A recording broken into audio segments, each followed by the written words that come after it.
Democrats don't speak for me. Speak for me, speak for me. Republicans can't speak for me. Speak for me, speak for me. A bitch ass nigga can't speak for me. Speak for me, speak for me. You coon ass niggas can't speak for me. Speak for me, speak for me. Listen here, this is a fact of life. I be rapping like Nat Turner came back to life. Grab Donald Trump by the pussy, he ain't acting right. I never run from a conflict, I be glad to fight. It's a very cold world that we living in. Somebody please tell Elizabeth you're not an Indian. You just trying to con them people to get the benefit. Just another immigrant, stealing from the Indians. That's some punk ass shit and that's too lame. Now we finna step over to Andrew Yang. And you a sucker, you could never speak for black folks. Fake ass pandemic, trying to get the black vote. The Democrats don't speak for me. Speak for me, speak for me. Republicans can't speak for me. Speak for me, speak for me. A bitch ass nigga can't speak for me. Speak for me, speak for me. You coon ass niggas can't speak for me. Speak for me, speak for me. You know your boy be high off sativa. Kamala wasn't popping, so we said bye, Felicia. She ain't had a right policy. We ain't trying to meet her. Y'all can take Biden too. Bye, we don't need him. We don't need Roland Martin or that coon Al Sharpton. Didn't need Cory Booker from the start, man. I don't fuck with police and no snitch. You know I'm coming with the heat when I spit it. The Democrats don't speak for me. Speak for me, speak for me. Republicans can't speak for me. Speak for me, speak for me. A bitch ass nigga can't speak for me. Speak for me, speak for me. You coon ass niggas can't speak for me. Speak for me, speak for me. If you ever go to court and this is your luck, try not to get fucked by Benjamin Crump. I know it's hard. You and go is hard. But who the fuck is Amy Cloak? Put her picture up on the bullseye and start throwing darts. People cut our organs out our bodies, that's a stolen heart. They can't save us from the flood like Noah's Ark. Black lives always matter, we finna go for ours. So then we savages, we don't need to pot the piss. Mike Bloomberg can suck dick with that stop and frisk, bitch. You ain't speaking for us, we don't know you. Bernie Sanders, they get your funky ass on too. The Democrats don't speak for me. Speak for me, speak for me. Republicans can't speak for me. Speak for me, speak for me. A bitch ass nigga can't speak for me. Speak for me, speak for me. You coon ass niggas can't speak for me. Speak for me, speak for me.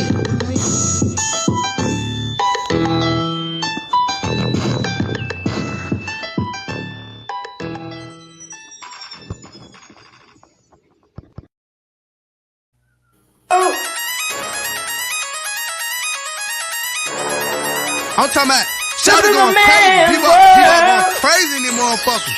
Run that shit back, man. But it means nothing. Nothing. Got a woman on the bed.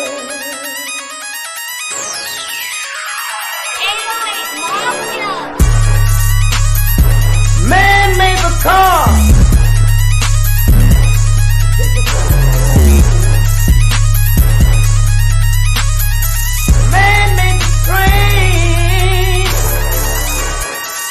Carry the heavy load.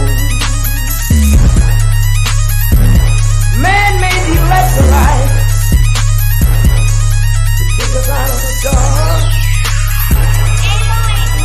Man made the boat for the water like the 7 Omega. Man thinks about a little bit of baby girl and a baby boy. Make them happy because man make them dark. But after man make everything we can, do you know that man makes money?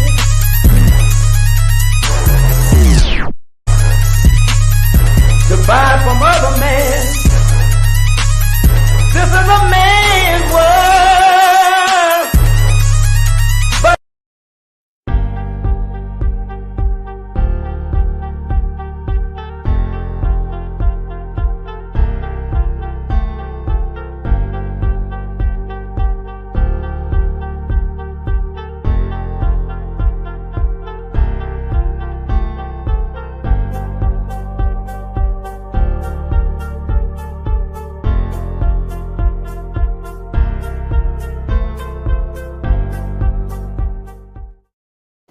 Greetings, Black family. Greetings. Sorry, we are running extremely late. Almost an hour late to be exact.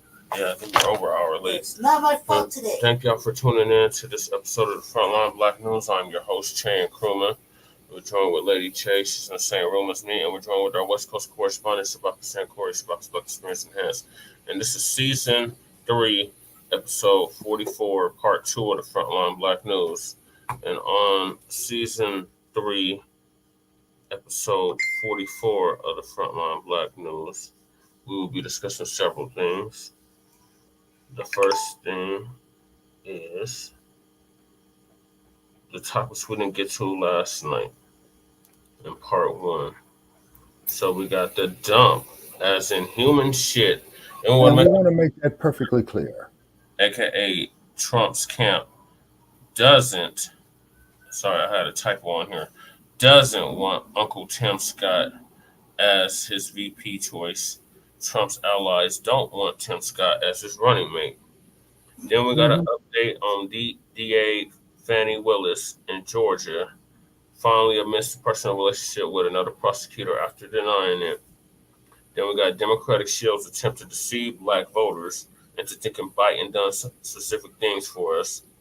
Then we got California lawmakers, Black lawmakers' reparation plan faces intense criticism, and rightfully so.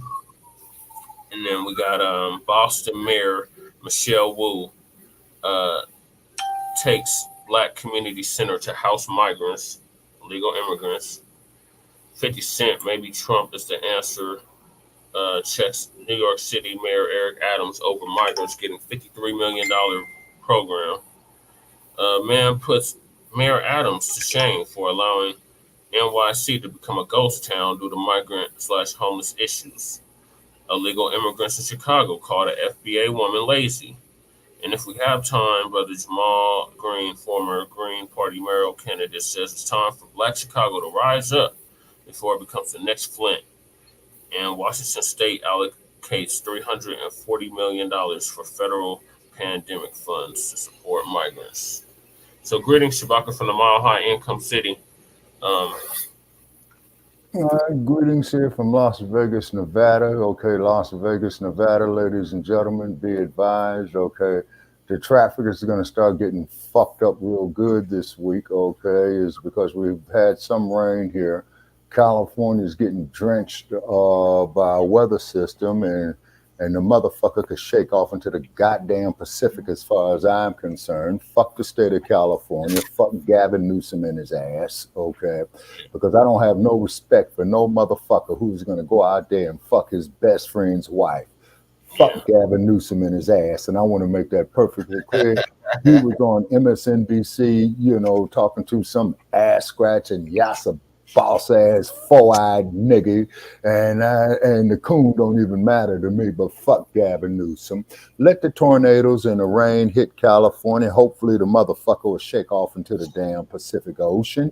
I do not give a good goddamn about Ventura County during the flood watch, okay? However, I do care about Alameda County. As we all know, it's the birthplace of you-know-who. Are they under a hurricane warning? I'm sorry?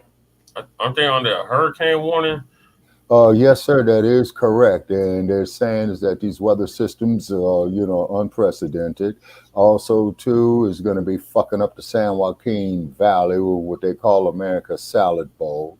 Okay, it is going up in Napa County, let the motherfucker fall off. Hey, twin, what's going on with you? Okay, the goddamn Super Bowl, okay, is $1,100 tickets for the nosebleed seats. And please, ladies and gentlemen, like and subscribe to Frontline Blacc News. We do have a like page. Also, too, we are broadcasting live here on the like page of Shabaka's Black Experience Enhanced. Please catch us right there. And I'm very, very sorry that I was unable to speak with Ms. Lisa Cabrera this morning, so we're going to try to get with Ms. Cabrera, in the near future. Also, too, Shabaka's Black Experience Enhanced on our podcast will be coming up Tuesday, 6 p.m. in the West, 9 p.m. in the East. The number to call in is 516-418-5996. We're going to be crumb bumming on hypocrisy in general, hypocrisy of this raggedy ass presidential election that's coming up. Also, too, we're going to be crumb bombing on the dump, as in human shit. And we want to make this very, very perfectly clear. So it is an open mic, but we're also going to be speaking of the hypocrisy of how these migrants beat the shit out of 2 New York City police officers. They get booked into the city jail. Then they were released on their own recognizance. And the district attorney was a black individual. So fuck all black ass politicians.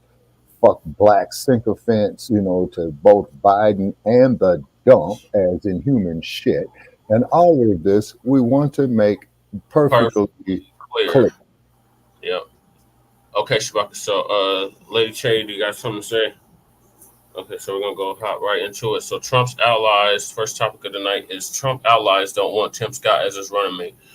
Oh, surprise, surprise, surprise. Yeah, Master Charlie, how's your house, nigga, bog? You the bog. Oh, I just love you, Trump. You're just so great. Oh, you're just so great. All that. And with a nigga up there like with that shit pisses me off as a black man.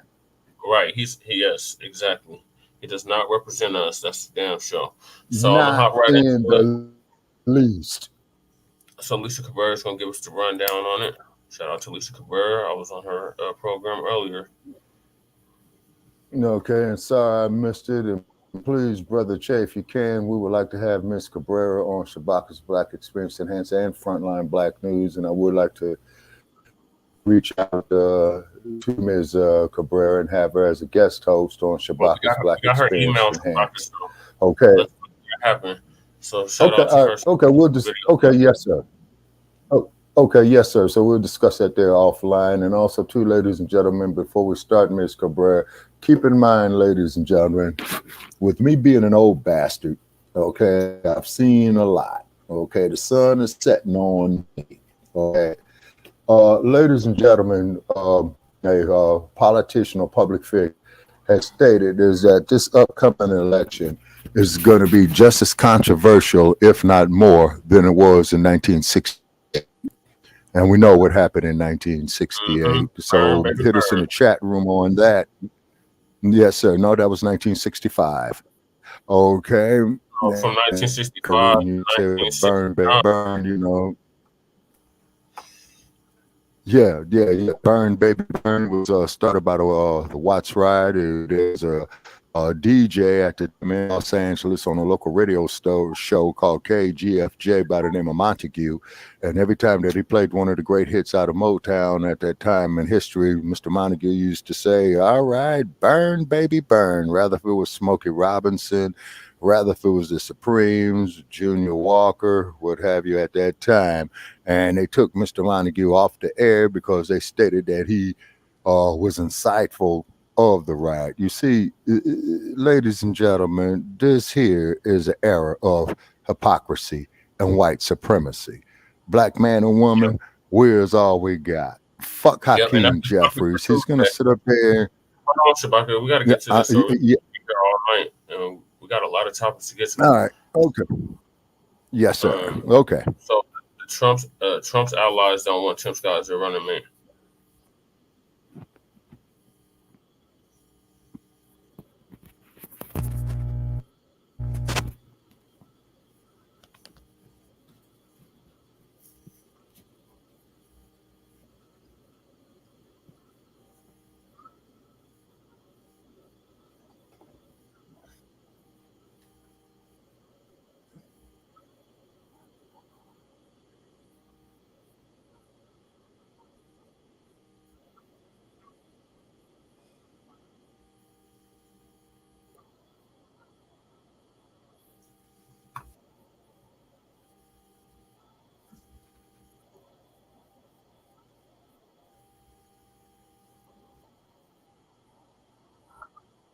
Okay, brother. What's happening with Lisa Cabrera?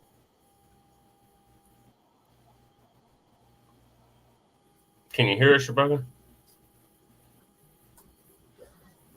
No, sir. All right, I gotta go out and come back in there. I'm on two different Chromes. So just talk about the dump as in human shit while because I gotta get back in the studio. Yes, sir. Yes, sir. Okay, so we all know the dump as in human shit is a scumbag. He is a rapist. And why would he pay some raggedy ass looking broad like Stormy Daniels $150,000 and what have you? Actually, I believe the man paid $149,999 too much. You know what I'm saying? All right, I'm back. Okay, but however, the dump, as in human shit, is the dump. They had Gruesome Newsome earlier on the MSNBC, and there's a show for Black History Month, talking about Black men's lives matter. Okay, I didn't catch it, so I hope to see the rerun of it. And then also, too, on the West Coast, the hurricanes are coming in, so expect all the produce prices to go high. It's because the San Joaquin Valley is about to be flooded. And what's going to happen is a lot of those crops are going to be, for all practical purposes, washed out to sea. Basically, they'll be ruined. So prep yourself for your high vegetable prices and what have you. Particularly expect a high cost of your oranges coming out of the state of California, because from what I understand, I don't know what type of deal Gruesome Newsome made with the panties in Florida, but they're selling California oranges in Florida, and they're selling Florida oranges in California. Me personally, I think Florida has better oranges. Yeah, they do. Okay, Shabak, I'm gonna let this video play. Okay. Thank you for holding it. I have to go out and come back in. Family, it's good to hear see it now? you all here. You know what we're going to talk about. Now, Trump was kicking around choosing a woman or a Black running mate with his people. And they immediately told him they absolutely don't want Tim Scott to be a running mate. They don't want him as VP at all. Now, I find this really hilarious because isn't that the whole premise of him getting engaged? Right. So he would have a wife as vice president. Well, look like, I think it's kind of funny. Look like the GOP ain't feeling him at all. They're not feeling Tim Scott. All right, let me share my screen.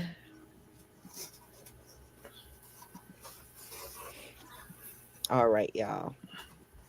Man, look at them socks he got on. I mean, come on, man. Is this what you wear to work? Look at them socks. What are those pink socks with blue polka dots? Motherfucker might as well wear a dress. Not very professional, man. So let's get into this one, ladies and gentlemen. This is crazy, but expected. I mean, we are talking about Republicans, right? Mm-hmm. Now, they love to bring up how the Klan came from the Democrats, but what they failed to tell you is, during civil rights, all of them switched parties and went to the Republican side. So all those people that were once Dixiecrats and everything, they went to the Republican side. Yep. So when they say this, segregation, really, segregation, today that are currently Republicans. So I don't know what the hell they're talking about. I guess they think when they say these things that the people don't know the history, but many of us do know that history. Right. Okay, so why Trump allies don't want Tim Scott as a running mate? Republican Senator Tim Scott wants to be Donald Trump's running mate. After Trump won the New Hampshire primary last week, Scott joined the former president on stage and professed his love for him. And that was so embarrassing. This That was horrible. 50-something-year-old man Professor. in front of Donald I Trump would talking say about, something, I but I'm love not. you. That was so man, that was so embarrassing. Where's your damn Connect the backbone? dots. Right. So anyway, Trump was visibly flattered, but to get on the ticket, Scott will have to surmount to irredeemable MAGA. He's going to have to deal with the MAGA world, y'all. I don't think Tim Scott is ready for prime time on that one. I don't think he's quite ready for that MAGA world because we know what's in that MAGA world. And he won't fare so well in front of them. I'm just saying. He absolutely won't. So, anyway, he voted to certify Joe Biden back in 2020. That was a big no-no. And you know that's probably not going to sit well with Donald Trump and the MAGA crowd. As Trump narrows his search for second in command, some of his staunchest allies are mobilizing against Tim Scott. Sources close to Trump tells Time. So they cited the South Carolina lawmaker was among the dozens of Republican senators who certified the 2020 election on January 6, 2021. There is no constitutional viable means for Congress to overturn an election, Scott said the day before the vote. Scott also defended former President Mike Pence for defying Trump's push to block the transfer of power. Last August, Scott said Pence absolutely did the right thing on January 6th. Yeah, so you can see why they wouldn't like him because these people, they seriously don't live in reality anyway. So the internal GOP skirmish is setting up an unusual dynamic as Trump shifts his focus towards the general election. While running mates are traditionally a calculation over who can best help the nominee win and serve as president if necessary. So I guess they don't see Tim Scott as somebody that can step in as a president if something were to happen to Donald Trump.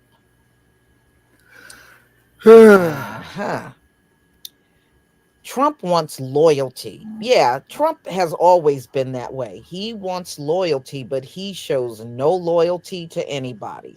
He don't. He'll turn on you at the drop of a hat. But then again, he is Esau, right? Right. So it says a source close to Trump. He wants someone who was with him in the tough times when it mattered. The person who exemplifies what Trump does not want is Pence. Yeah, because you know what Pence said, he just lost the election. Trump legitimately lost the election. It was not rigged, and Pence would not go along with it. Shout out to the Scott viewers. declined to We're running comment, an but a hour source late. close to him Appreciate y'all said staying up late with us. he has a strong working relationship with Trump. Mr. During the Allocates, Trump Front Line presidency, the Blacc two News. collaborated on passing scenario tax agenda. cuts and increased funding for historically Black On colleges. YouTube. Y'all, every president does that.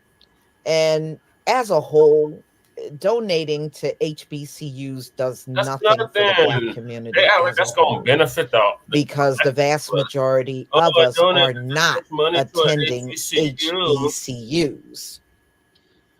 So it's a way of showing support without really giving support to the entire community. Exactly. More recently, they've been campaigning together. Scott endorsed Trump's days before New Hampshire voters cast ballots. It was a notable act that he did because Trump called out, Nikki Haley appointed you to that Senate seat that you're in. you know, and she appointed him back in 2012. So, that's not very loyal to a person. And she even said she was surprised that he did not endorse her. He's going on what he perceives as the winning team. Mm-hmm. That's what he's doing. So other candidates on Trump's short list is New York Rep. Elise Stefanik. Oh, yeah. And Ohio Senator J.D. Vance. South Dakota Governor Kristi Noem. And Arkansas Governor Sarah Huckabee Sanders. Oh, hell no. Oh, hell no. Her as leader. Oh, man, no. So anyway, Scott is the only one of them who voted against Trump's wishes on January 6th. Stefanik, who sounds like, I don't know if y'all ever heard this woman talk. She sounds like she's like far out in left field, for real.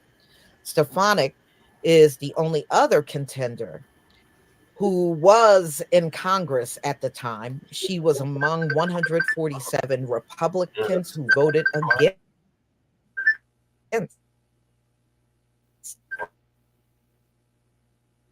Okay, ladies and gentlemen, we got some issues here, coming out of our Denver studios right here. Okay, but basically, Miss Caprera is right. Okay, is because Tim Scott. If anybody's ever familiar with Stymie off the Little Rascal series, with Haley, Tim Scott the thinking goes Trump reach out to independent and moderate voters. If it were me advising him, I would say to look for someone who can inspire some degree of confidence and calm leadership. So this is what John Seaton, a veteran GOP consultant, this is what he said. And this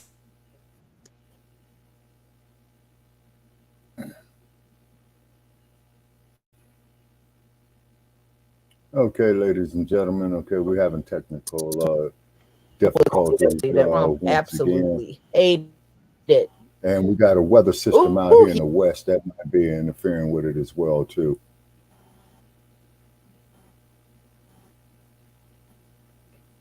Okay, all right, Brother Che, you still with us? Okay, ladies and gentlemen, that there's up out of our Denver office that we're having some problems with. We definitely want to give a shout out there to the new Black Power Radio. I was on there this evening with Brother Sheikha Imam Akbar and Dr. Critical Truth Bay. They had a very, very excellent presentation tonight. Okay, so what it is, Black family, is that we must focus on these reparations issues. Okay, because the state of California is going to try to throw a monkey wrench off in it. Okay, now, the problem is with California, although they're getting ready to discuss it again, from what I understand, what sources are telling me out of the Los Angeles area. Okay, anybody on that reparations committee in the state of California, if they're not Black, they don't belong on that committee, period. Okay, it's because all these other groups. Okay, you made it back, Brother Che? Yeah, the damn computer froze up, so I got to find it. Okay, all right. Holding it down. Okay, all right. So I was discussing on this new reparations committee that they. Oh yeah, that's the next topic. That's the next topic, Shabaka. That's the next topic. Okay. Let's get through this and get to that. Okay, all right. So we'll get to that. Okay, Brother Che, our Denver office is back in the studio. Cast ballots. It was a notable appreciate you sticking act that he did, because Trump called out, Nikki Haley appointed you to that Senate seat that you're in, and she appointed him back in 2012. So, that's not very loyal to a person. And she even said she was surprised that he did not endorse her. He's going on what he perceives as the winning team. That's what he's doing. So other candidates on Trump's short list is New York Rep. Elise Stefanik and Ohio Senator J.D. Vance, South Dakota Governor Kristi Noem, and Arkansas Governor Sarah Huckabee Sanders. Oh, hell no. Oh, hell no. Her as VP? Oh, man, no. So anyway, Scott is the only one of them who voted against Trump's wishes on January 6th. Stefanik, who sounds like, I don't know if y'all ever heard this woman talk. She sounds like she's like far out in left field, for real. Stefanik is the only other contender who was in Congress at the time. She was among 147 Republicans who voted against certifying Biden's electoral votes from at least one state.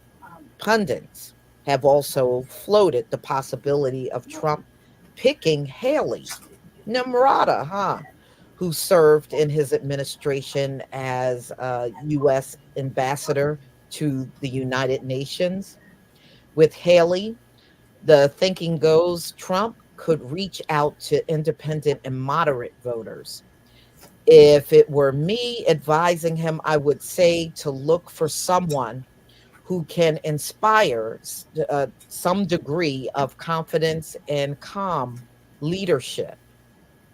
So this is what John Seaton, a veteran GOP consultant, this is what he said. And this was somebody that worked on John McCain's campaign, who Trump absolutely hated. Yeah, you remember? He couldn't stand John McCain. That's because John McCain used to drag Donald Trump. Yeah. And if you remember, when before he died, he told everybody he did not want Trump at his funeral. And he didn't. And Trump didn't even want to fly the flags half mast, because that's how much he detests John McCain at the time.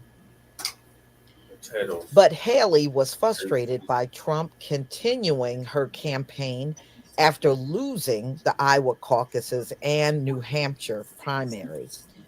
A Trump-Haley ticket would also run afoul of America's first adherents, who she, as an establishment, figures all too eager to engage the U.S. in the military adventures overseas. So the former president, elder son, Donald Trump Jr., recently came out and said he would prevent Haley from ever being Trump's VP. Donald Trump Jr. said that. Within the inner circle, the debate has raged on how important it is for Trump's running mate to broaden his support beyond the MAGA base. He needs a great compliment. Another source close to Trump's camp, he also said, I personally think it shouldn't be someone who doesn't need the spotlight. That was Trump's strategy in 2016. Even when he chose Mike Pence, a fiscal, social conservative. All right. And, you know, he was really heavily into Christianity. Mike Pence was. For most of Trump's White House tenure, Pence was dutiful and loyal. That changed on January 6th when Trump pressured Pence to reject the certification of the Electoral College. Since then, the two have been estranged. So, y'all, now you're targeting Tim Scott. The senator's vote on January 6th is not his only transgression. Some in Trump's inner circle have resuscitated his comments in response to Trump saying that there were very fine people on both sides in the clash, as we know, in Charlottesville. Trump moral authority is compromised. This is what Scott told Vice News back in 2017. There's no question about that. So when Trump made that comment, Tim Scott came out immediately and pretty much rebuked Trump for saying that there were good people on both sides. And we know that was a very white supremacist rally in Charlottesville, Oh, Virginia. yes. So Trump Okay, has you're fading enjoyed in and out, toying brother the Jay. media over his potential VP pick at a Fox News town hall in Des Moines ahead of the Iowa caucuses. It's still on here. Okay, you had about 70%. 70. Yeah, it's because you're fading in and out. Yeah, Right, that's can what I you hear mean me by now? and I'm saying on the quad. Yes, sir. Okay, now we can hear you. All right, I gotta rewind again. What? Okay. It Then, won't stay connected on the YouTube. It's not on the YouTube. okay, and keep in mind, brother Jay, that YouTube is based over there in San Mateo County in California. Is getting hit with the hurricane, so it could be affecting it. To get in, like it's acting really weird. Yeah, because of the weather system out there. Because YouTube is in San Bruno, which is just south of San Francisco. Yeah. All right. So you can hear me now? Yes, sir. Okay. Let me know when you can't hear me again, or Lisa Cabrera. Okay. All right. You're sounding good now. Yeah. Would also run afoul of America's first adherents, who she, as an establishment, figures all too eager to engage the U.S. in the military adventures overseas. So the former president, elder son, Donald Trump Jr., recently came out and said he would prevent Haley from ever being Trump's VP. Donald Trump Jr. said that. Within the inner circle, the debate has raged on how important it is for Trump's running mate to broaden his support beyond the MAGA base. He needs a great compliment. Another source close to Trump's camp, he also said, I personally think it shouldn't be someone who doesn't need the spotlight. That was Trump's strategy in 2016. Even when he chose Mike Pence, a fiscal, social conservative. All right. And, he was really heavily into Christianity. Mike Pence was. For most of Trump's White House tenure, Pence was dutiful and loyal. That changed on January 6th when Trump pressured Pence to reject the certification of the Electoral College. Since then, the two have been estranged. So, y'all, now they're targeting Tim Scott. The senator's vote on January 6th is not his only transgression.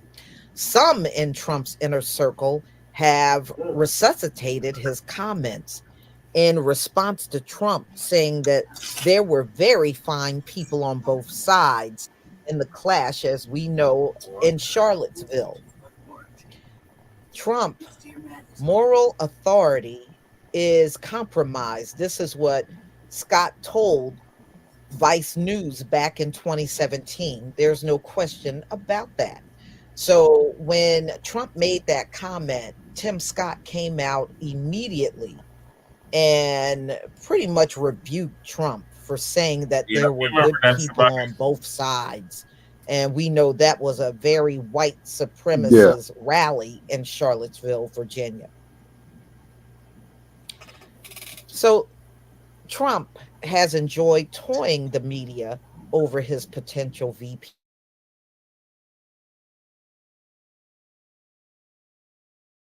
ahead of the Iowa.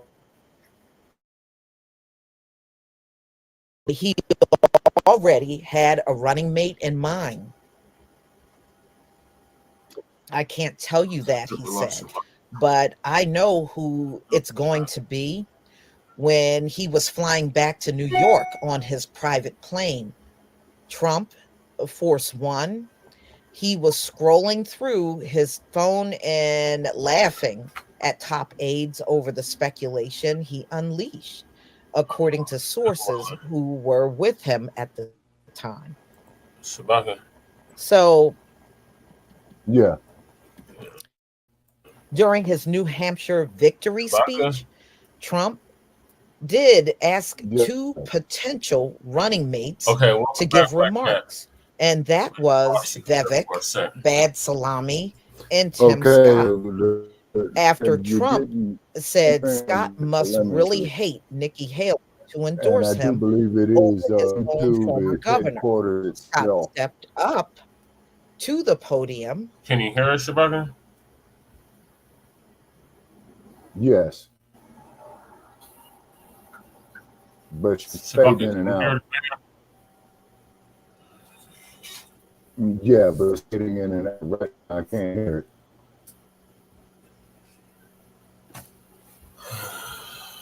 All right, Shabaka. Yeah, So I gotta see the picture up there. I see her. And pierced into Trump's Okay, eyes you have to and do paused. what now? Oh, okay, there she is. It's playing now. Okay, she faded. Yeah, but she just faded out again. And pretty much rebuked Trump for saying that there were good people on both sides. And we know that was a very white supremacist rally in Charlottesville, Virginia.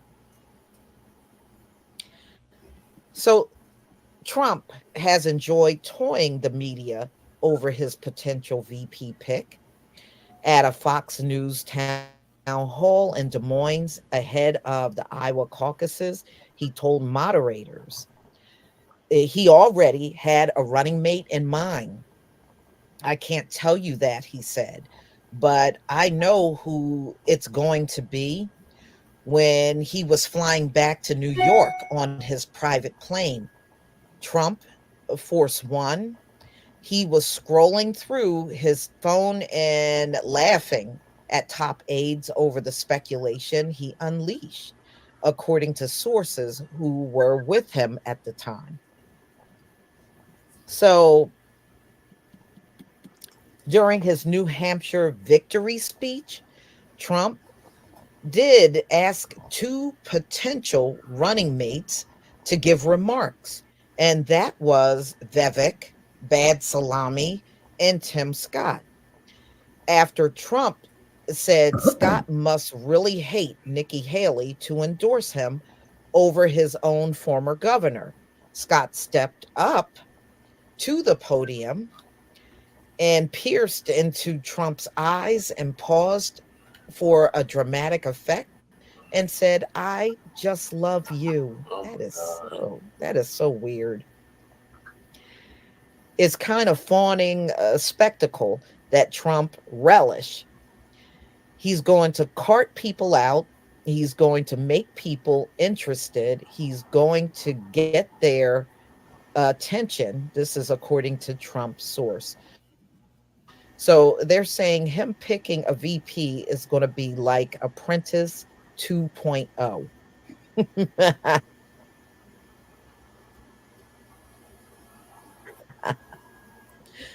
So, y'all, you know, at the end of the day, Donald Trump is the kind of person that pretty much does whatever the hell he wants. He does. Yeah, I can't get over those socks he got on. I can't get, what's that, fuchsia with blue polka dots? No, the motherfucker belongs in San Francisco wearing that bullshit. Socks on. That's all I'm saying. Straight up. So anyway, Trump, he pretty much does whatever he wants, and he can pick whoever he wants. So we shall see what happens. You know, Tim proposing and then jumping up and saying that he's going to get married this year. It got to be this year. That just says it all. I don't think this man is in the running. That's just my personal opinion. I don't think Trump is going to pick him. He's going to be very disappointed. Very disappointed. Now, can he get a cabinet position? That's possible. It's possible that Donald Trump can appoint him somewhere.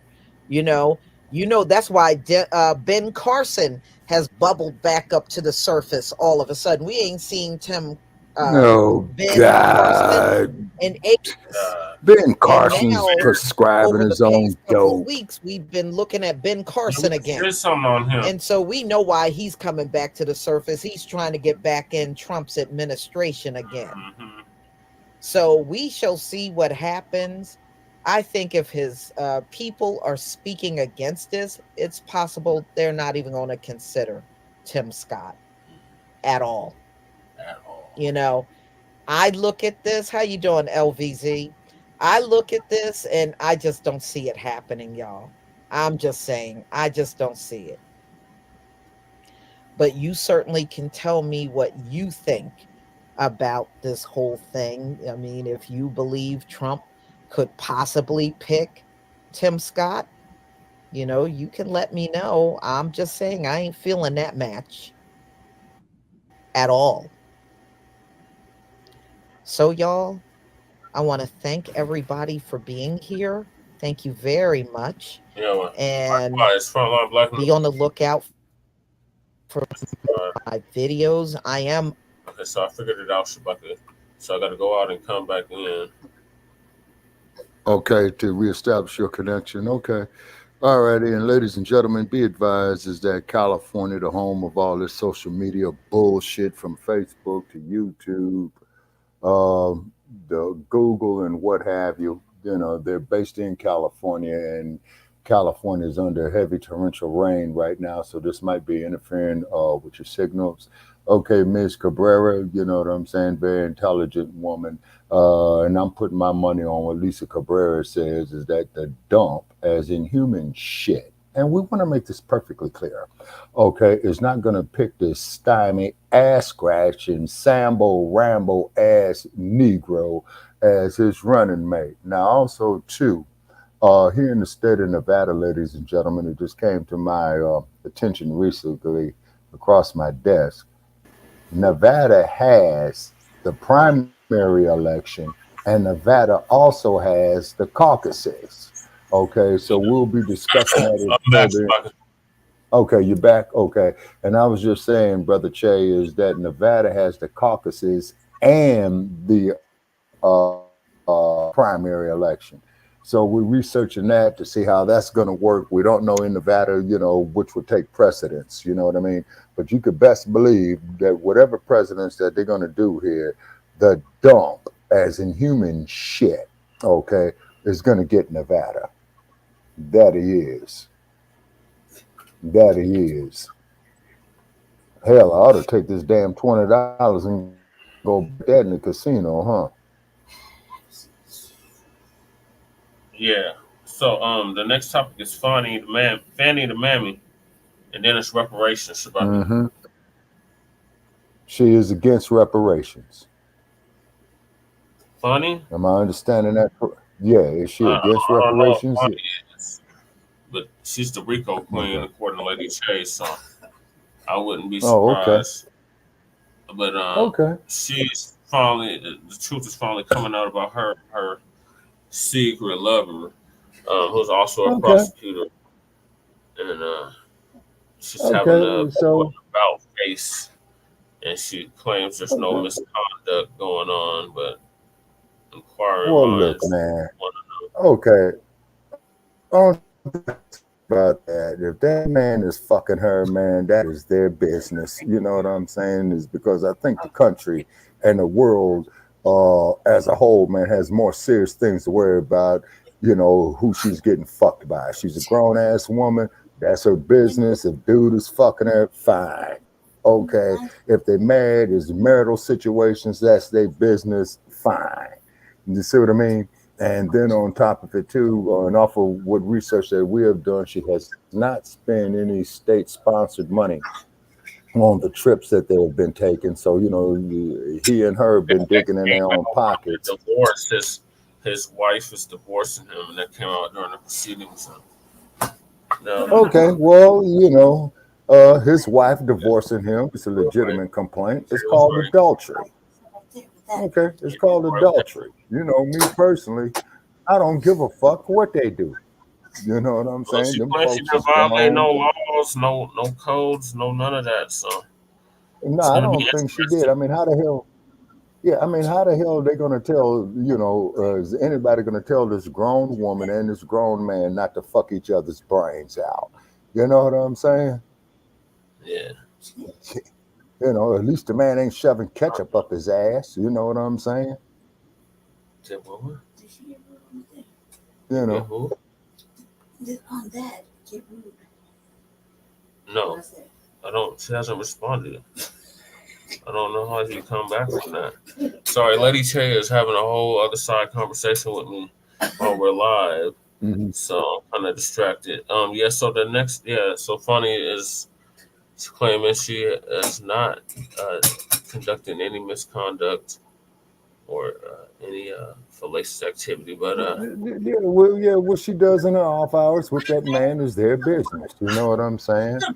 You know, and then from what I understand, if the dude is married, that's going to be a case for divorce court. And he's black. That's why they give a fuck. Let him fuck. Let him they do both whatever black. they want to do. Like, let them mind their business. If he was with a white, if she was white, they would not be giving no kind of pushback on any of this. But since she's black, they got to go the extra mile with the bullshit. I'm like, and then keep in mind, if a white man was fucking her, they'll tell you that that's normal. Oh yeah, either or they will say what's normal, but just let her be, man. Let them be. If they want to goose in the closet at work, let them do it. Why do we give a fuck? They're black. Let them like each other for a little bit. So it's healthy for the ecosystem. Real shit. All right, so I'm gonna let the news out of good for the ecosystem. Atlanta. Shout out. Black people like each other a little bit. It makes the flowers bloom and the fucking sun shine brighter, and you know, bees fucking do shit. The ecosystem's right. Let it just be right. Fuck. It'll get toxic and just let it ride its path. They just can't allow that, Lady Che. So I'm gonna let the local ATL news let you know what's the rundown with her. They're just gonna say it like that. It's good for okay. The Black Light Atlanta. Brother Rob out of Ohio is gonna give us the update.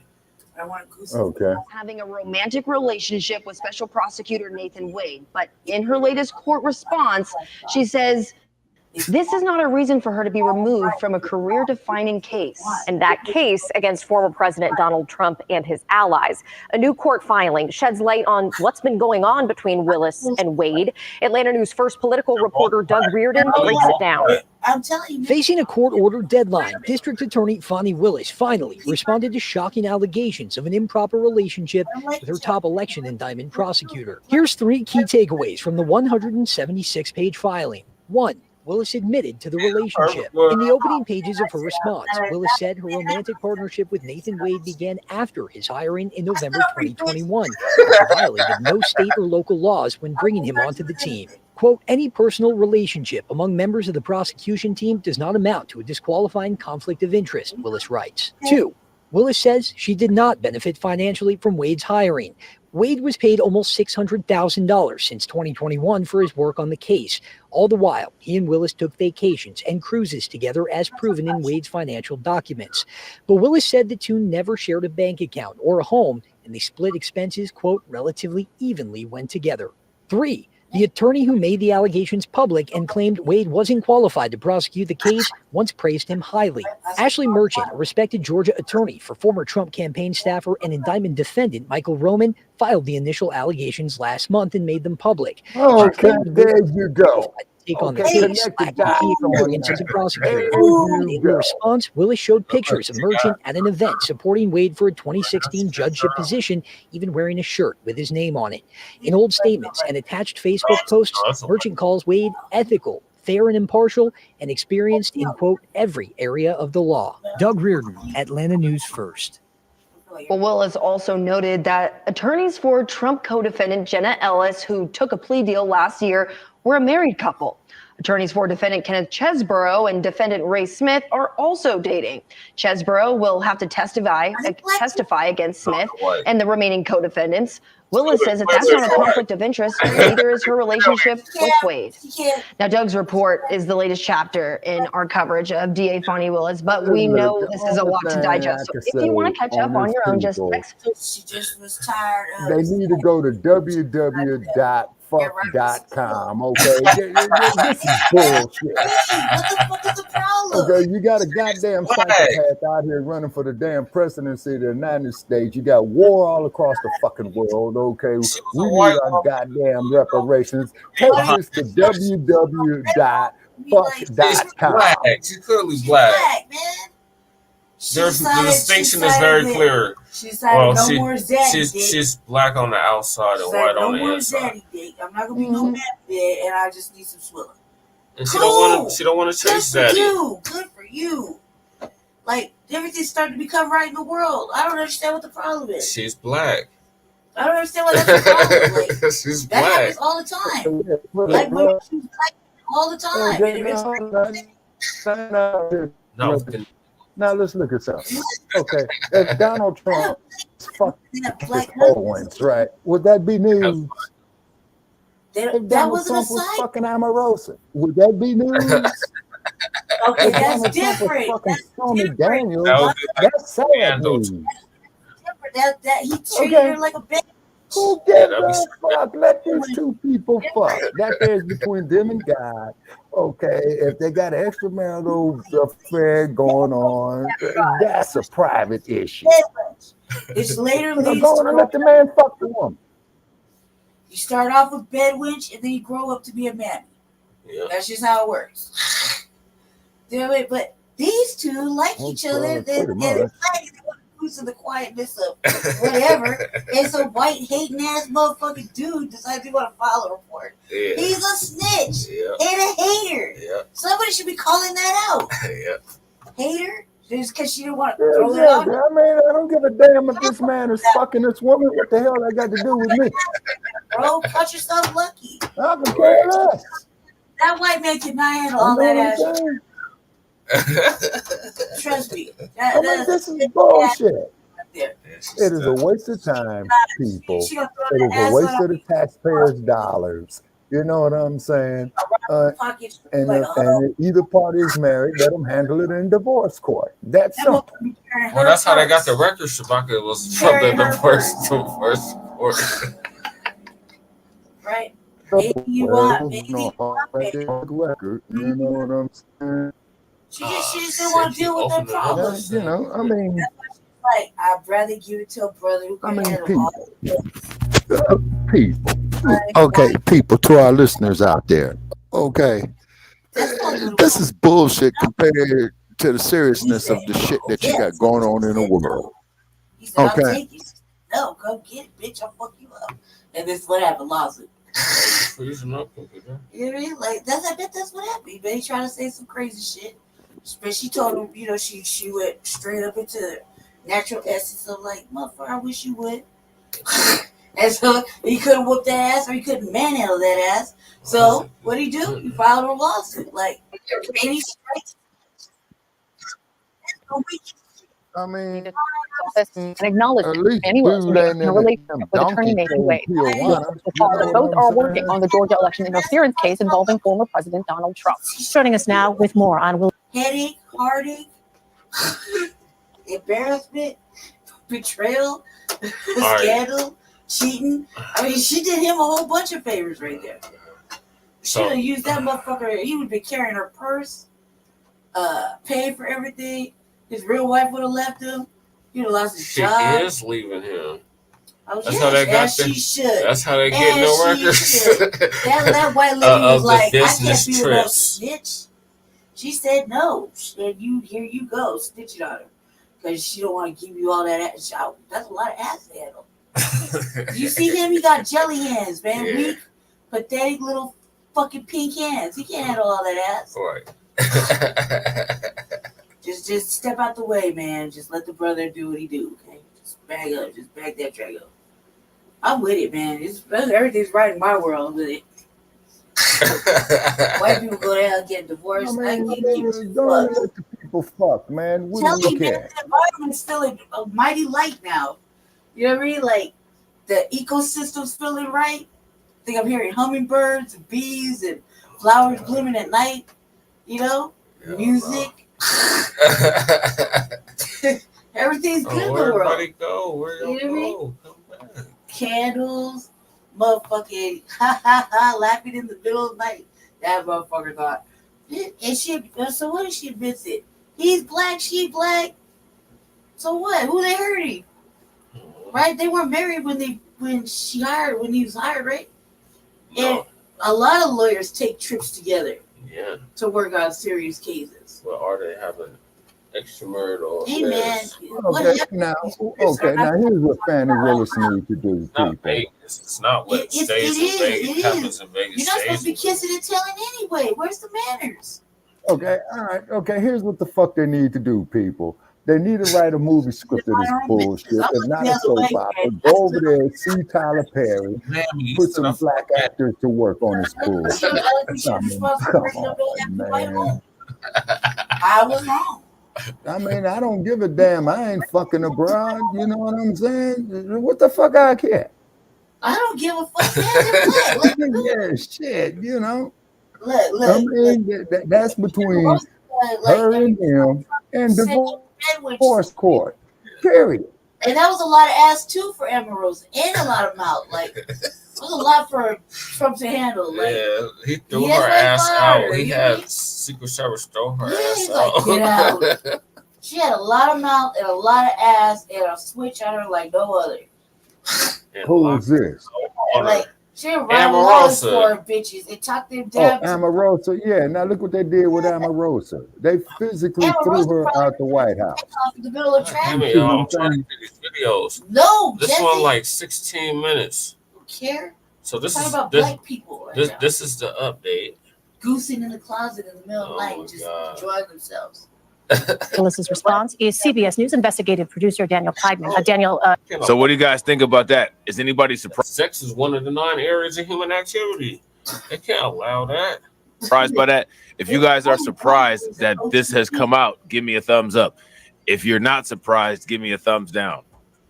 I'm surprised. Extraordinary reporting. Tell us what you've learned here, particularly about how Willis is expected to respond.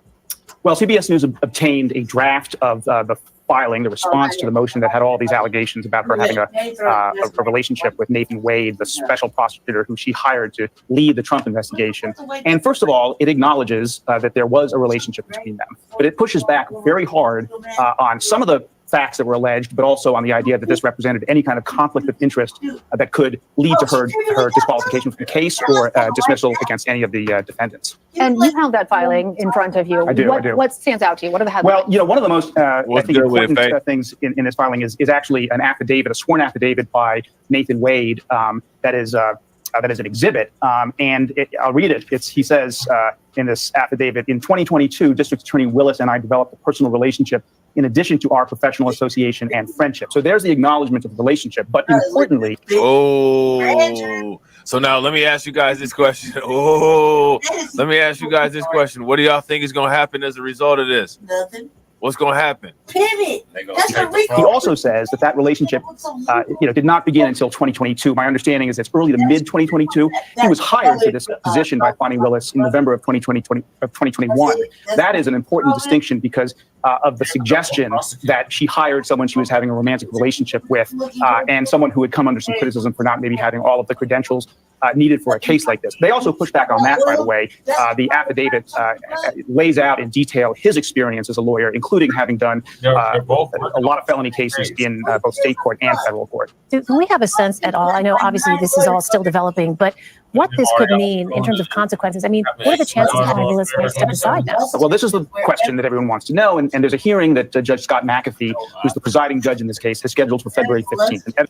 Let me ask you guys, do you guys think that Fani Willis is going to step down from her position? If you guys think that she is, give me a thumbs up. If you guys think that she is not, then give me a thumbs down. Evidentiary hearing where he's going to hear some of the evidence and then rule on this motion. Look, the bar is high for disqualification on the basis of conflicts of interest. And this is the argument that Fani Willis and her team make here, that they had no vested interest, financial or otherwise, in a conviction in this case, beyond wanting to do justice, beyond wanting to vindicate the rights of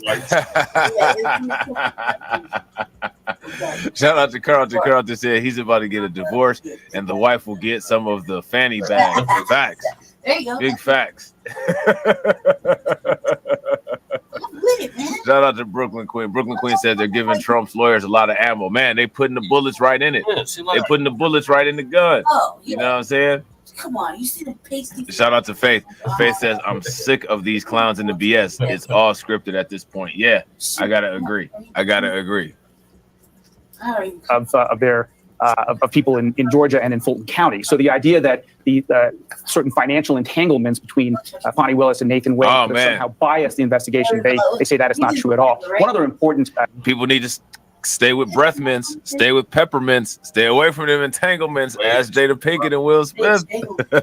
A detail in the filing is the allegation was that Nathan Wade and Fani Willis went on vacations together, Caribbean cruises, lavish vacations, and that Nathan Wade paid for that money that she was authorizing paying him for this job, and that was potentially a misuse of taxpayer funds, potentially added to the idea of a conflict of interest.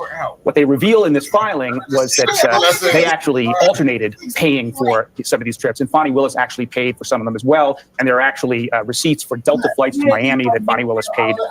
She busted him in, and then he got flued out. She busted him in, and then he got flued out. So, Daniel, if the report comes out and says there was no misuse of taxpayer funding, that it was not an inappropriate relationship, and that he was not hired by Willis because of a relationship, why not come forward with this from the beginning? Why wait until there are rumors and innuendo and still not? It's an excellent question. A lot of us were wondering that. My understanding from the sources that I've talked to who were close to Fani Willis is that, first of all, she was reluctant to put a lot of facts out there and information out there before they had all of their ducks in a row. In case all the ducats in a row. Hey, the wife they had all the ducks in a row. The wife finna have all the ducats in a row. Why y'all think that Fani Willis didn't want to come out and say anything? You guys think? I think that she was worried that the consequences might have been more severe than what she has going on. Yeah, that's what I think that she was worried about. And honestly, to be honest, for real, I don't think that she wanted anybody to know about her relationship that she had with this individual, because it would make her look like a homewrecker. And you know how sensitive people are to the way that they feel other people view them. She didn't want people looking at her like that. I'm not trying to be funny, but just from some of the things that I've seen, Fani Willis seems like one of those type of people who tries to come off with a strong personality, but at the core is as fragile and sensitive as glass, and she can't take any criticism whatsoever without completely shattering. Would you guys agree? If you guys agree, give me a thumbs up. If you guys disagree, give me a thumbs down. Things were contradicted or they made mistakes. That wouldn't have been good. And then there was also the kind of usual and predictable tension between the lawyers and the more sort of PR minded people in her office. The lawyers are always reluctant to put a lot of facts out there that they feel they don't need to vindicate their legal arguments. Yeah.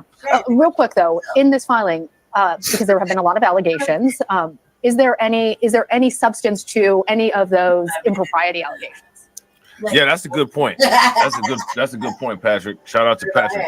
Patrick says, I'd even say the Democrats leaked this out there and it wasn't Republicans. The Dems and Biden worried about the prosecution of Trump and how it's not working, and a lot of whites are upset. Yeah, I'd agree. If you guys agree with Patrick, give me a thumbs up. If y'all disagree, give me a thumbs down. And real quick, shout out to everybody that's watching. Your friends. I appreciate you guys. If you guys haven't smashed that like button, please take a moment, smash that like button. We got 18 people watching and we got 17 likes. If we could get them likes up to 20, That'd be great. Tell about that kind Well, they certainly they look. I mean, this is their motion in response to the allegation. So this is their position. There will be a hearing. Both sides will have the opportunity to present their cases. So this doesn't end this controversy, but it is the first time we are hearing in any detail what they're saying about it. And they push back pretty hard. Let me just read you very quickly.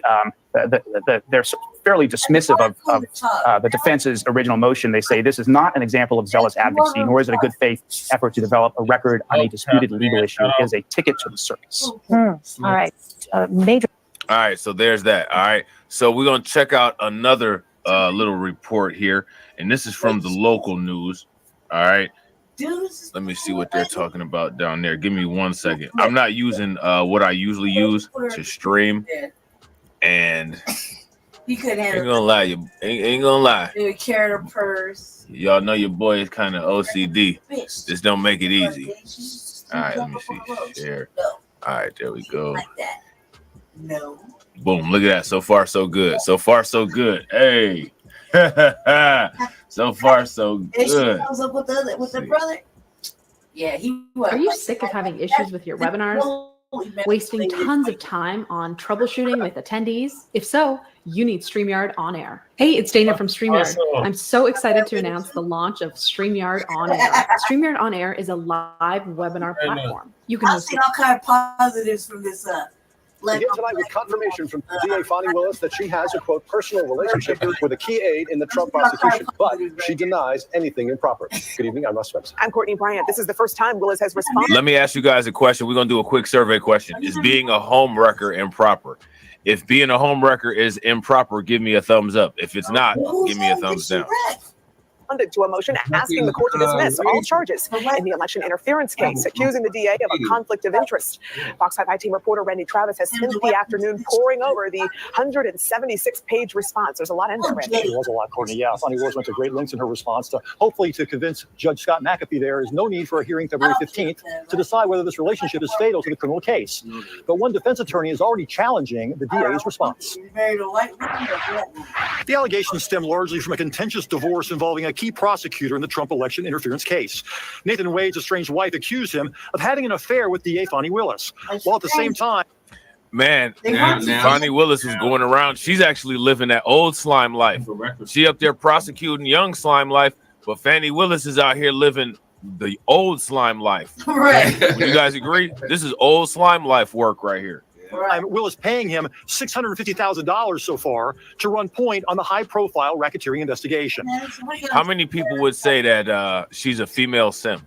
If you guys would say that she's a female simp, give me that thumbs up in the comment section. If you guys wouldn't say that she's a female simp, give me a thumbs down.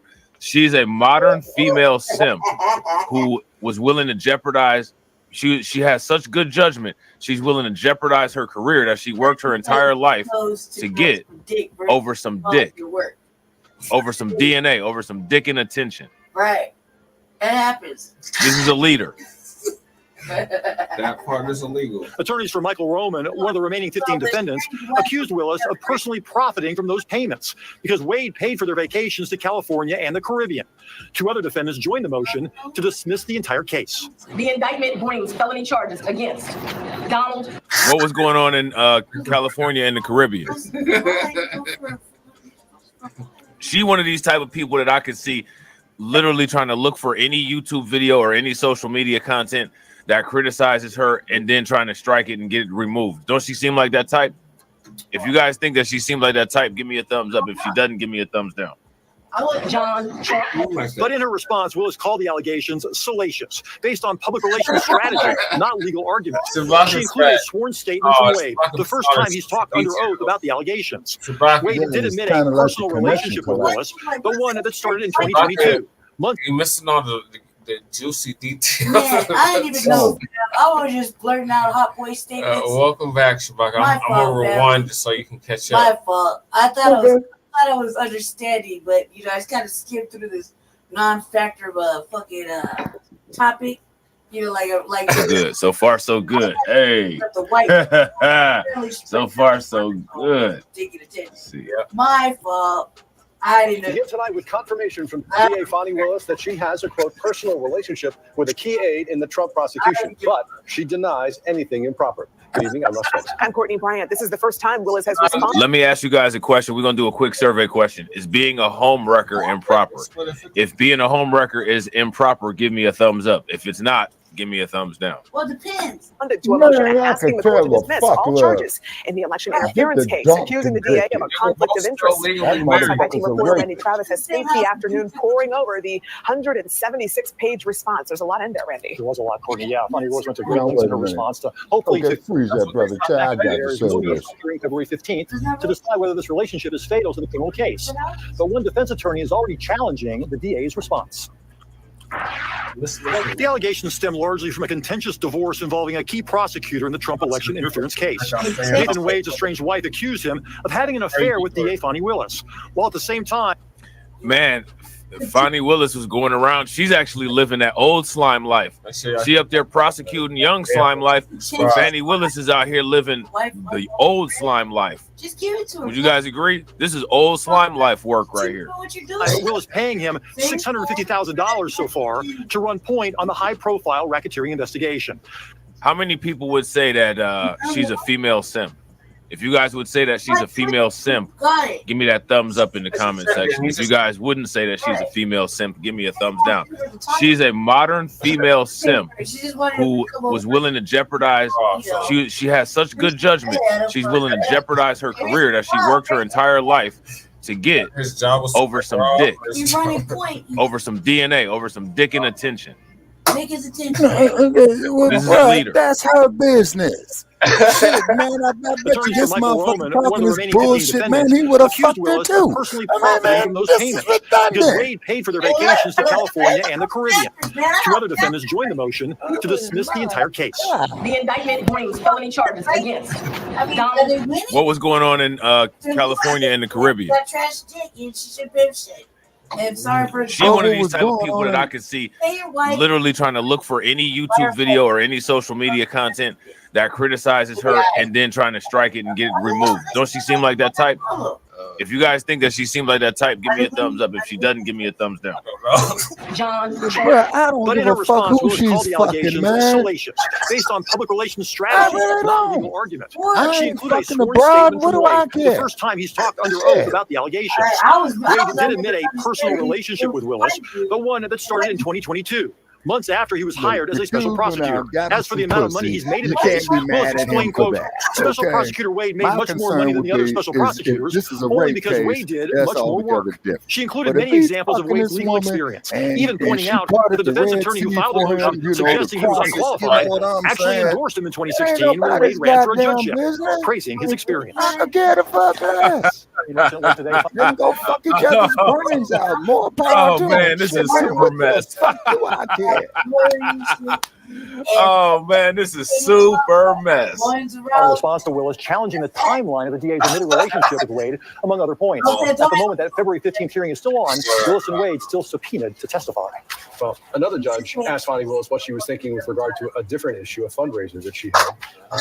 Obviously, Ashley Merchant's open. And these two no good bastards right there. Fani Willis told them dudes to fuck her dudes too, man. So how they morally right, but again, it's going to be up to the judge here, not just to decide whether this is a conflict of interest, but whether to even hold the evidentiary hearing, because that could be a far greater impact on the case if Fani Willis is under oath answering questions about this relationship. All right. It'll be interesting to see what happens. My God, man, don't you know half the motherfuckers in divorce court live? We got one more that we're gonna check. What is this? And this is I think this is I'm much rather watch Charlie Brown and Peanuts and Snoopy playing the red band and this bullshit. This ain't news. Probably just a bunch of no disrespect to the dude's platform, man. What is he? Blacklight Revelations Global Probably Media, just a man. bunch of Ain't no goddamn news. Explain it. Who the fuck cares? The taxpayers' dollars for these trips. So they didn't do that though. Okay, well, fine. If he's fucking her and they went to the nice restaurant, the nice hotels, and what have you, man, fuck the taxpayers' dollars. Shit, cut the goddamn check for our reparations. What the fuck we care? Why can't they? Because they're black. I mean, and Pretty much, Brother Che. No, Brother Che, that's the crux of it. Because they're black. Okay. Now, if we're gonna run all amok of this woman's personal life across major news media, then I asked the same goddamn question again. How the fuck would Trump is gonna pay six figures to some raggedy ass looking dog faced broad like Stormy Daniels? You liked it. Now she's like, I don't have to live in shame. I think it's like left. I got to play of this. Hey, so This is up here doing this, explaining right? for the most part. We're about to find out. Differing opinions tonight by legal experts after District Attorney Fani Willis confirmed her personal relationship with a key aide in the Trump prosecution. But Wade says Facts, Maximus Royalty. to a motion asking Big the court fact. to dismiss all charges in the election interference Shout case, out to Two accusing Factor. her of a What's good with conflict it, of bro? interest. In a 176-page document, she and the DA's office called the attempt by one of the defendant's lawyers to disqualify her and Special Prosecutor Nathan Wade a salacious effort. Whether or not legally it's enough to get an order to disqualify her, again, as I say, it's too early. But I think she's Now, when you're in one of these type of situations, they're going to do whatever they can. They're going to either try to get this case out of the courtroom or they're going to try to win, which is one of the reasons why you got to keep yourself as clean as you can. Or if you're going to do dirt, then actually do dirt and don't get caught. Don't be messy. You know what I'm saying? She didn't do either one. She didn't get caught. They were all in the open with this, which is one of the reasons why no kind of special investigation needed to be done to figure any of this stuff out, because they made it all real easy. They got nobody to blame for any of this failure except for themselves. Would you guys agree? If you guys agree, give me a thumbs up. If you guys disagree, give me a thumbs down. If you behave like this and do these kind of things, then you can't get upset when these kind of things come back to bite you. You know what I'm saying? It is what it is. You feel me? And real quick, shout out to everybody that's watching. We got 22 people up in here, and we got 20 likes. If everybody can bang on that like button. If you guys haven't shared the video, if you guys haven't subscribed and you're watching, make sure you do all the above. And let's try to get to 30. As a human shit. looking at this. I think she's looking at an investigation by the state Senate. I think she's almost certainly going to be investigated for possible removal by the prosecuting attorney's qualifications commission. She's in a lot of trouble, I think. In such a high-profile case, it would have just been better to get it out there and not let the public be surprised by a filing, which I still don't see how it affects the case. Man, that ain't no goddamn news. Changes whether or not committed the actions. One of the defendant's attorneys accused Wade and Willis of profiting significantly from the prosecution at the expense of taxpayers, saying Wade used some of the money he earned on the case to take Willis on vacations. I think it's a very serious issue. And I think Judge McAfee will take it very seriously. And I think... Now, let me ask you guys this. I just want to ask you guys this. Good job, bro. Look at her face. What do you all think made Fani Willis decide to do this? What made her think that this was a good idea to do? What, did she think that she was going to get away with it? Did she think that she had so much power that something like this wouldn't come back to haunt her? Why do you guys think that she did this? Every bit of information that comes out continues the district attorney in that light. Two consenting adults that ended up having a relationship that was more than a professional relationship. After he started his job, decided to have dinners together, decided to have trips together. I don't see the conflict. Somebody having a personal relationship is not a conflict as to whether or not they can perform their duty as an attorney or as a prosecutor.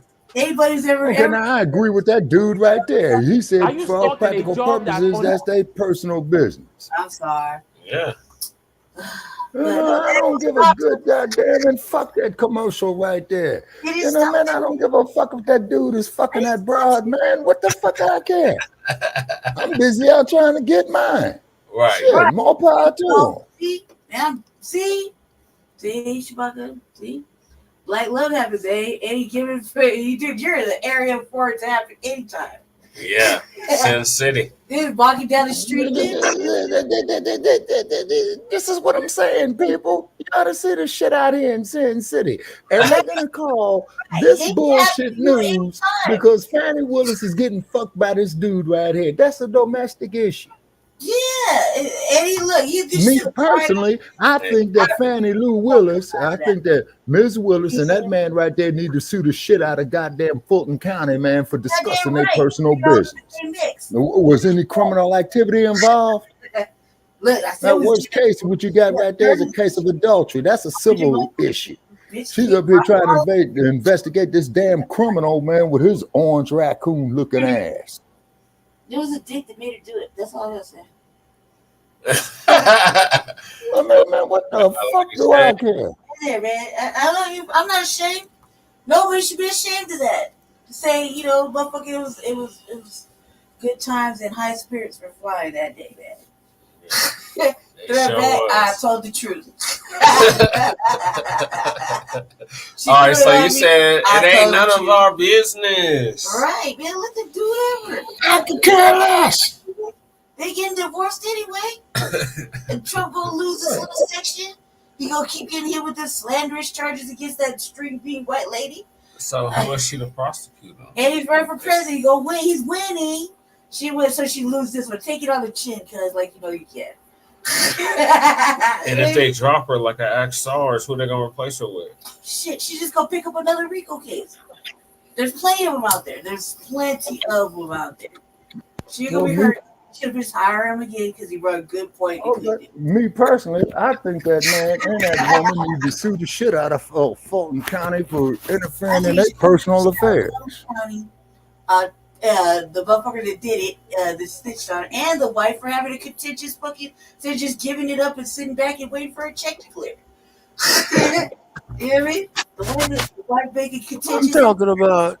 Doctor, $200,000 right there. You get $50,000. That's all you get, bitch. Okay, so Shabaka already said his piece.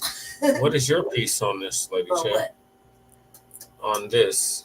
I've been talking for like. Okay, so that's it. But the dick better tell the truth. Him too. He's that mother. They were cheesing right there. They didn't feel guilty about nothing. Nope. There's no remorse being had. I don't feel guilty for it. Personally, everybody that gets sued, everybody mind their own motherfucking business. Look at your feet.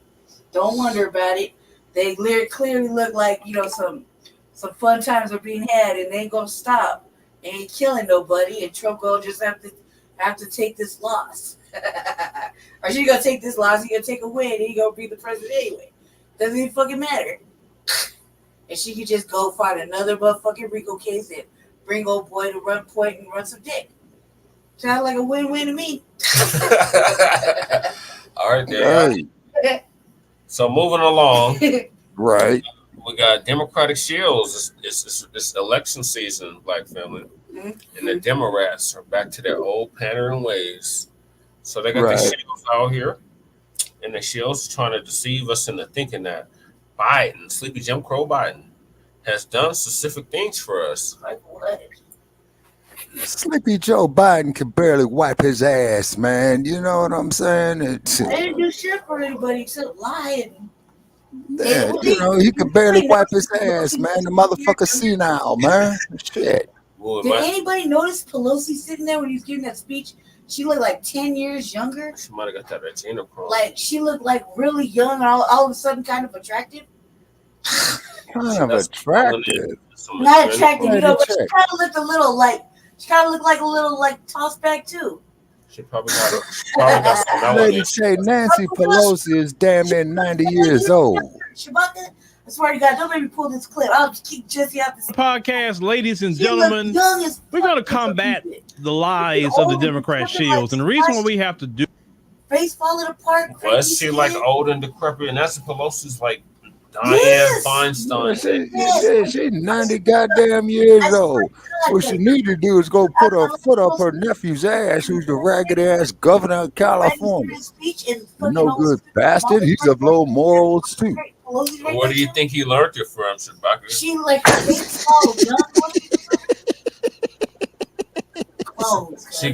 she either got cloned or she got the adrenochrome. Or she got cloned, yeah. Well, probably went over there, probably went to LA, went and saw them damn plastic surgeons in Beverly Hills. You know what I'm saying? 5-10 years younger for some reason. Wow. And attentive. When do we ever see Pelosi attentive? She's usually looking down or sideways. Yeah, she was like making contact, like pursed lips. The only thing that I liked about Nancy Pelosi when she was the Speaker of the House, the dump, as in Human Chit, was given a State of the Union address. He handed the brief to Nancy Pelosi, and she tore the shit up. She did, right? She came out there on the news and said there's a bunch of lies and bullshit, and fuck the motherfucker for all practical purposes. I agreed with her. She did do that. Damn. And they asked her why she turned it over. She said it was a bunch of bullshit. It was a bunch of lies and shit. I was like the only one that noticed. I know I was the only one that noticed. By throwing these hot boy statements around like he's gonna really do some shit. And Kamala's in the back, looking just mugging in the back, and of him. And there she is. She's sitting on the edge of her little seat, looking straight ahead, and she looked like 10 years younger for some odd reason. Like, you know, and attentive. She looked like she was actually paying attention instead of like texting. Okay, Lady Che, they went on and gave her some dope to dope her up, you know, and whatnot to wake her ass up. You know what I'm saying? I mean, so she was flexing like Mitch. Dude, don't you talk about my Mitch you know what I'm saying? There ain't none of these no good motherfucking politicians, no goddamn good. The only thing that impressed the fuck out of me is when they cut the goddamn check, man. $220 trillion in tangibles, period. Going up on them, Shabaka. Hell yeah, shit. Interest, inflation rate. I got them motherfuckers. 120 now. $220 million in tangible. Everything. 220. Yeah, wait a minute. 200. Everything. It all belongs to you. They're never gonna be able to pay $1 million in tangible. They can pay it just like they paid them immigrants. Yeah, I mean, man, if they paying all this money to house these motherfuckers who's beating the shit out the police, and then they walk out the station on OR, then tell the press, fuck you, and then they go get on a bus to California, man, they can kiss my ass, man. Right. You know what I'm saying? And then you got old Dumbo Sambo, the prosecutor. Well, Master Charlie, man, you gum and grit motherfucker, man. Ready for that bullshit, man. That's old school, Shabaka. I ain't heard that in a minute. Well, I'm an old motherfucker. You know what I'm saying? Motherfucker coming out there looking all stupid and shit.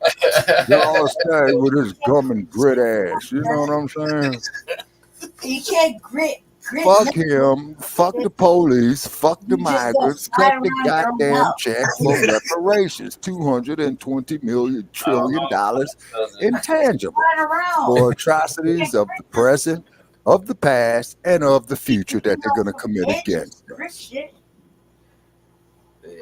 Yeah. Shit, man, and they act like that shit down there in Georgia is news because that dude is fucking blood, man. God damn. Hey, you know what that is, Brother Che? This is gonna make they got white people doing the same shit. Ain't nobody talking about yeah. But hold on, Brother Che. Like I told Sarge, the hummingbird. Like everybody involved in the case is fucking. Brother Che, the hummingbird. Okay. Mathematically, that motherfucker cannot fly, but that son bitch flies and is very agile. You gotta understand, man, he got a way of fucking people up that fuck with the hummingbird too. You know what I'm saying? This is expensive ass dick. You know what I'm saying? Hummingbirds don't fuck with nobody, man. Dude, fucking Fani Willis, more power to him. Keep fucking her brains out, man. More power to you, brother. Get the job He was not looking embarrassed at all. He didn't look embarrassed. Embarrassed for what? Because he went and got him some pussy. Right. A lot of it, Shabaka. A lot of it. I mean, a lot of it. He was manhandling that for reals. Okay, fine. He got the job done. You know what I'm saying? I got more respect for that man right there. Fucking Fani Willis did some sick motherfucker shoving ketchup up his ass talking about his menstruate. Yeah, I agree with you there, Shabaka. All right, we're gonna let Uncle Phil get to these Shills, like the rolling party.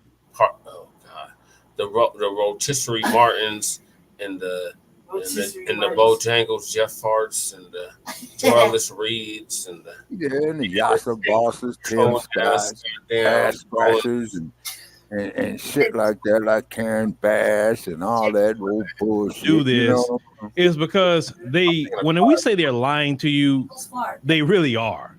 We're going to take our time tonight and go through a few things that they claim that Joe Biden and Kamala Harris have done to help Black people specifically. Okay? We're going to go through what they say on their own website about the Inflation Reduction Act. We're going to talk about the infrastructure bill that they claim that Biden has done to help black people specifically, right? We're going to talk about that one thing they say about, he helped reduce the insulin, $35. We're going to talk about all that tonight. But first, let's go on and go to the website from the White House, these government websites, and take their own words and see, are they really helping black people specifically?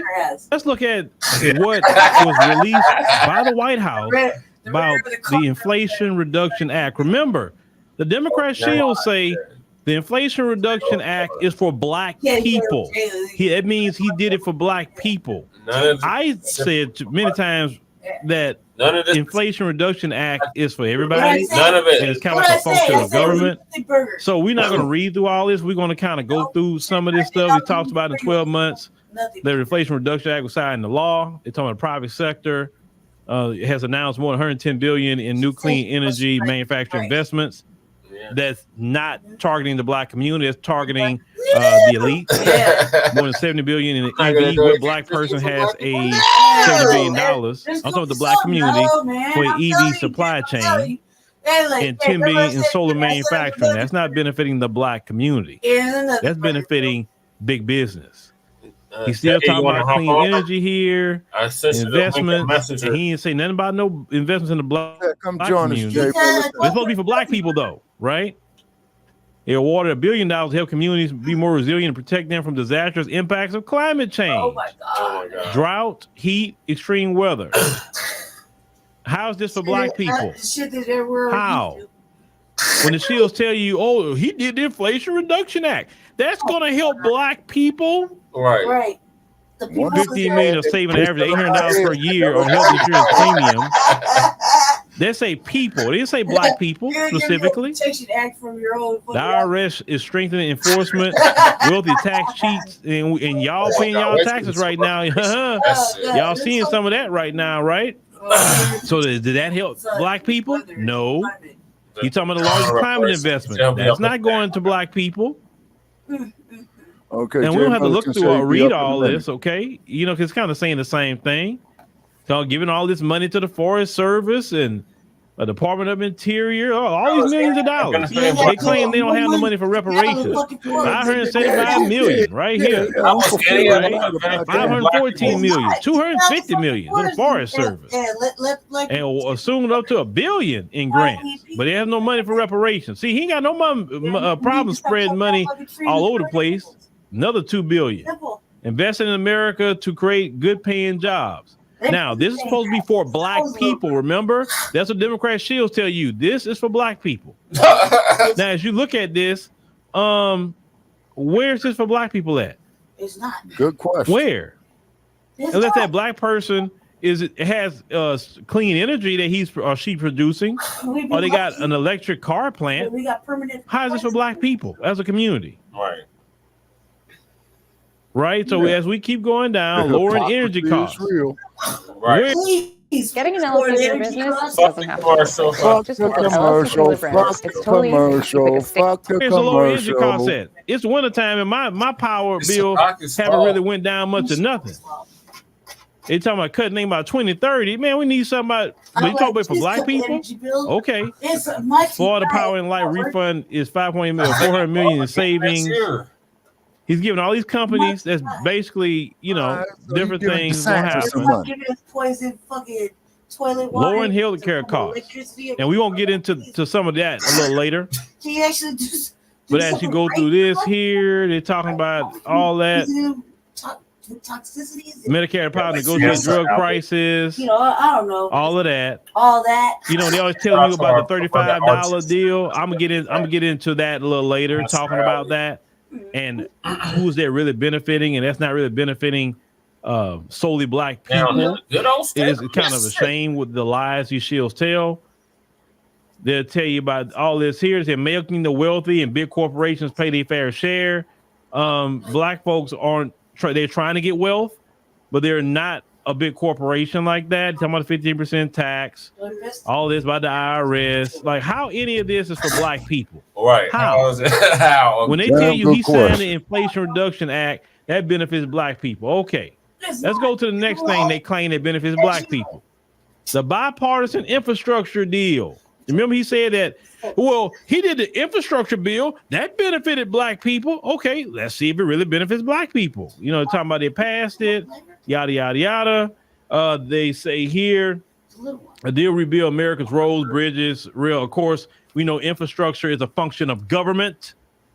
It's not specifically for black people. We're not the only one driving on those roads. Right. Somebody delivering clean water to all American families and climate.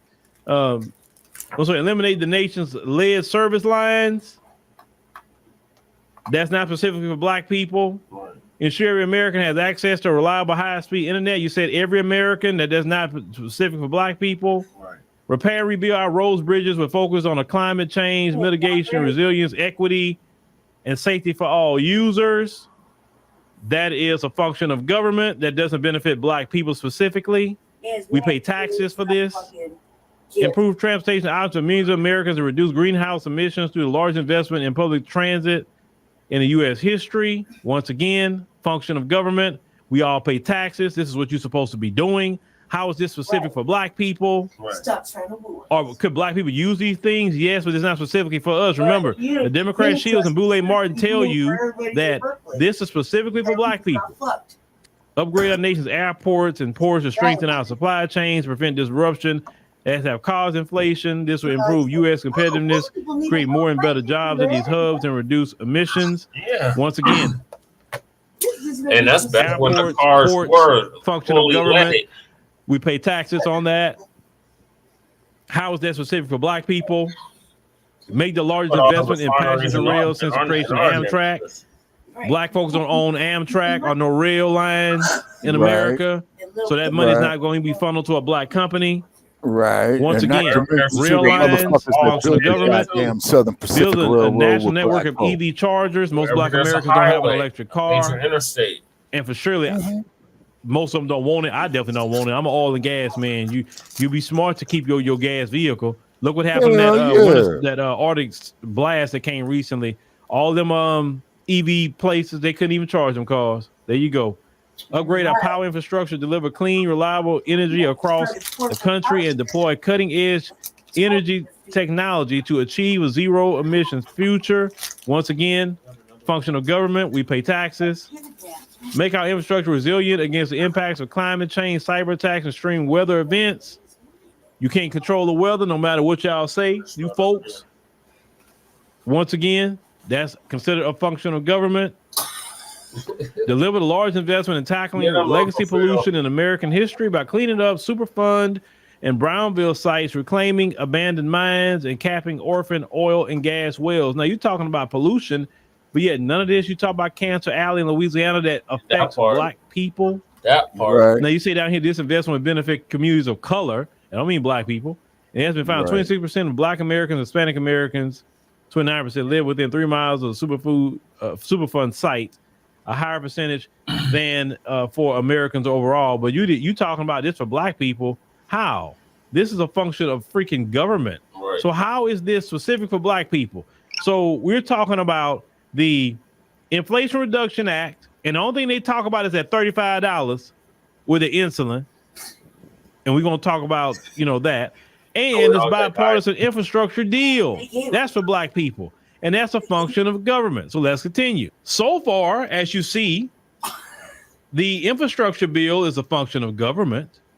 The Inflation Reduction Act is basically another function of government, and it's benefiting the elites and white corporations. It's not benefiting black Americans specifically at all. But the Democrat Shills will come tell you that it is now. And you saw in the Inflation Reduction Act, the part about diabetes. Let's go there. Let's really talk about diabetes and black Americans. So everything I took was from the American Diabetes Association. First, we have a population taken from the census, 47.9 million black people in this country. According to the American Diabetes Association, 38.4 million Americans have diabetes.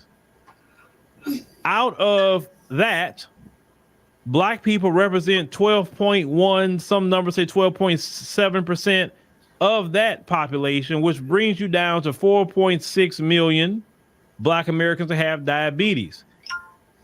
Now, they said that insulin situation, that benefited Black people. Well, it didn't benefit 43 million people. So how did it benefit Black people? Now, it benefited Black individuals. And of course, I want them to get all the help they need. Right. I'm not trying to reduce help of anybody in the community, but you can't say that was specific for Black people, because 43.253,600 Black Americans are left out of this so-called help because they don't have diabetes. You understand? So you Democrat Shills, how are you going to sit here and say that is helping Black Americans when that is helping all Americans who have diabetes? You understand? So once again, that is an epic fail. That's not specific for Black Americans. Sorry, because we don't have diabetes, not like that. We got, now that number is still high. 4.6 million people is a lot. Okay. Well, I would like that number to get down to 2,000 if I could, right? But still, that is not specific for Black Americans, because that's not a disease that Black Americans have. Now, if you said you did something for sickle cell anemia, right, then I say, okay, that is targeting Black America, because more Black people have sickle cell than diabetes. That executive order was. Fuck the commercial, fuck the commercial, fuck the commercial, fuck the commercial, fuck the commercial, fuck the commercial, fuck the commercial. Only to federal law enforcement, meaning FBI, U.S. Marshals, DEA, things like that. LAPD. The majority of the people who have terrorized Black America on a daily has not been the U.S. Marshals. It's been local PD. George Floyd, it wasn't the FBI that did that. It wasn't the U.S. Marshals. It wasn't the DEA. It wasn't IRS agents that did that. It was local law enforcement. Rodney King, the first uprising I ever seen. It wasn't FBI. It was LAPD.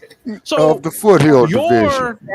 executive order isn't worth crap if it does not do anything to the local. Now, if y'all would have passed a law and that law will say, okay, this is what the law gonna be, and if any of you police violate this law, we're gonna come and get you on a federal statute,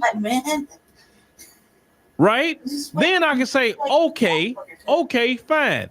That is something that Biden actually did, because hey, we know how we're targeted by the police, and he actually did something on the federal level to stop that from happening. You understand? 2019. You know, Black Americans suffer with home ownership. You could tackle that even without a Congress if you wanted to. Biden, you have control, and you say you don't, of the federal interest rates. Right. You can drop that, say, hey, we're no longer using credit score for FHA loans. We're doing rental history. Right. If that person is making a $2,000 payment and they have no evictions on their record for the past 3 years, we can put you in a home at minimum of what you're paying for rent in this apartment. They got people paying $2,000, $2,500 for apartments, but then they go to the bank and they say, oh, you don't qualify because you got too much debt. The American government got debt. Right. How you gonna penalize somebody about some doggone debt to income ratio? And they say car loans is the one that's the most. Well, how people gonna drive to go pay your bills? Right. They got to get a loan. It doesn't make sense. Or you can say we're not gonna count car loans as part of your debt to income ratio. It's a lot of things, rules that they can put in. We're trying to boost Black home ownership, so this is what we're going to do to help out. Will that benefit everybody? Yes, but it's going to benefit Black people a lot more. Because certain things you could do it benefit everybody, but it helps Black people a lot more, right? I would even, if he did that, I would say, okay, yeah, that's a big benefit to Black people, right? It's so many things that they can do. He can say, hey, we are ending all the provisions in the 1994 crime bill. We're going to give the states billions of dollars as an incentive to not put people in jail. Because the crime bill gave the states incentive to put people in jail. Right. You know what? He could pass a law to say, hey, if you don't put people in jail, that's non-violent offenses, and most black people offenses are non-violent offenses. And if they have to have some home confinement, we're going to give the states billions of dollars to do home confinement for non-violent offenses instead of putting people in prison. And we know they target us more than any other group. I would even say, okay, man, Biden did that, man. Biden helped out a lot of black people. I would say if he helped out black people, I would give credit where credit's due. But your Democrat Shills is not going to come up here and talk about some Inflation Reduction Act, some infrastructure bill. You're not going to talk about some diabetes all black people don't have diabetes like that. You're not going to talk about student loan debt, which I said before, everybody should go to college for free. Everybody should. Just like you go to public school for free, I believe everybody should go to college for free. I'm sorry, I just feel that way. Right. And we wouldn't have a student loan debt problem. Right. But don't let these people lie to you and try to, because see, this is the problem. When the Shills question a lot of you, you don't have the right information. You just know in your everyday life he didn't do anything, but you can't really articulate it when the Shills press you about that, right? So they'll throw up this insulin thing, but you could tell them the majority of black people don't have type 2 diabetes.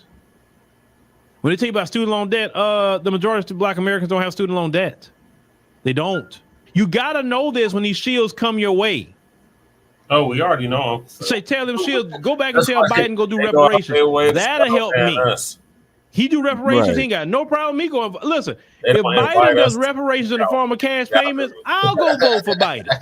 I'm saying that publicly. I'll go vote for Biden if he do reparations in the form of cash payments and them checks and hit our accounts. Yeah. And the Democrats had did it, I'll go vote for them. Because they all right, the Democrats are doing right.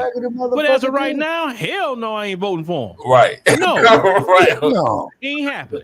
That's right, Uncle Phil. So stop pissing on our leg, Democrat Shills. Yes, there you go. And telling us it's rain. We live in the age of information. That from there, that's not going to work no more. The shaming tactics don't work. Oh. So you need to stop with that. Nobody's going to sit up here and feel bad. We have information. Biden didn't do nothing for Black America specifically. He did it for the Asian community. He wasn't gonna. But he didn't do nothing for the Black community. Yeah. Even at that time, they could have added Black America to that bill. Yeah. And did something for Black America and Asians. Yeah. But they didn't want to do that. And all your Congressional Black Caucus members voted for that. All of them. Shit. That's why we did the story. So the next time they come, you say Biden did something for Black people. Yeah. You say around it. No, he didn't. No, he didn't. Because you know what? I was watching Brother Phil's podcast, and he laid it out how Biden didn't do nothing for Black people. So you could miss me with that. Right. Now, when he come do something specifically for my community, come holler at me by voting for him. Until then, I got the couch at least for right now. Right. Or I don't know. Maybe I'm thinking about Trump. I don't know. But as of right now, the couch got it. Got my vote. Exactly. And if I feel like voting for Trump, I'll go do that too. In my bed, shit. You know, I ain't It's got just that time simple. to go out there and vote for none of these. What Trump gonna do for tricks. you? Yeah. Don't worry about what Trump gonna do. I'll make that decision. But I know Biden is the one that sat up there and begging Black votes. He's begging. Right. I might just look at He's begging. He begged last time. He insulted Black folk, and I don't see how we voted, how we as a community, not me. And let me address that. I'm glad I said that. You got some people who's extremely misinformed. When have you ever heard me tell people go vote for Biden? And if I say go vote for Biden, please send me the link. I'm the one that coined him Jim Crow Joe. Nobody was calling him Jim Crow Joe before I said it. I remember when I said it. Yeah. And it kind of caught on. And that's cool. You can call him Jim Crow Joe. Yeah. No problem with me. Pro Joe for quite a while. Freedom is why I love doing apartment deals, just like the one you're seeing on the screen Fuck now. the commercial. And the Fuck good the news, commercial. Fuck the commercial. Why would I call him Jim Crow Joe if I wanted people to go vote for him? Right. That doesn't make sense. I would have been at the rallies too, wearing a Biden Harris shirt. Oh no! Wow. Never advocated for that dude. Yeah. So stop lying to people in the comment section, please. Oh, also, I'm kind of glad this happened. So, in the comment section, a lot of times you have these people that taking the profile like picture of the channel and they leaving y'all comments, call me, text me. If it's on Facebook or something like that, friend request. I won't friend request none of y'all on the Facebook. So you see some page friend requesting you, it's not me. I ain't got time to friend request you. Trust me, I don't have time. Number 2, on YouTube, we got our page verified since we got over 100,000. So I have a check mark by the Phil Scott podcast name is a check mark. So if you don't see that, that's not me talking to you. That's some troll or whatever. If I catch them, I try to block them from harassing y'all. But understand, Democrat Shills, Biden haven't done nothing for black people. So stop your foolish lies. You're lying. Those lies are not going to work. See, when you got truth tellers like myself and many others out here swatting down the lies. See, like Front Line I would Blacc get News, so much truth enjoyment when the Democrats Black experience look at y'all on election night, right? And they lost, revolutionary, and they say you ain't getting no money from us no more. You cut off. That's what I want to see. I want to see the Democrats toss you out like yesterday's dog. Cracking TV with Jay Miller, not pink, because you cannot convince black people to fall for the okie doke. And I don't care how much somebody cuss me out and say I laugh. Like I'm the type of person. The more angry you get, the more laughs it gives me. Actually, it's funny to me, right? But the truth always going to win against a lie. So any other lies you telling my people, we're going to come right on out. That's right, Uncle Phil. In a place like the Phil Scott podcast and go ahead on and set those lies straight. Shame on you for working with Black News people who are truly anti-black racists to deceive our people just so you can get a check. Shame on you, and may you be broke for the rest of your life. That's right, Uncle Phil. And the majority of these motherfuckers is broken. I want to make a few good points, a very great point, actually. And it starts off with who we are, okay? We are the foundation of this country, all right? Those are my ancestors. This is my ancestry. And we have been the foundation of this country since day one. Not 2, 3, 4, 5, since day one. And when you start talking about foundationals, you're not talking about people of color. You're not talking about minorities. You're not talking about all lives matter. It is specific. And we got to clear some things up because there seems to be a whole lot of fake misconfusion when it comes to our reparations. When it comes to our reparations, everybody acts like they don't really get it. Well, I'm going to clear it up very well, okay? We have been the economic and the social backbone of this country and this county since day one. Again, it all goes back to day one. Once again, not 2, not 3, not 4, not 5. So when you start talking about us, the first thing you got to acknowledge is reparations. Reparations in the form of cash payments. All right, not hugs, not kisses, not can't we all get along, not Uber rides, not DoorDash, none of that. It is about cash payment reparations. How do we know? Right. It's because we see the money being given to immigrants and migrants right here in this city. When I came here, I seen a bunch of my lineage, foundational Black American brothers and sisters out in the streets sleeping in the cold, while migrants are getting millions of dollars, they're getting tangibles, they're getting resources and benefits and elevated above us. So we're very, very aware of what's going on, not just here in Fulton County, but all across this country. So I'm here to tell everybody, we stand in solidarity with our brothers and sisters in Chicago. We stand in solidarity with our brothers and sisters in New York City. And I'm letting everybody know it will not go down the same way it's going on across the country. We get nothing and immigrants and migrants get all of our money. So in other words, I'm here to make a declaration for you and everybody watching right now. And that is that the Black American presence in the South is not going anywhere. So in other words, FBA South got something to say and FBA South is here to stay. So with all that said, in the great words of Dr. Martin Luther King Jr., we are coming to get our check. And I want you guys to pass those reparations for us. And you guys have a great night. With that said, reparations right now. Salute. That's right, Black Alpha. I agree with about 90% of what the brother says. Because if we was truly American citizens, fuck the commercial, fuck the commercial, fuck the commercial, fuck to the commercial, hell to the no, fuck the commercial. Okay.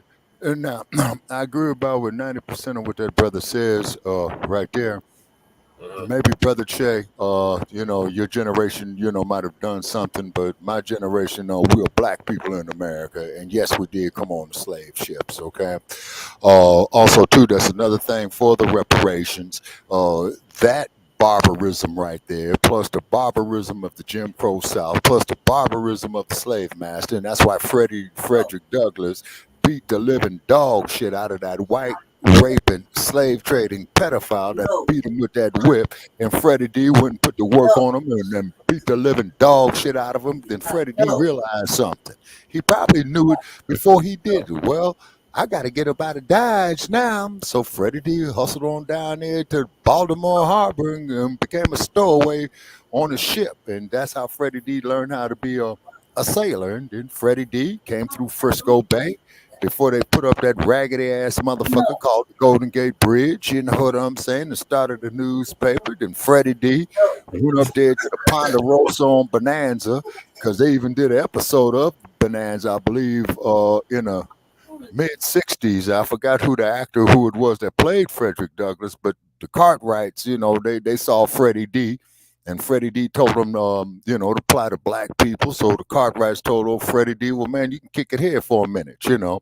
Then Freddie D did go up there through the what they call that motherfucker there, on the Nevada side, they call it the Comstock Lode, okay? Because on the Nevada side of the Sierra Nevadas is where all the silver was, but on the California side is where all the gold was, through Tuolumne, through Angels Camp, through Hangtown, which they call Placerville, very racist, by the way, whatnot. You know what I'm saying? And then, of course, you know, we're going to do a story on William Leitersdorf in the future, who was California's first black banker. They got a small 2-block street named after him in downtown San Francisco. He got fucked out of his ranch land up there in Folsom County.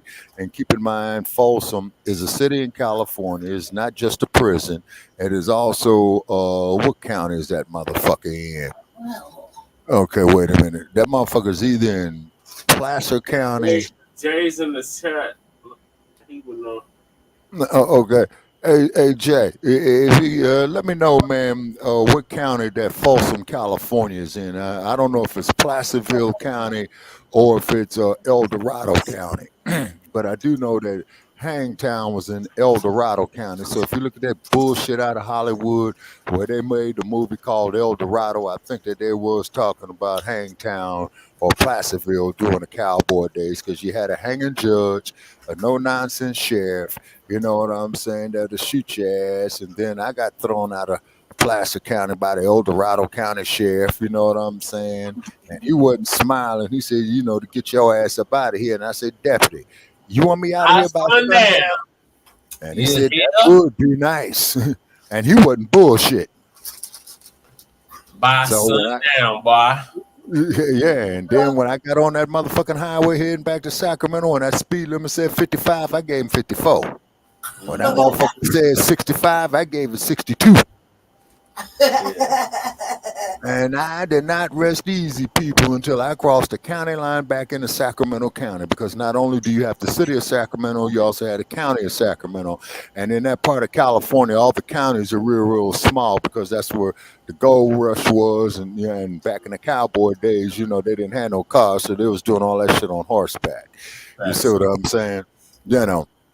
And things of that nature right there. Okay, so, you know, Mr. Phil right here, you know, he's speaking right, you know what I'm saying? The California reparations package excludes direct payments to descendants. I know, it's a complete insult, Shabaka. No, they kiss my ass. Shit, when's the next time them motherfucker having a meeting up there in Sacramento? Nah, I'll go tell him that shit, and we'll do a live feed on the motherfucker. And cuss him out. Shabaka. Ain't that a bitch? I have to go to the website and see.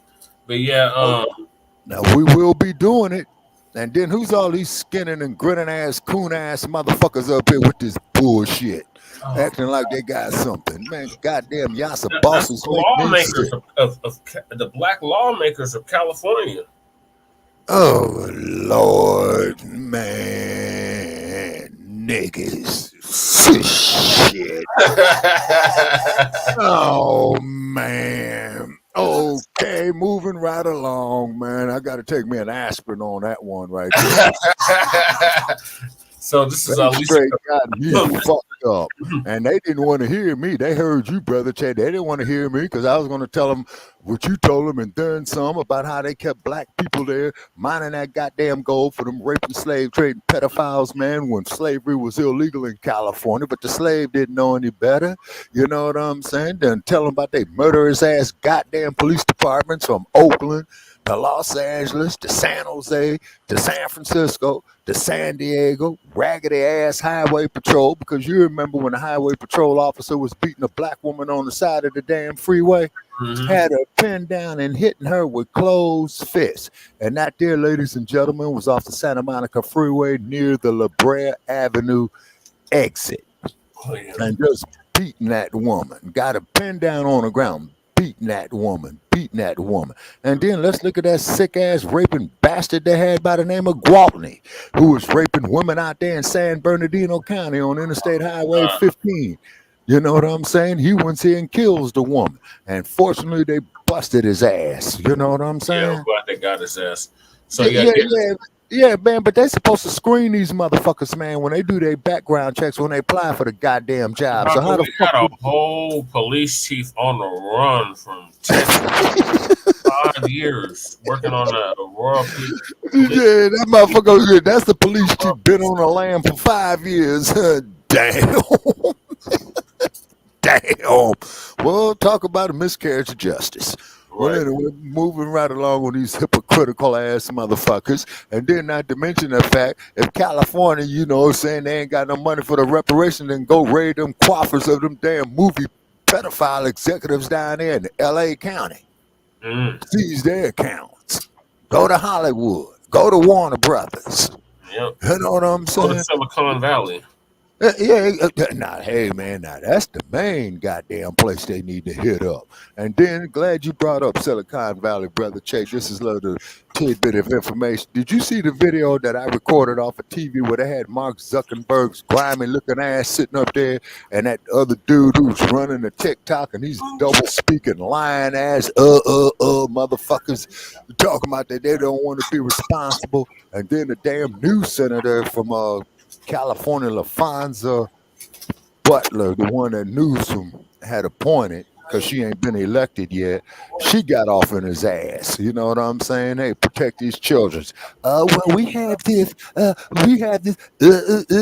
motherfucker, get your goddamn lie straight. Shit. Fuck Silicon Valley. And you motherfuckers better not put me on no goddamn restriction either. Otherwise, I'm going to file a discrimination lawsuit against your ass. Y'all ain't never going to let me get to this video. So this is... Oh, I'm sorry. This is Lisa Cabrera. Shout out to Lisa Cabrera. This is the show that I was on earlier. So she's talking about... Oh, man, that I was trying to call in on. Yeah. Yeah. So I was the first one to hop on, so... I'm only going to play about 20 minutes. All right. Okay, now let me ask you this here, Brother Che. Does Lisa Cabrera follow us here at Front Line Blacc News? Does she follow us? She knows about us now. Okay. All righty. Okay. This is just like, was it Evansville? Yeah. Remember when they put their package out and was all on the media boasting about it, and we found out that didn't have any direct cash payments either? Oh yeah, the media will gladly put you on, and you'll get publicity as long as it don't have cash in it, just like this. The set of bills notably excludes direct cash payments. So California state lawmakers introduce a slate of reparation bills on Wednesday, including a proposal to restore property taken by race-based cases of eminent domain and a potentially unconstitutional measure to provide state funding for specific groups. The package marks a first-in-the-nation effort to give restitution to Black Americans who have been harmed by centuries of racist policies and practices. Well, if that's what you were trying to do, then it should have included direct cash payments, period. California legislative push is the accumulation of years of research and debate, including 111 pages of recommendations issued last year by the task force. Other states like Colorado, New York, and Massachusetts have commissioned reparations studies or task forces, but California is the first to attempt to turn those ideas into laws.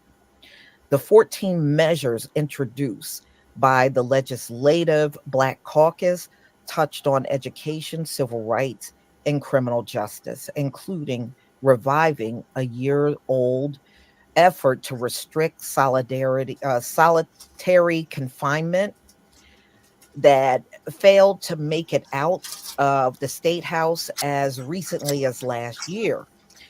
Not included is any type of financial compensation to descendants of Black slaves, polarizing proposal that has received a cool response from many Democrats, including Governor Gavin Newsom. So it just proves right there. Now listen, Governor Gavin Newsom is giving free health care to all illegals in the state of California, but he don't want direct cash payments for the descendants of slaves. I want y'all to think about that. He's willing to shell out millions of dollars to cover health care for illegal people that don't pay one dime of taxpayer money. He's willing to do that, but he's cool on the fact of giving direct payments to the descendants of slaves. Okay, so a package is good to Gavin Newsom as long as not any money to the Black residents of the state of California. Wow. And you heard the Democratic Party is not for direct cash payments. But did you ever hear of the Democratic Party being against the descendants of the Holocaust victims getting direct payments? Have you ever heard of the Democratic Party being against the Native Americans getting direct cash payments? Have you heard of the Democrats objecting to the immigrants getting direct cash payments? Because all of those groups are getting that right now as I speak. You don't hear them saying one word about objecting to it. But when it comes to us, all of a sudden they got a problem with everything pertaining to direct cash payments. I want you to pay attention to that. This is your Democratic Party saying these things, but they think you should go out there and vote for them and keep them in office. Hey, they can kiss my ass. Okay, that's what they believe. I've been doing that for 10 years, over 10 years, telling them to do that. Okay. While many only associate direct cash payments with reparations, the true meaning of the word to repair involves much more. No.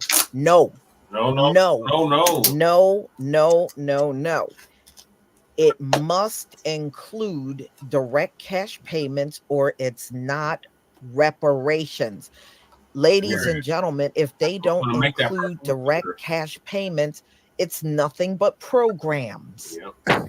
Okay? That's that all are it is. designed to fail. Not reparations without cash payments. And see, this is the slick way they keep trying to sell these packages to our community. Oh, well, there's other ways you can do reparations. No, there isn't. No, there isn't. There is no other way to do reparations with direct cash payments. Now, you want to throw all this other stuff in, that's fine. But if you don't get direct cash payments, all you got are programs. Never forget that. That's now, all we you ain't got. talking about no goddamn $25 a month either. Labeled the package reparations, but at the end of the day, it's just programs. That's not reparations. That's not what this is. All right, let's go on. Assembly member Lori Wilson, chair of the caucus, said in a statement, "We need a comprehensive approach to dismantle the legacy of slavery and systemic racism." Let's talk about that. I don't mean to keep stopping, but it's just some points I want to make. Ladies and gentlemen, let's be for real. As long as the system of white supremacy is in place, there is no replacing it with anything else. It don't need replacing. It needs to be completely dismantled. But these folks are not going to dismantle it. It's not going to be dismantled. And they're not looking. You don't hear them talking about, okay, we need to just do things differently and turn this around. They're never going to say this. Let's be real. They are never, ever going to say that, because if they say that, then they're relinquishing power, and they're not going to do it. Right. They're not going to do it unless they're in a position they're forced to do it. And ultimately, that's what's going to happen. They're going to be forced. Their hand is going to be forced. But do it on their own. I mean, you can say those things, but, ultimately it's fantasy talk. Right. That's all it is. It's fantasy talk. Hooray for Hollywood. It does have a provision that would give some monetary relief. That's BS. It should have monetary relief, period. Damn right. The proposed bill, authored by State Senator Stephen Bradford, a Democrat from Los Angeles area, deals and with fuck him. Right. Los Angeles is the main goddamn place that need to get some fucking reparations. Look at that murderous ass police department you got down there. Why the fuck you think Christopher Dorner did what he did? Provide another effective remedy to appropriate, such as restitution or compensation. Well, first of all, that doesn't go far enough. And in my opinion, eminent domain is still being practiced. Okay. Look at Manhattan Beach. And you would have to dismantle all of eminent domain from happening in the United States. It don't make sense to do eminent domain when you got wide open land all over this country that's not even being used. And those locations never seem to get selected. It's only where some Black community is that they want to either wipe out the community or they want to take and pluck away properties. It's still happening. Exactly. Look at the Harbor Freeway in LA. That is a classic example of what she's saying. So, but I don't think compensation should be just limited to people that lost their property. To me, that don't go far enough. They need to give it to all descendants of slavery. So let's go on. Black lawmakers are already anticipating an uphill battle. Well, yeah, you should have one because you don't have any direct payments in it. Exactly. And without direct payments, to be honest with you, I don't care if this bill fails. I don't care if it does. I don't either. They anticipate spending many hours to educate fellow legislators and convince them to pass the bills. Some of the measures could also run into legal trouble. Democratic Assembly member Corey Jackson, who represents a district of north of San Diego, is proposing asking voters to change California's constitution to allow the state to fund programs aimed at increasing the life expectancy of improving educational outcomes for or lifting out of poverty specific groups based on race, color, ethnicity, national origin, or marginalized genders, sexes, or sexual orientations. I don't like that. I don't like it either. I don't like that. Oh, so they want to put the alphabetized That sounds like before us on the record. Fuck the goddamn state of California. That's why I'm glad I moved out there. Number two, I don't like the fact that they say change California's constitution to allow the state to fund programs. We are not looking for programs. Right. We are not looking for programs. And that's what I'm telling y'all. This alleged reparation package, that's all it is a package full of programs. That plan could face a similar constitutional challenge like the one that ultimately dismantled affirmative action. Other proposals include protections for natural and protective hairstyle. I don't want that in my reparations package. Right. I'm sorry, y'all. I don't want things pertaining to our hair in a reparations package. Well, I don't want that on in that. there.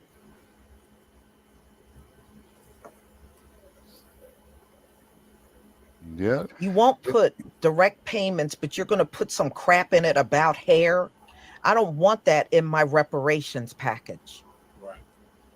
You can rest assured none of these other groups, even what the governor of New York is doing, I bet you there is nothing in that package pertaining to Holocaust beneficiaries' hair.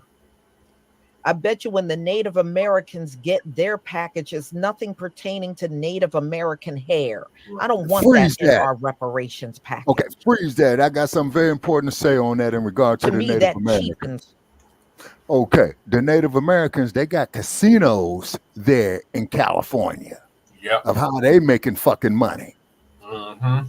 You see what I'm saying? I'm talking about in Northern California, Southern California. I lost a few dollars in a couple of them, you know, and then being out here in Sin City, a goddamn casino ain't nothing but a goddamn cash cow. You know what I'm saying?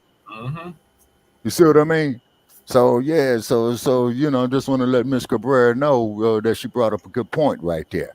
You see what I'm saying? You know, and then yes, and in California they did exterminate the Modoc Indians up there in Modoc County. They made a movie about it called Ishi, about how when the white man came there with his funky, nasty ass and his smallpox, exterminated a whole Indian nation there. Now keep in mind, the Modoc Nation was not the size of Texas. It was not the size of Louisiana. It was not the size of Georgia and Maryland and the Carolinas where our blood had shed on them plantations. You see what I'm saying? But a whole lot of slaves were brought to California to mine that damn gold. But as they say, you don't want the slave to read. Had the slave would have read, he would have realized that once he stepped foot into California that he was free and he was no longer a slave. So a whole lot of them, you know, perished up there in them goddamn gold mines. Look at the case that Brother Isaiah brought to my attention, Biddy Mason.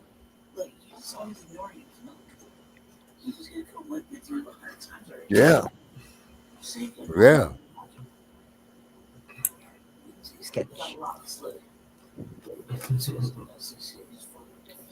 I don't want that in there. I'm sorry. I don't want that in there. Hairstyles in all competitive sports and a formal apology by the governor and legislature for the state's role in human rights violations and crimes against humanity on African American slaves and their descendants. The caucus will flesh out the package in the coming week. I don't want no damn apology. Give me the direct payment. Screw your apology. Pretty much. I don't want this. No, fuck. Don't say anything. Continue with no. Pretty much, I don't like what they got in here. Yeah, I got the point the first time. No. I can see the property loss. That does make sense, but hair, I don't want that in there. No. You don't see hair in anybody else's any type of package, any other group. You don't see no crap in there about no hair. I don't like this package. And like I said, I don't care whether this don't pass. I really don't care if it don't pass, y'all. I like to see the motherfucker fail. I don't believe it would be any loss being that there's no direct payments in it. I mean, it was nothing. I got these skinning and but they're all standing there ass smiling in the picture like they've done something special. Right. So hard for you. You know, oh, we can't put direct payments in there because it's gonna upset the masses. Fuck the masses. Oh, sorry. Sorry. No, you right, sister. masses. Call into Shabaka's back experience and Nance. We'd love to have you, Miss Cabrera. You're right. Fuck them. Right. We endorse and approve of that message, ma'am. We really do. Yeah, And I mean, and also to too, me, people, they don't have let me the let her backbone finish. that it takes to push the kind of package that we want to see. And that's a shame that we don't have elected officials that are willing to go the full 9 yards on this thing. Right. And You fight it. could have in Colorado, you could have. You're in a state, California, you're in a state that's giving all kinds of free money and health care to immigrants, but you can't stand up and fight for the reason why the descendants of slaves can't get this.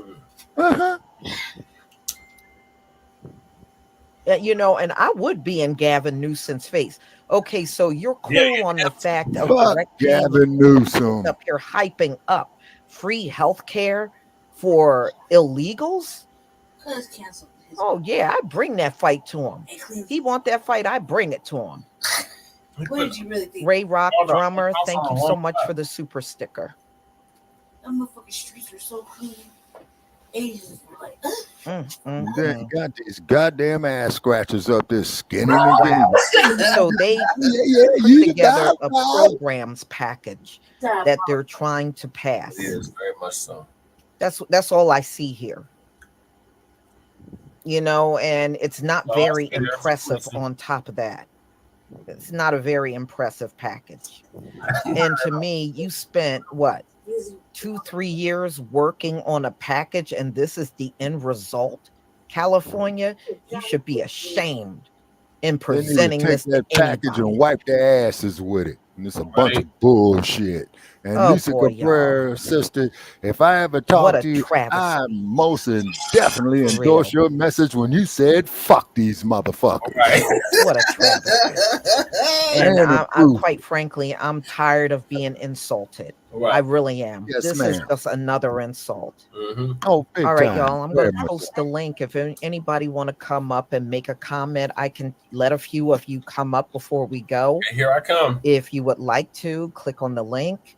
Please take no more than about 3 minutes to talk so that I can allow other people to come up and speak. So just go ahead and click on the link if you would like to, you know, make a remark on this subject matter. Okay, Brother Che. I must go on, Shabaka. Well, yeah, I mean, this should be a reminder that as long as we got the same elected officials in place, nothing is going to change. Unfortunately, the ones sitting there on Capitol Hill in Washington, D.C., they don't have the backbone to fight for this thing. And you can see even on a more state and local level, they don't have the backbone to fight for it either. It's just more of the same. Shalom, Che. How are you? There I am. Hi. Hi. Shalom. How are you? Shalom. It's a pleasure to be able to finally talk to you. Yes. Yes, this is Justice Harris, Che and Chroma. I'm just leading your chat, and I have my own platform, Front Line Blacc News, and the Revolutionary Agenda. What I wanted to say, Lisa, was this is once again, this is a nothing burger. It's election season.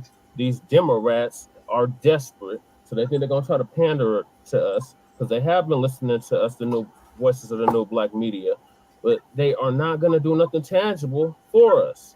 And like we said back in 2020, we weren't gonna get nothing tangible from a Biden administration, and people still went out. Our people still went out and voted blue, no matter who.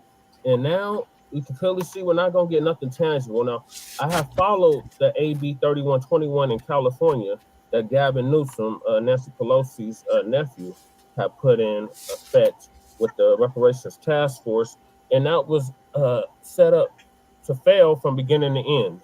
First of all, the people on the panel weren't even of our lineage, foundational Black American descendant of American chattel slavery freedman status.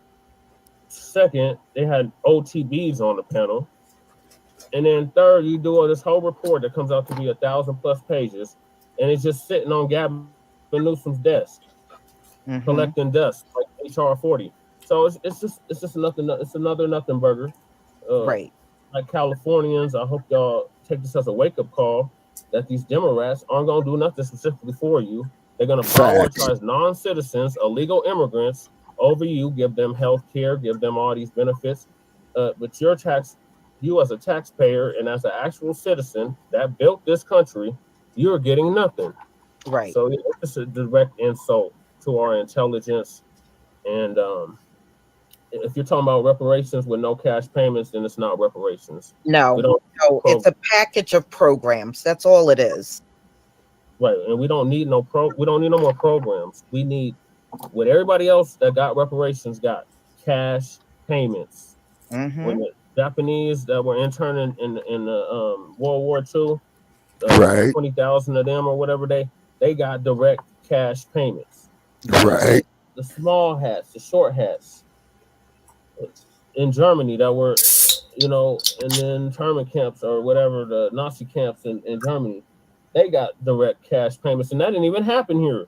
That happened across the world. And any other groups you can name, these $5 Indians, whatever, they all got direct cash payments first. Right. Some And got there's never any complaint. Right. And I don't mean to cut you off, but there's never any complaints from anyone except for when it's for us.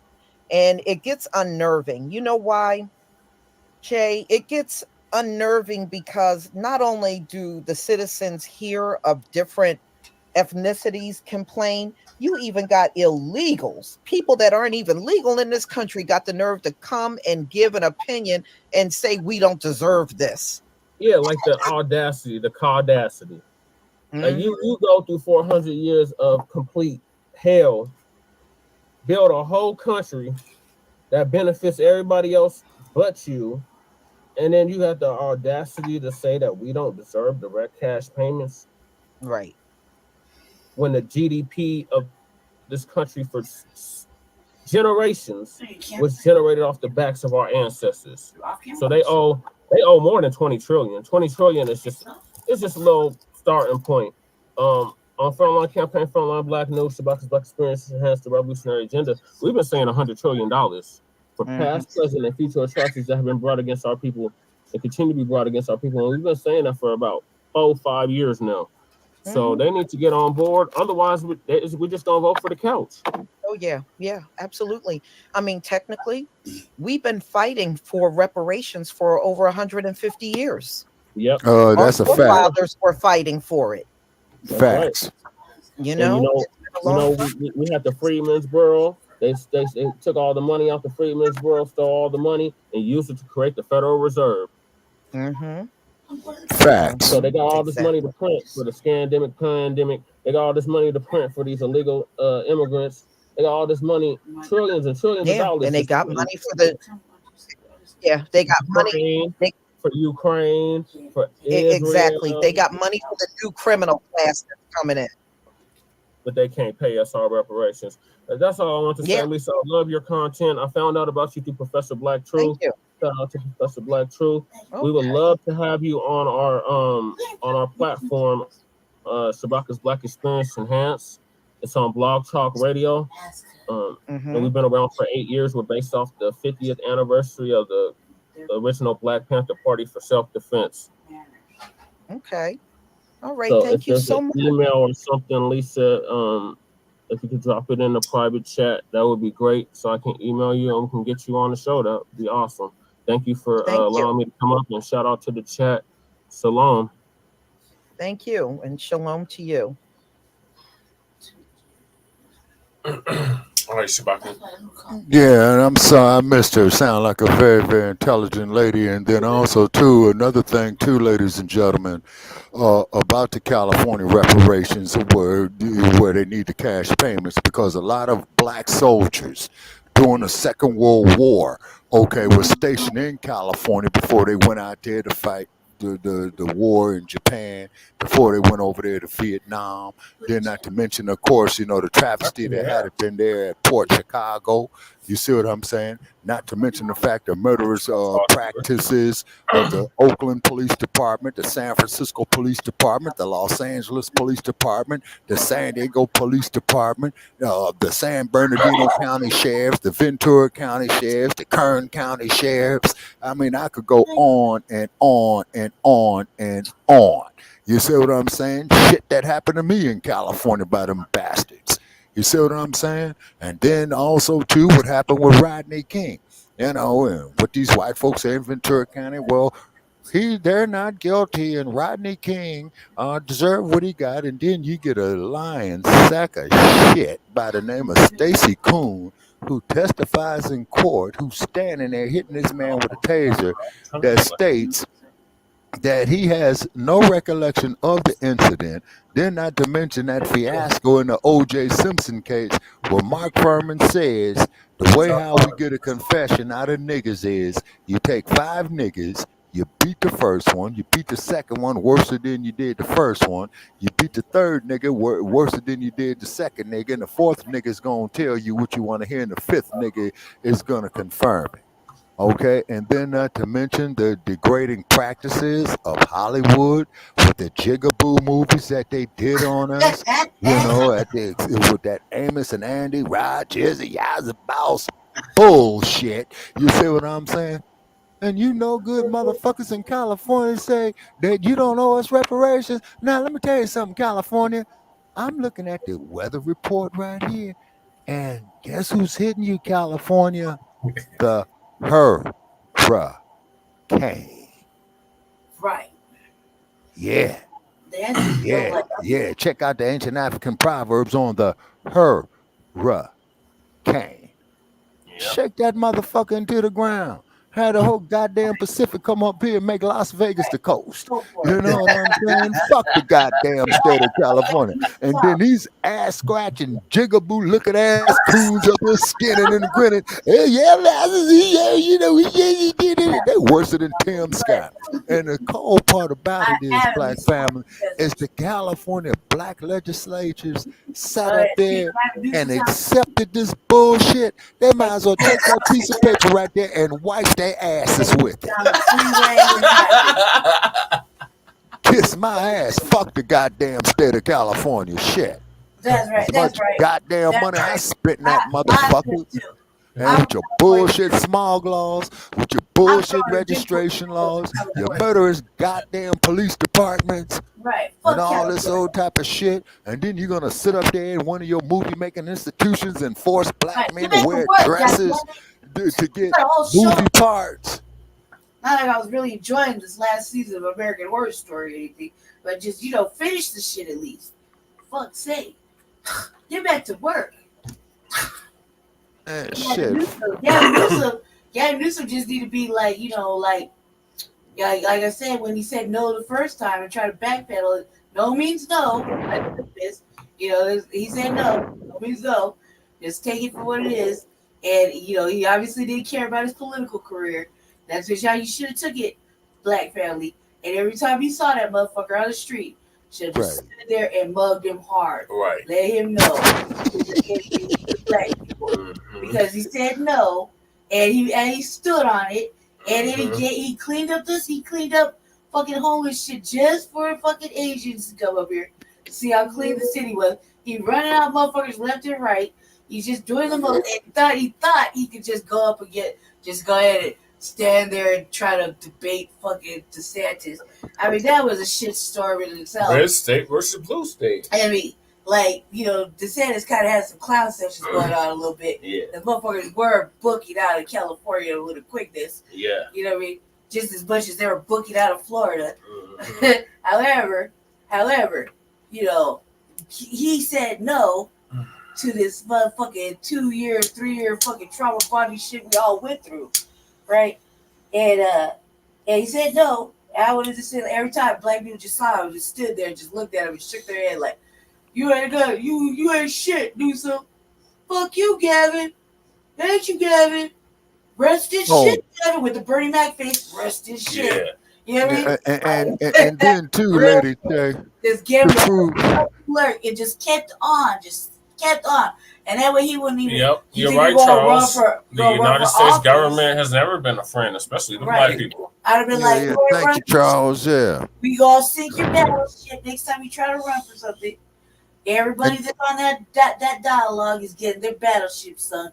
Here's a wrap for you. And then also campaign for a long campaign. Yeah.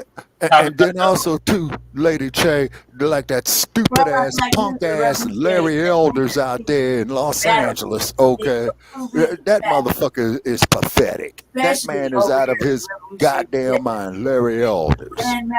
Fuck Larry Elders. And Larry Elders, yeah, you call him to Shabaka's Black Experience Enhanced. And the number to call, motherfucker, is 516-418-5996. Fuck you, Larry Elders. You lying bastard. You didn't grow up in no goddamn South Central LA trick. You grew up in the Crenshaw district, right by Baldwin Hills. Fuck Larry Elder. Yeah, don't talk about Baldwin Hills, elders. You don't speak for me. That's a damn show. You don't speak for us. You don't speak for shit. That's why you didn't get nowhere with that. Fuck Larry Elders. Tim Scott. And I approve of the goddamn message. And if the motherfucker don't like it, he can call in 516-418-5996 on our next podcast on Tuesday. Fuck Larry L. Do you know who's worse than Tim Scott right now? And fuck Leo Terrell too. Yes, who do you think is worse than Tim Scott? Leo right Terrell and Larry Elders. Jason Whitlock. No. Right now, currently, right this minute. Worse than Tim Scott. Worse than Larry Elders. We're talking about ass kissing, sucking up, pucker, bend over, pop it open from Zaddy. Roly poly. No. Fucking Van Jones. Oh, crime. Oh, Lord, yes, Lady Che. Move to the head of the class, ma'am. Anytime that when I see a grown-ass man sit up there and cry because a white supremacist got elected as president of the United States. This is so sad. Man up, motherfucker. I want to talk about this, man. When has Van Jones been relevant in the last fucking 4 or 5 years? He hasn't, right? But let it be known today as watching Elon Musk gave him hush money. It was like, let's just see $100 million. Yeah, I forgot about that, brother. You're right. Yeah, so fuck the Stinky Bird. And Stinky Bird is not an African. He's a goddamn boy. Stinky Bird I'm done talking said that Biden, the Democrats, are flooding the illegals in so they can maintain power. Van Jones right now is the go-to for fucking Fox News today's early day. And everything. Let's just see what Van Jones got to say. I don't care if you're kissing ass and Van Jones over there. And glad you brought up Fox News, Lady Che. Like,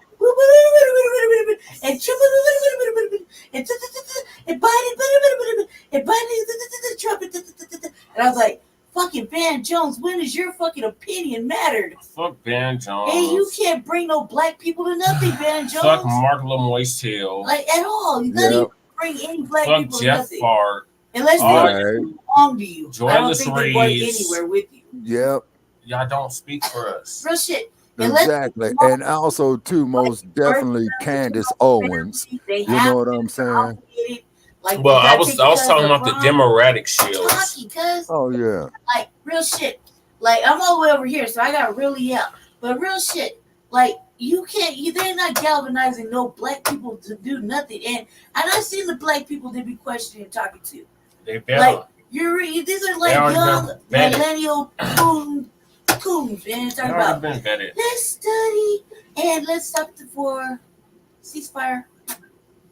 Like, that's what we're talking about. And they're Argyle motherfucking Huxtables and shit. Walking around and Foxy Twins and shit. Baby frozen glasses talking about, we need more of this and more of that. None of this talking about cash payments, reparations, none of that shit. They ain't talking about nothing we're talking about. It's I'm already ready to throw the And towel. also, too, Lady Che, shout out there to Sister Soldier of the point that she made on the last episode of the Cosby Show. Soldier, but No, I got it. Have you noticed that we're just teaching us? We ain't teaching these millennial shit. They think they got the answer solved by this whole Palestine shit. It's tragic and all. It is sad and all. We got black people dying here. We're right here, right now. Like, what are you talking about? Like, what is it even? We got the same shit going on right here. Right now. 00 N X.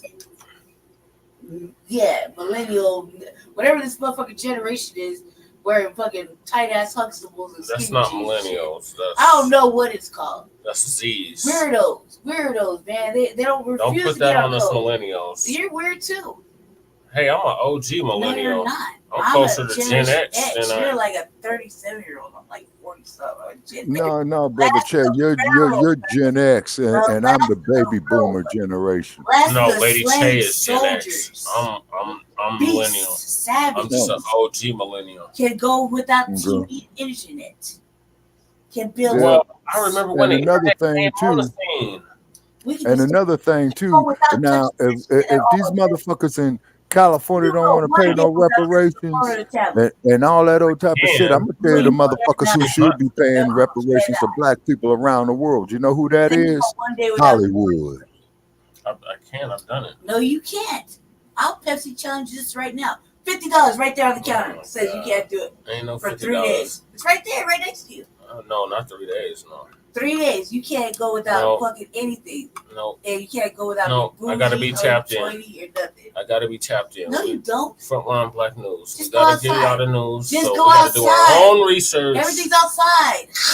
Go outside. These mugs outside is clueless. Just go outside. I don't even know it's 2024 yet. I can do it, family. Trust me. I can do it without, I do it religiously. They have to come look for me. They still think Cancun is the mayor. Real shit, don't you have to come look for me because you see me on the internet? Like, no action anywhere on the internet. Yeah. You gotta look for me for how many days? 3 days, 4 days? Yeah. And you don't know what's going on. You're not in the loop. I do know what's going on. I'm psychic.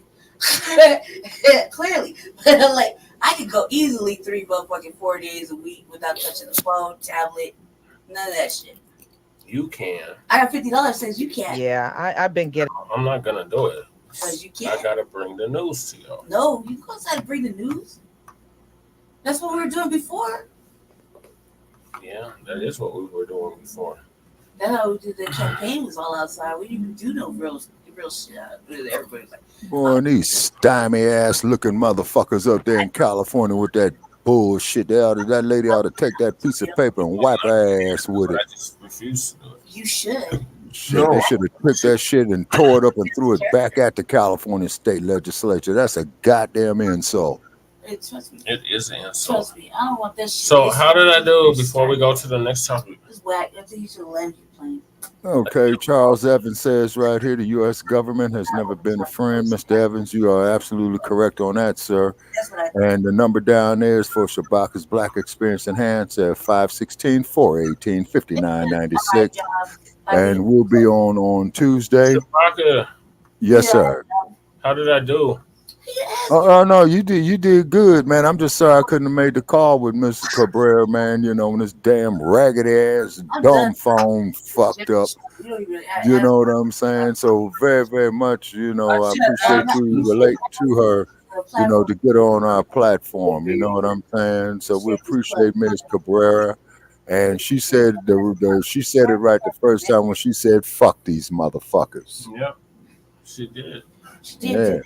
I would just say you didn't manage. You could did let it play sooner and all that. I did let my But I plane. get it. Like if I had called Jason Black, I I would be did a just as solid nervous. 3 minutes and hopped off. I'd be nervous. I'd be like, stutter, and probably be like name and location. And I probably fucked up the first 3 seconds. I got in what I needed to get in. And I got the hell out. Which one do I say? Bread here, The people after me minus LBZ was on some other shit though. I was like, what the fuck are y'all talking However, about? I just think I was like, I guess yeah, you did. Of course you should. I started it off right. You know you should. They had to follow up that. And they couldn't. It was good work. Good work. Okay, so Shabaka, since you're our West Coast correspondent, Yes, sir. What's your final thoughts on this California reparations package? Yes, sir. My final thought on that, man, I need like about a minute. Okay, first of all, this is an insult to us as a people. It is an insult to humanity, basically.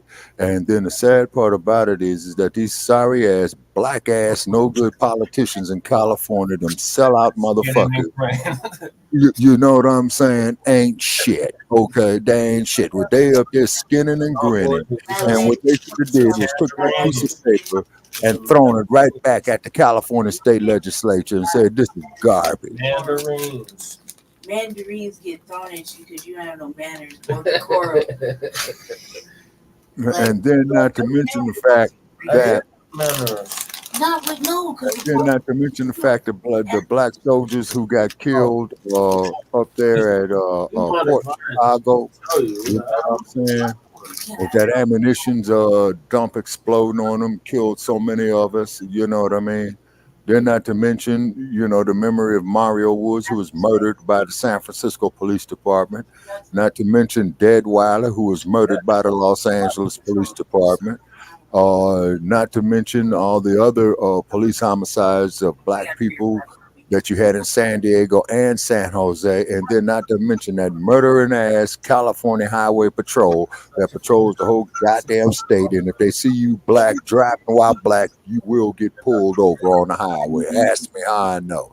Then not to mention the fact that California Highway Patrol officer that beat that woman on the Santa Monica freeway right there, had the woman pinned down and hitting her with closed fists. And only because the woman was homeless, you know what I'm saying? She was walking on the freeway. Walking on the freeway, man, shit, that's a damn $250 ticket. You see what I'm saying? He didn't have to beat that woman like that. And then the psychotic ass police chiefs that you had of the LAPD, William H. Parker, Ed Davis, Daryl Gates. Well, the reason why blacks died of chokehold in California and in LA is because their ventricle veins do not reopen up like in normal people. And then Daryl Gates, your goddamn son, and then Daryl Gates, your goddamn son, who's a fucking dope fiend who goes out there and pulls an armed robbery out there in Huntington Park. Did you take that motherfucker up there and have him casually shot? That motherfucker was on nope. Kiss my ass. Right. So yeah, the hell with these motherfuckers on the screen here. Yeah, so they can kiss my ass. Fuck the goddamn state of California. Shit, I'm sorry I paid taxes to you bitches over the course of my lifetime. I'm sorry for all the time I paid my goddamn driver's license and car registrations in that raggedy motherfucker. Shit, fuck the goddamn state of California. Kiss my ass and got a bunch of jigaboos up here smiling and grinning like they do. Yeah, I'm definitely gonna tell you to fuck off when you arrest me in California next time. Okay. That's all right, well, moving happening. along, we got the migrant crisis in New York. We covered that yesterday with the illegals that attacked the police. Then we got the Boston Mayor, Michelle Wu, wants to close down a community center, black community, and put the migrants. Oh, we lost it.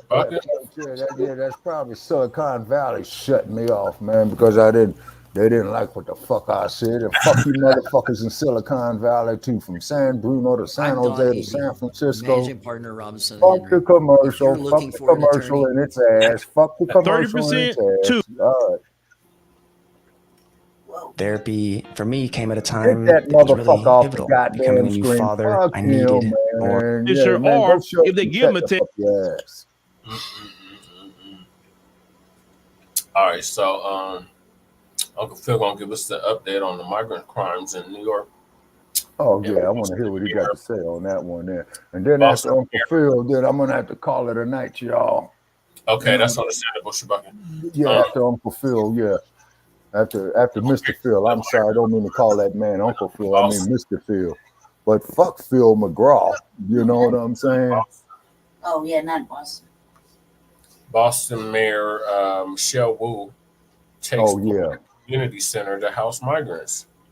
Oh man. It's going to be a simple test. Podcast is that black folks barely breathe wrong, jaywalk, and they in Rikers Island. They're getting tickets. They're being harassed. Remember, stop and frisk. But migrants literally kick police officers in the head, and they go to jail, and then they get right back out. And you know, there's an update to this story that the migrants that was involved got on a bus and went to the West Coast. So they fled again. They fled from their homeland, committing crimes in New York, fleeing there, and now a lot of politicians in the police unions are very upset, and rightfully so. Well, I want you to watch this video coming out of New York. It's not just that one incident. That's the one that got caught on camera. See, they've been having a lot of criminality happening in New York, and Eric Adams has been keeping this mess quiet. Let's go ahead and listen to this. You know, I woke up this morning and got on the phone with the director of ICE for New York because in my city, we saw 2 police officers beat by a mob of migrants in Times Square. And I told the ICE director quite clearly, like, I want these individuals to be deported, period. We cannot accept in this country people who have paid the cartels thousands of dollars to be smuggled here, and then they're in our city committing crimes. And why are they in New York? Well, because our mayor decided to provide housing, education, legal services, laundry services, food, you name it. And so it's incentivizing more people to come to New York City. But you're seeing that not all of them are innocent asylum seekers, as our mayor claims. I can go through a bunch of articles here, which we don't have time for, but another woman was arrested for slapping NYPD officer in the face. Wow. Okay, another illegal immigrant bites off a police sergeant's finger after a DUI bust. Asylum seeker accused of killing another at the Randall's Island shelter, which we, the taxpayers in New York City, are paying for.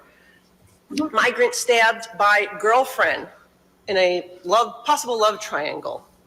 Okay, this is what's happening in New York.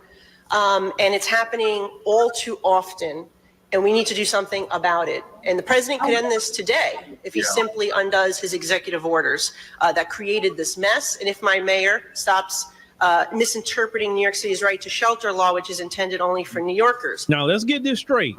So a migrant slapped an NYPD cop in his face. And I think he says a woman or so, a man, whoever, and he lived to tell about it. Right. Yeah. When have you seen black folks slapping cops in the face and living to tell about it? Because when they use lethal force on us, what does American society say? Well, he was justified. Why are you going to hit a cop for? You should have known something was going to happen. He has the legal right to do that. But you notice they're not using their legal right to use excessive force all of a sudden? Yeah. You notice that?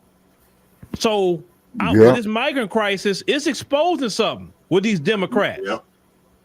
So you can't do that to them, what you do to us. But them, they can jump cops, kick cops in the head. If there had been black folks kicking a cop in the head, he would have got an attempted murder charge for that. He wouldn't even leave. We all know this. And he'll still be, they all would be in Rikers Island right now. They wouldn't say, oh, hey, y'all can get out. Don't worry about bail. You good. Go ahead on home. I mean, come on, y'all. Another one bites a cop's finger off, she says. Yep. Like a rabid dog biting somebody. And live to tell about it. And that person nothing happened to them. They're in there stabbing each other. They're doing all this wilding out in New York. Listen, American citizens, listen to me. Do you want to, if you really want to send a message to Eric Adams, how you don't like this migrant crisis, recall his ass. Stop your tourism in New York. Stop it. Eric Adams put them in Times Square. Yep. How and why? Right. If I know Times Square is my biggest tourism hub, I'm not about to put them over there. You going somewhere else, but you're not going to be there. Right. He put them there. You remember the other report? They have rings of people pickpocketing people. Another employees at the Nordstrom say they got bit. What is it with y'all biting people? Right, right. Why are you biting people? One of the most filthiest things you could do is bite people. Right.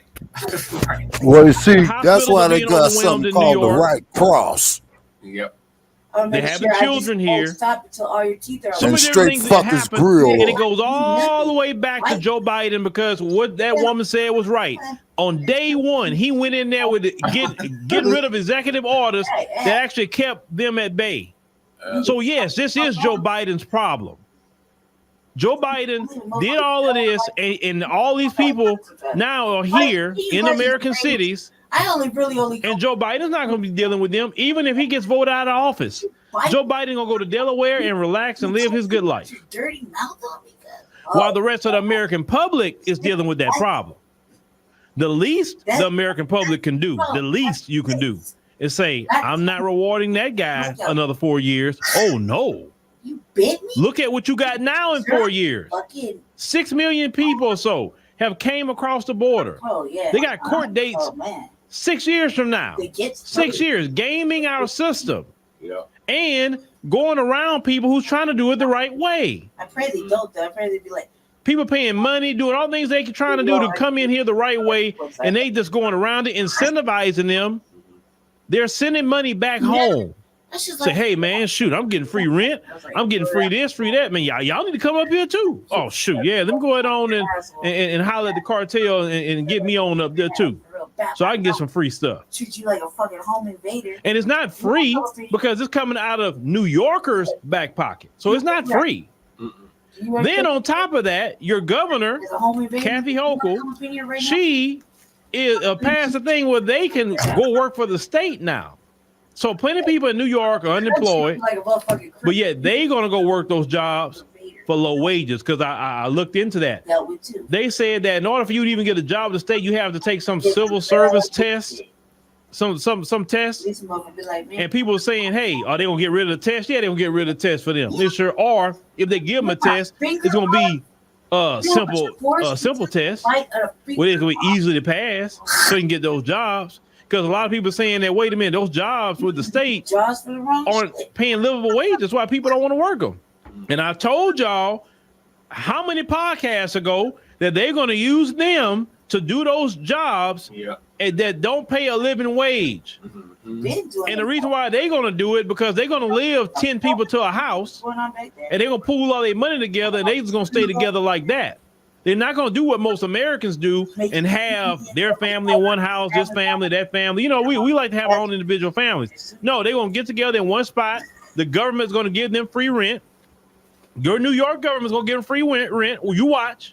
To go work for the state. So they're not going to pay no rent. They're going to get food stamps. Remember the government worker on the podcast said they get food stamps? They get everything. So their money going to stay in their back pocket. Hell no. And the more and more they're going to keep doing this, I told y'all, these corporations, the states, they don't want to pay a living wage. America started off as a slave nation. Listen to me. This is why we talk about reparations. And I know some white people that's here listening. Now you starting to see how this all coming back to even bite you now. You see? This country started off as a slave nation. Never paid for no labor. We as Black Americans say, hey, 200, almost 250 years of free labor. Come on now. We need to get our just due. Yeah. Get how you live. Then they created, after slavery, the convict leasing program, gaffing up Black people, Black men in particular, to go put right back into slavery. That's what's going to happen. Then you got the 13th Amendment of the Constitution that still allows slavery in prison. America never got rid of slavery. They just took it from private owners holding slaves to the state holding slaves. And then y'all never said nothing about that either. Go back to the United States. Now they brought the migrants in.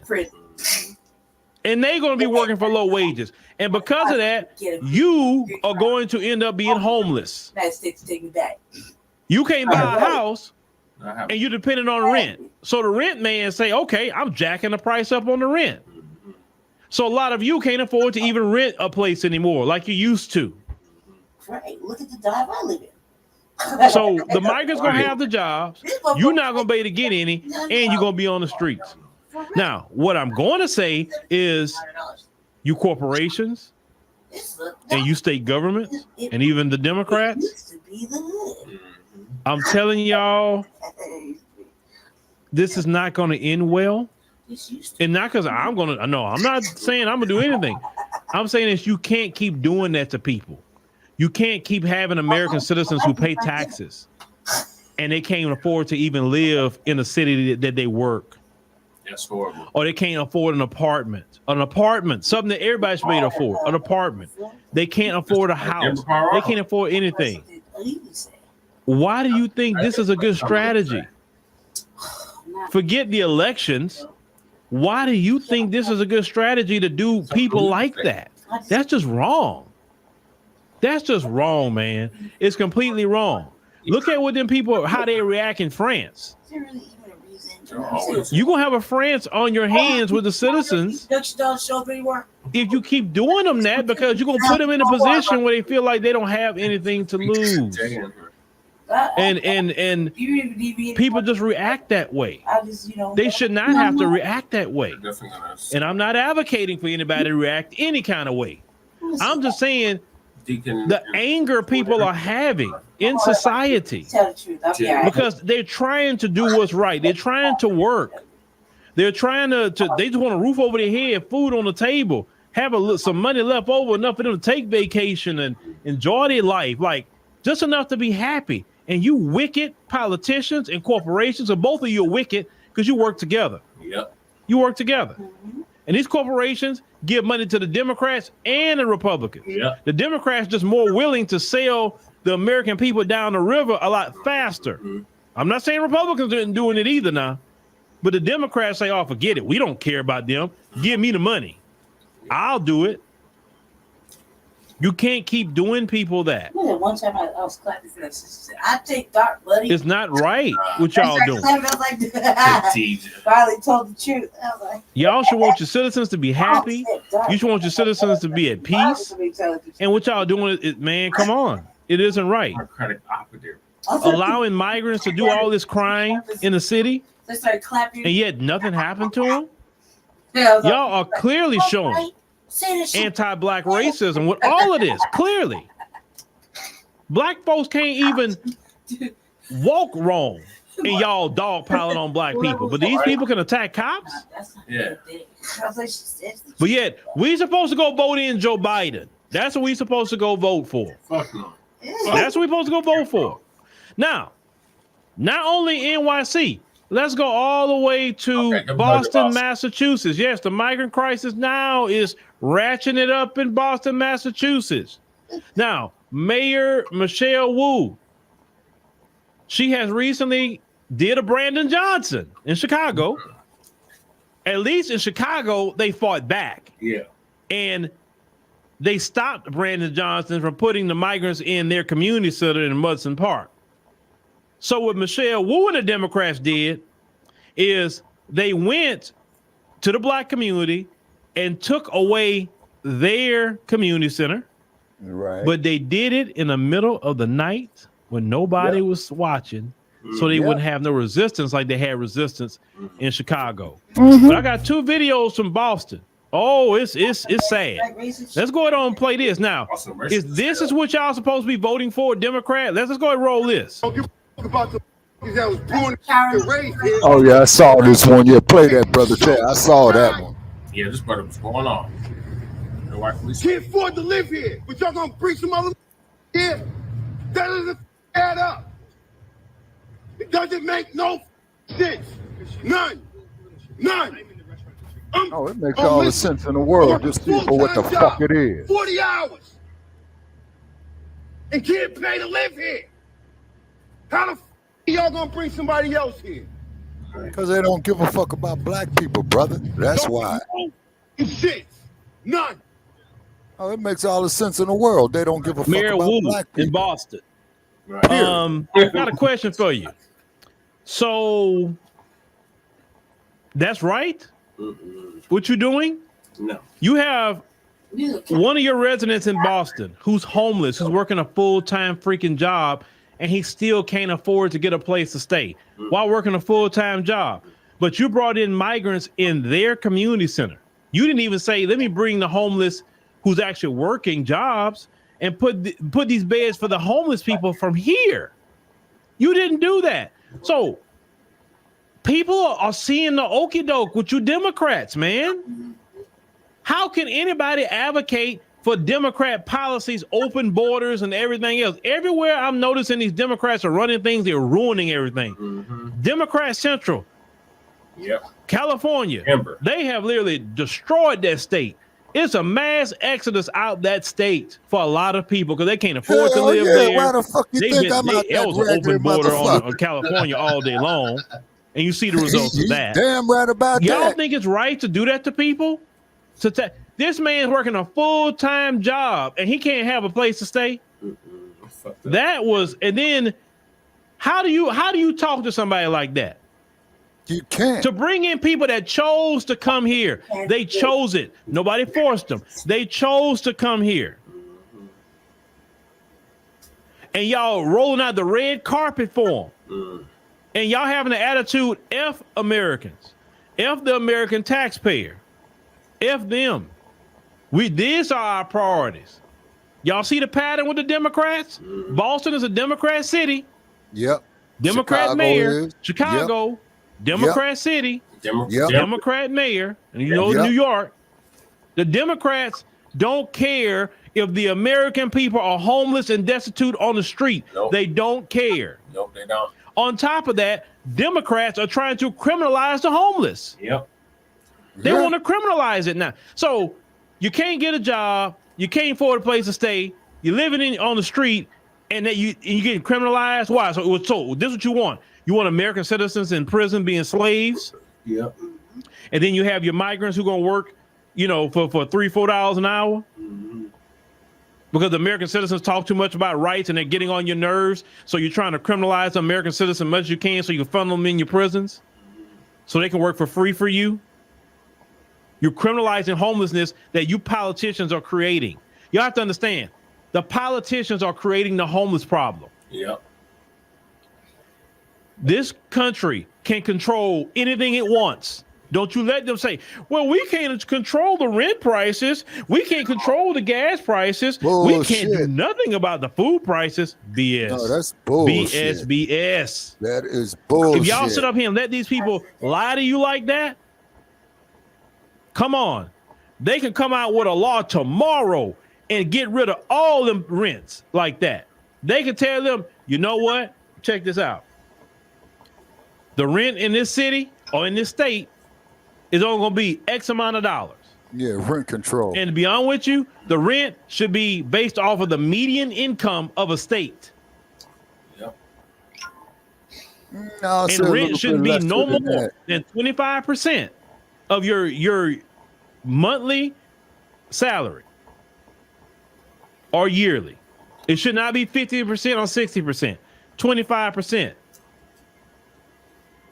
That's all you have to do. Median income of the state or median income of the city you're at, because some cities are higher than others. 25% minimum for one bedroom. 30% 2, 35% 3. And that's high as you can go is 35%. They can come up with that law tomorrow. And either those landlords gonna comply or they're gonna have to sell the house. Or shut down the apartments. Trust me, they don't want to shut them apartments down, and they surely don't want to sell their houses. They want to keep that money coming in. They can, trust me, folks, they can do that. They can do it. They just don't want to do it. They'd rather you homeless on the street than go do something like that. And they'll benefit all Americans, what I just said, all of them. No, we're talking about our own people, man. Fuck these other motherfucking groups. You heard it from? This country has a lot of control. Don't you let nobody around here saying, well, they can't do nothing about it. That's a freaking lie. Now, much as that was bad, I want you to hear what this sister says. about how they moved it in. It's covert operation to move these migrants in the middle of the night in their neighborhood. Let's go ahead and watch that. Oh, you're outraged. Fuck the commercial, fuck the commercial, fuck the commercial, fuck the commercial, fuck the commercial in its ass. Fuck the commercial, fuck the commercial. Why are you outraged? Because this place was, like you said, it's free. It was a place for our children. Our children, I have 4 children, and it's sad, I have 4 boys, and we really don't have nothing in the community that's free for us. Don't get me wrong, it's great that they want to help the immigrants, but what about the Americans that are already here? What about the people that are already here that don't have homes, that don't have jobs, that are sleeping on the street already? These people came from the airport here, probably on boats, probably on buses, and probably all for free. Now they're getting stipends. They're getting what else? I need money for me and my kids, and I was born here. I know life is a struggle in itself, but this is not the answer to help them. Now it's going to destroy our community more and mess our children up more. This is sad. I know a lot of people don't even know about this. I came here last night with my aunt, saw a lot of stadies, a lot of police, and this paper wasn't there yet. They just did this probably 2, 3 in the morning when they brung them here. When everybody sleep, that's when they brung them here probably. On buses, I saw New York plates. I saw Washington, D.C. plates. So they have that much money to come from Washington, D.C. to do this, to do that. Why are they not helping the people here first? Yes, ma'am. Let's talk. We need help. So to avoid the citizens and residents, they're moving in the middle of the night. Now, that's Boston, Massachusetts. They come from New York, D.C., D.C., that's Biden and them, to bring migrants in these covert operations. And Mayor Michelle Wu was in agreement with it, just like Mayor Brandon Johnson was in agreement with a lot of these things that's going on. And Mayor now here lately, Brandon Johnson talking about he ain't gonna have no more money for migrants. So let's see how long he gonna stay on that. But now the Black community in Boston are dealing with this. Black community, y'all better take a stand against this. No different than our brothers and sisters in Chicago took a stand against this. And once again, we have this election coming up later on in the years. Listen, the time is flying. It's going by so fast this time. Yeah. Y'all make sure that y'all think long and hard about what's going to happen in this election. I already know what the fuck is going on. This migrant crisis is literally out of hand, and once again, you laid it at the feet of Joe Biden. Out of hand. That's why I don't want to hear no black people telling me nothing about Joe Biden. I don't want to hear it, because when I'm looking at and I'm keep covering what's happening to my people, any black person, especially Shills, telling you about Joe Biden, say, hey, go over there to Boston, go talk to that black community. Matter of fact, go talk to that brother who's homeless. Who works a full-time job.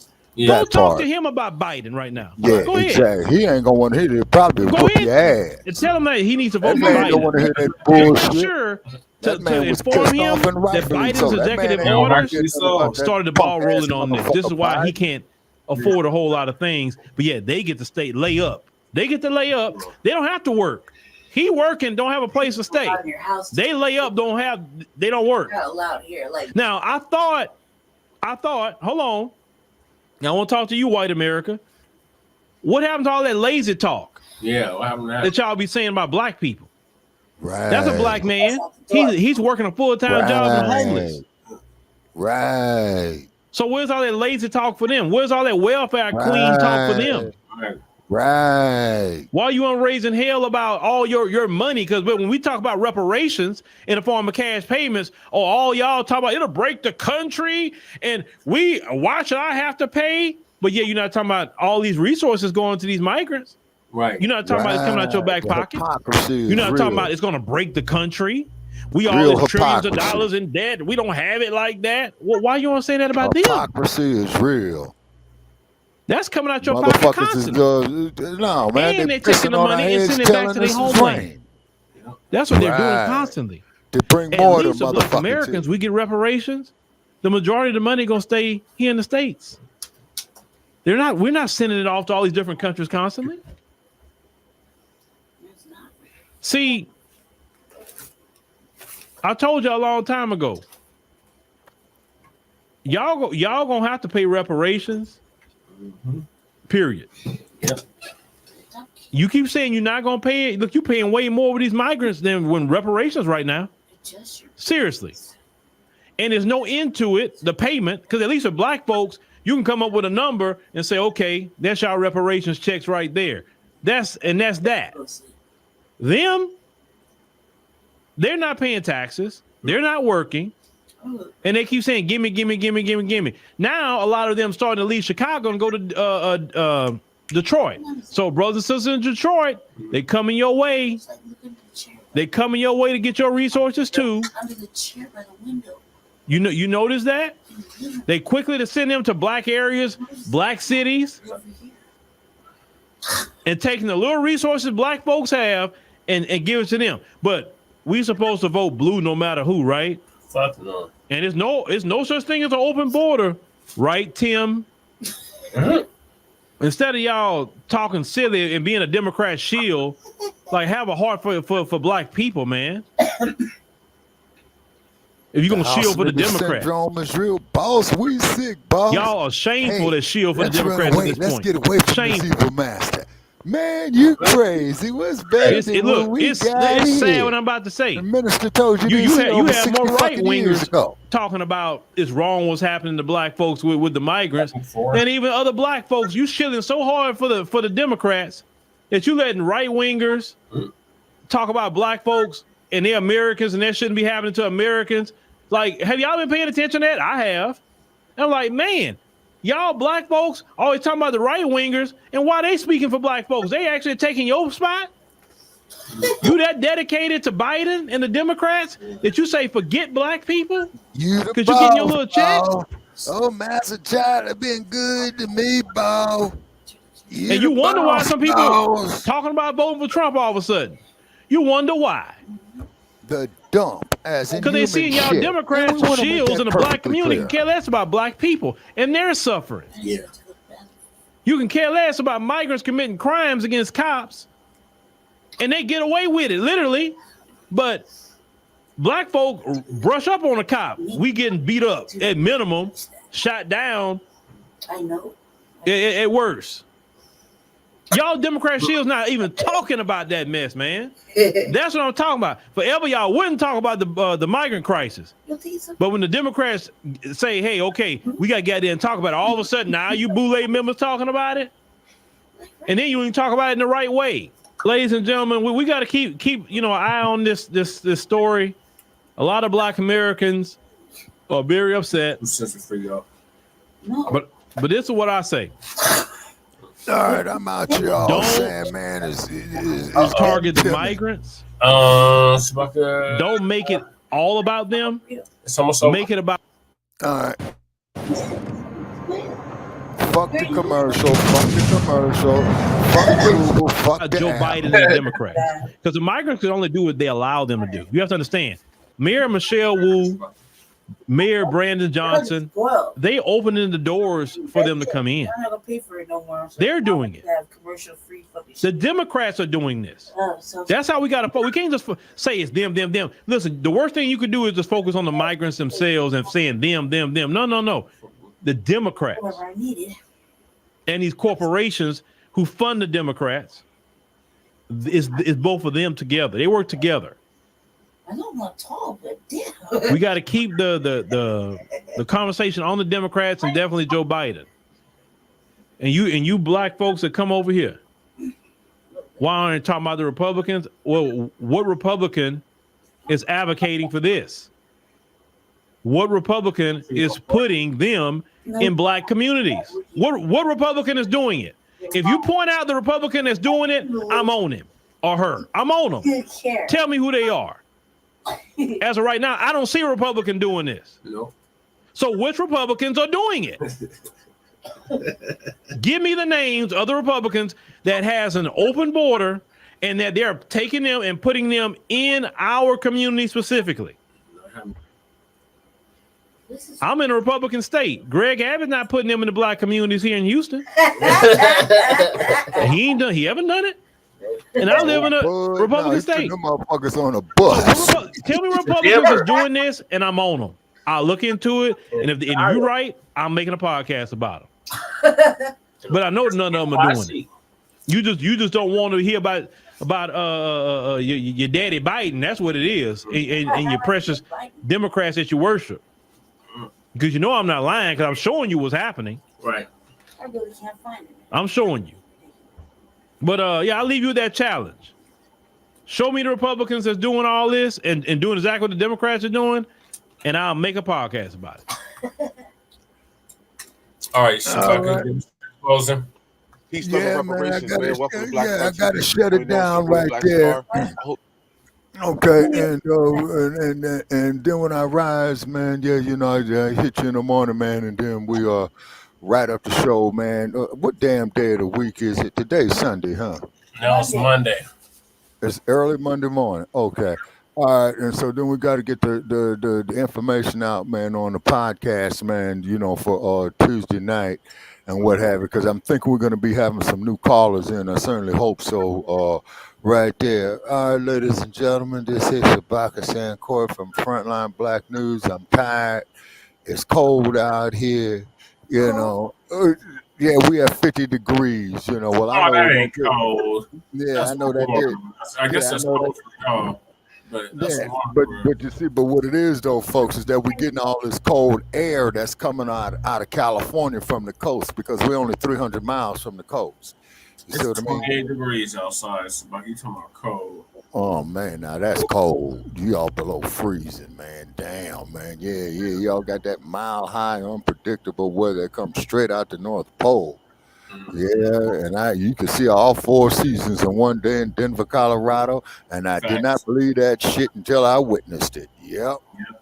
Yeah. Okay. So, ladies and gentlemen, this is Shabaka signing off from Sin City. Okay. So, therefore, for people who's coming out here to the Super Bowl, don't be drunk. They're gonna have a task force out for your ass. Book your hotel reservations now. Getting this motherfucker tomorrow is because as each day get closer, it's gonna be less and less, and they're gonna be jacking the prices up on you sky high. Okay, and hopefully Jay Militant can give me some info, man, on the 49ers, man. You know what I'm saying?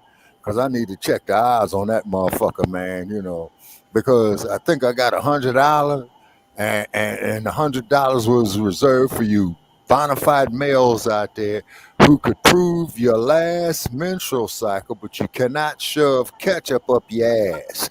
So I think what I'm gonna do is try to look at this $100 and figure out a way on one of these casinos or whatnot, you know what I'm saying? See if I could boss it up, because we got expenses to pay. We work like dogs here on this podcast. Fuck the motherfucking migrants, you know what I'm saying?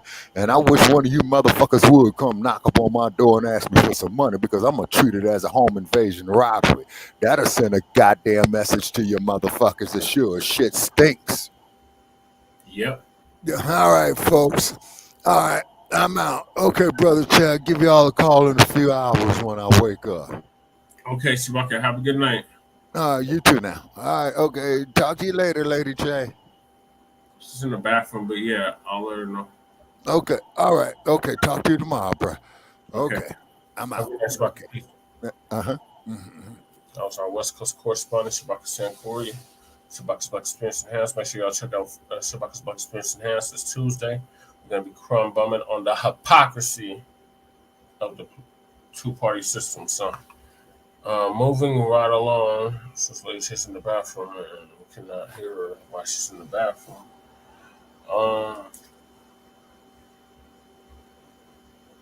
Michelle Wu, you should be ashamed of yourself.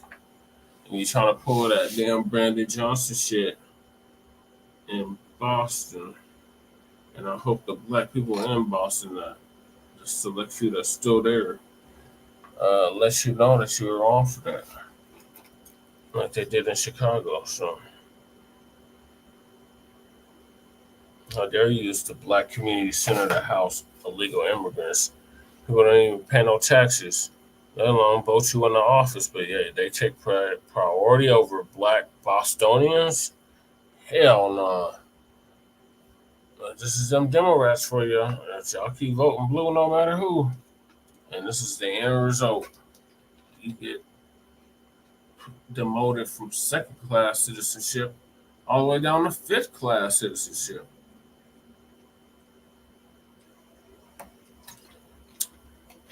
And everybody and anything, other people group take precedent over you. So hopefully y'all get the memo. And this year in 2024, that blue and blue, no matter who, it's insanity. And you can't keep doing the same thing over and over and over and over and over and over and over and over again and expecting a different result.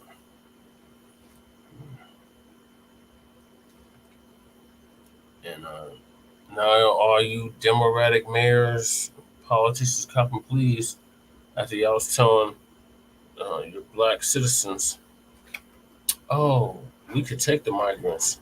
Oh, come on in. We'll take you. Yeah, now y'all all is doing an about face on that. And I'm loving it. We're loving it here on Frontline Campaign, Frontline Blacc News. So like to enhance. Make sure you hit that like and subscribe button. And check out our previous episodes. Enough is enough of this shit. These Democrats mean it's no good. Just like these Republicans or reptilians mean it's no good. So why do we continue to do the same thing over and over again, expecting a different result? Somebody got to break the cycle, and we're going to break it in 2024. I'm just voting blue no matter who. And I get nothing tangible out of it for the past 60 years. It'll be 60 years this year that the 1964 Civil Rights Bill was passed, the Civil Rights Act was passed into law. So enough is enough of this voting blue no matter who being on this Democratic plantation. I'm telling you to leave the Democratic plantation. I'm not saying go run over to the reptilians, because they definitely don't mean that's no good either.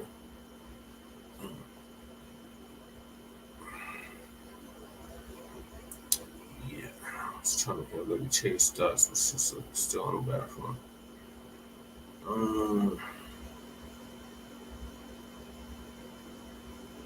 Yeah. Boston Mayor Michelle Wu should be recalled immediately. And it's be launching a recall on this chick like immediately. I'll try to take the black community center and use it to house migrants. But you got black Bostonians like the brother that was speaking that's working full-time jobs and still can't find a place to live nor afford a place to live in the great city of Boston. So you got to go, Michelle Wu. You don't mean the black community any good. In fact, you're probably a cheddar anchor baby who is undermining your black citizenry. So you got to go. So if you're in Boston and know anybody that lives in Boston, tell them they need to launch an immediate recall against Michelle Wu. She needs to go. She needs to go. So I'm moving along. So the next topic is 50 Cent, maybe Trump is the answer. He checks NYC Mayor Eric Adams over migrants getting a $53 million program.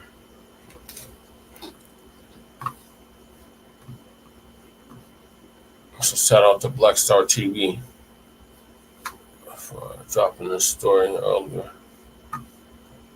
Hope y'all having a great Saturday evening, man. Your boy is doing good right now. I'm feeling good. So what's up with the family, man? Listen, I want to talk about 50 Cent and how he checked Mayor Eric Adams out of New York, right? He checked him because the mayor has passed a bill for $50 million to give to migrants. They're getting debit cards, food stamps. They're getting housing, getting put in hotels in the Big Apple at that. Big Apple, one of the most expensive places in America. Our tax dollars, Black Americans' tax dollars, the ones who are native to the land, the ones who are the most poorest people on the land, the ones who have the highest homeless rate in the land, can get nothing from the government. Absolutely nothing when it comes to tangibles. But somehow we always have all these funds for these immigrants and these migrants who illegally come over here, right? So while they're giving them cash, they're trying to tell us in California that the trillions of dollars, if they get passed, all the things that will be done for reparations won't be cash reparations, won't be cash payments. See, all the things that they're going to do in California for reparations, it won't be cash payments. Now, why would that be though? Why are they so gung-ho on taking cash payments from us, but always willing to give cash payments to everybody else? Family, listen to me. There is no such thing as reparations without cash payments. And I'm going to say it one more time. There is no such thing as cash payments, as reparations without cash payments. That's right. It's impossible. See, and the reason why they don't want to give us cash payments because we live in a capitalistic society. We live in a capitalistic society, and white supremacy's motto is to always keep black people economically deprived. Yeah. See, white supremacists get a kick out of watching us struggle and starve. This is why they're flooding the zone with immigrants, right? Trying to overpopulate us and giving them our resources at the same time. Our tax dollars go to help everybody but ourselves. Think about that, family. The people who are on welfare the most, right? Who are on food stamps the most is white people. So our tax dollars go to that, right? The people who are getting checks monthly, the Native Americans, right? Our tax dollars go to that, right? Our tax dollars go to everybody, the migrants, the immigrants, the illegals, the legals, you name it. Our tax dollars go to everybody but foundational Black Americans. And it's sad because, we sit here and help all these people and then turn around and get shitted on. And when someone speaks up, like a 50 Cent or somebody else who speaks up against the Democrats, they get nothing but backlash. Nothing but backlash. But I advise anyone to watch the what's those people called? The Center of Immigration Research. Watch their video on the effects of immigration on Black Americans. Watch the video. So anybody who's stressing immigration is an op. Anybody stressing immigration is an op. Point blank, period, in the story. In the story. And see, we got to check these coons. We got to check people like Eric Adams. We have to check them. And we got to support people who check them when they're not cooning. Right? When they're not cooning. But again, shout out to 50, man, because again, that's what's up. I mean, 50's very strategic, and maybe he got something up his sleeve of why he's addressing this. But at the end of the day, it is election season, and we are on our no reparations, no vote. So anybody who knows 50 Cent can tell him that. Maybe Donald Trump is a better option, but at this point, unless Donald Trump got reparations, nigga, we sitting out. Right. We not messing with Biden. We not messing with Eric Adams. We not messing with no Democrats or no Republicans unless they got tangibles. That's right. You have to have tangibles to get our vote. That's right.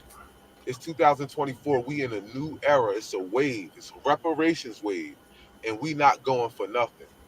We refuse to sit back in our country that we built and let our tax dollars go to help every single other person that's not a citizen of this country over us. That's absolutely backwards and asinine. That's right. absolutely backwards and asinine. But I digress. I'm wishing all of y'all, you know, a good weekend, man. I hope you let me say this, family. Listen, y'all need to check me out on my Patreon. I swear to God, I'm involved in the biggest class action lawsuit in American history, and I want to give y'all a super scoop on what's going on with me personally and with this whole lawsuit shit in general, because it's a lot of funny finesse shit going on trying to protect white supremacy money.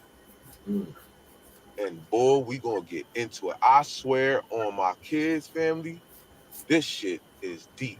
And when I mean deep, fuck around and get me knocked off. I ain't even joking. I'm not even joking. That's why the people that I'm doing this lawsuit with was like, yo, I ain't fucking with you. I'm going this way. Yeah, because it's real. It's getting real spooky. It's getting real scary a little bit. And low key, that's why I'm going to start putting this shit out there. Because I already know they're about to start getting real weird with me. But you got to tune in. Patreon.com, Black Star TV 2.0. You already know, man. Holla at me. Okay. We're going to start going on Patreon. Man, peace, love, and reparations. Welcome to Black Star TV 2.0. It's your... Okay, so let me check still in the bathroom. My thoughts are, if the dump as in human shit, and we want to make that perfectly clear, isn't offering us nothing intangible, he ain't getting our vote either. So you got to come with something tangible if you want the black vote. And that is the message for 2024. And if you don't talk about reparations, if you're not going to do direct cash payments, lineage-based direct cash payments, don't even bother mentioning reparations if you're not going to do that. Anti-black hate crime bill, don't even bother mentioning reparations if you're not going to do that.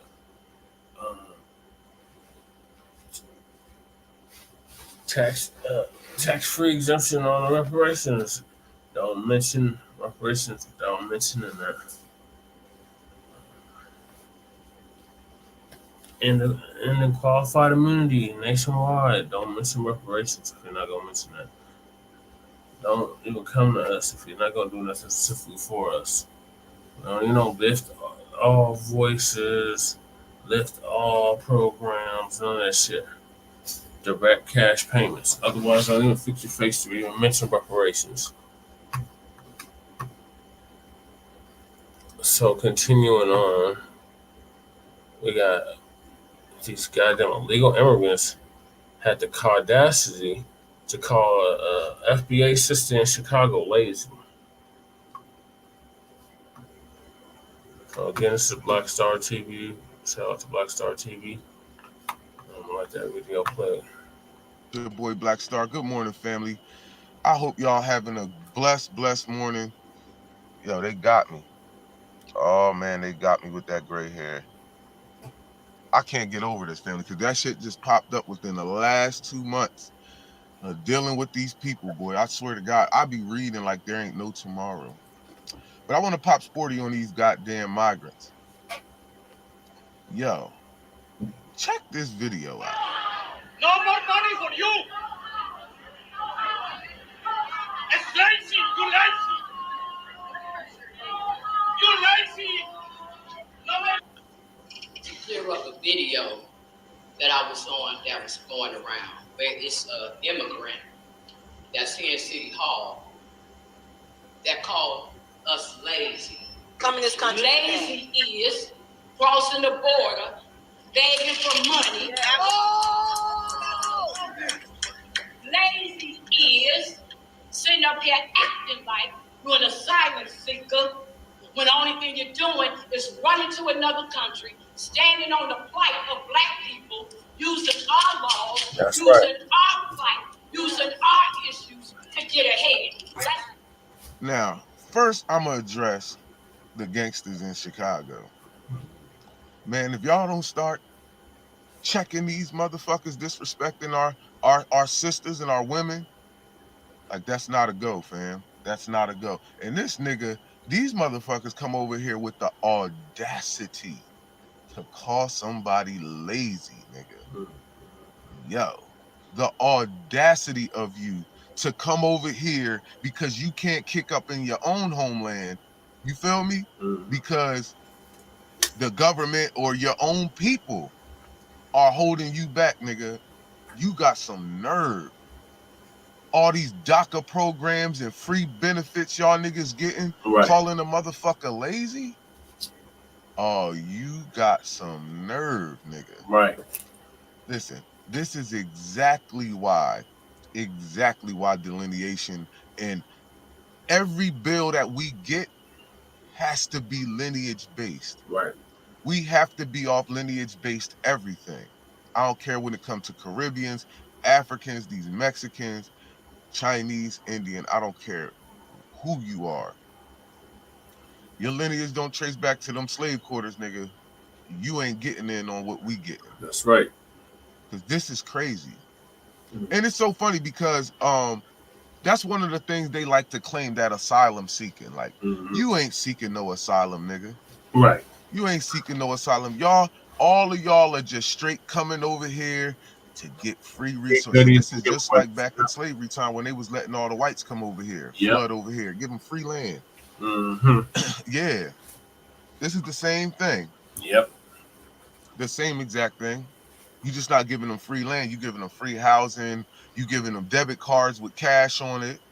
You feel me? Yep. You giving them food stamps. You giving them everything. Job programs, job training. Like, where's all this for us? Right. Listen, if you voting in 2024, you are absolutely nuts at this point. Right.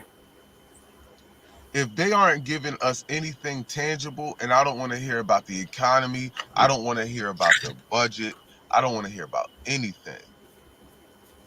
Y'all are $12 million in debt a minute, and you still passing out billions and trillions of dollars. We don't want to hear about what the economy's going to do, because they know it's actually going to stimulate the economy, giving the money for us to us, because we're going to put it back in America. See, these foreigners, they go to their country or they send their money back to back home to some of their people, because their dollar ain't worth shit. So they gotta send our money. And you know what's so crazy too? I was telling somebody yesterday, is that we could never go to any of these people's countries and do this, right? We can never go to a Caribbean country. We can never go to an African country. We can never go to a Spanish country and go there and give them that same energy without something happening to us physically, or just being sent back. You feel me? But because we are some of the nicest people on the planet, you know, we tend to let stuff slide like that. But those days is over. Right. Y'all not gonna come over here just disrespecting us and taking the resources at the same time. It's like, yo, you like double smacking us in the face. And again, because we are some of the most peaceful people on the planet, this is why people feel like they can just do that, right? Sometimes you gotta put fire to a motherfucker ass so they get the point that, yo, you not somebody to play with. You just can't walk over us like that. You just can't come over here just disrespecting our women and children and all this other shit. Nigga got some nerve. A fucking grown man who took his family across the border because he couldn't cut it got the nerve to call one of our women lazy. Man, listen. Y'all better than me. Right. Y'all better than me. Because I couldn't be around that shit. I can't be around shit like that. That will make me like, oh man, put my hands on somebody. Right. That's why I say, and that's the funny part about it, they some of the laziest motherfuckers on the planet. Nah, real shit. You lazy, think about it. All that hard work you claim that you have, you can't do it there. Right. You can't do it there. And when you do come up over here, you never go back. When you do get on your feet, you never go back.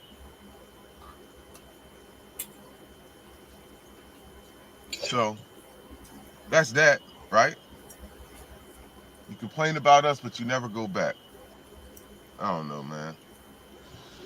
Fam, I just wanted to pop sporty with y'all, man. Peace, love, and reparations. I'm up out of here. Game day, when our greatest sport heroes prepare for battle. But hello, everyone. This is Latasha Blanton from the Real South Africa Traveling. Yeah, so yeah, like the Brother Black Star TV 2.0 said, the audacity of goddamn illegal immigrants calling an FBA sister lazy.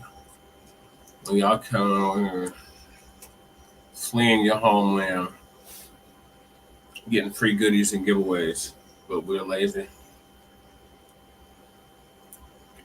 Lady Chain. Yeah. What are your thoughts on this? I think they got it in their mind because they came like 4 months crossing that they ain't entitled to do anything else. So it's at point fingers to talk shit. You get away with murder, right? I think that's what that's about.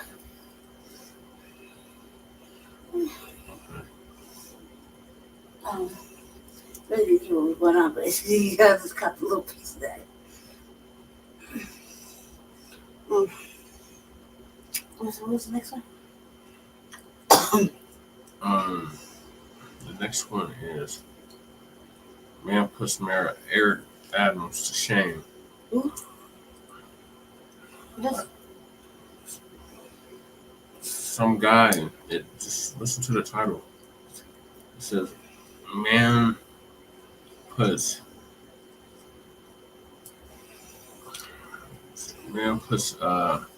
Eric Adams to shame for allowing NYC to become a ghost town due to migrant/homeless issues.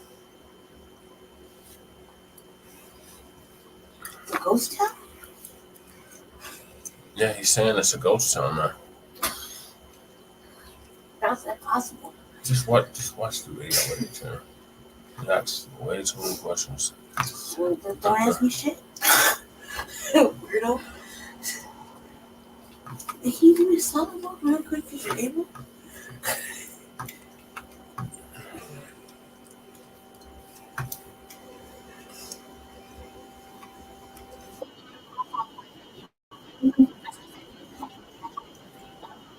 Opportunity to travel with Phil Scott to Sunny South Africa.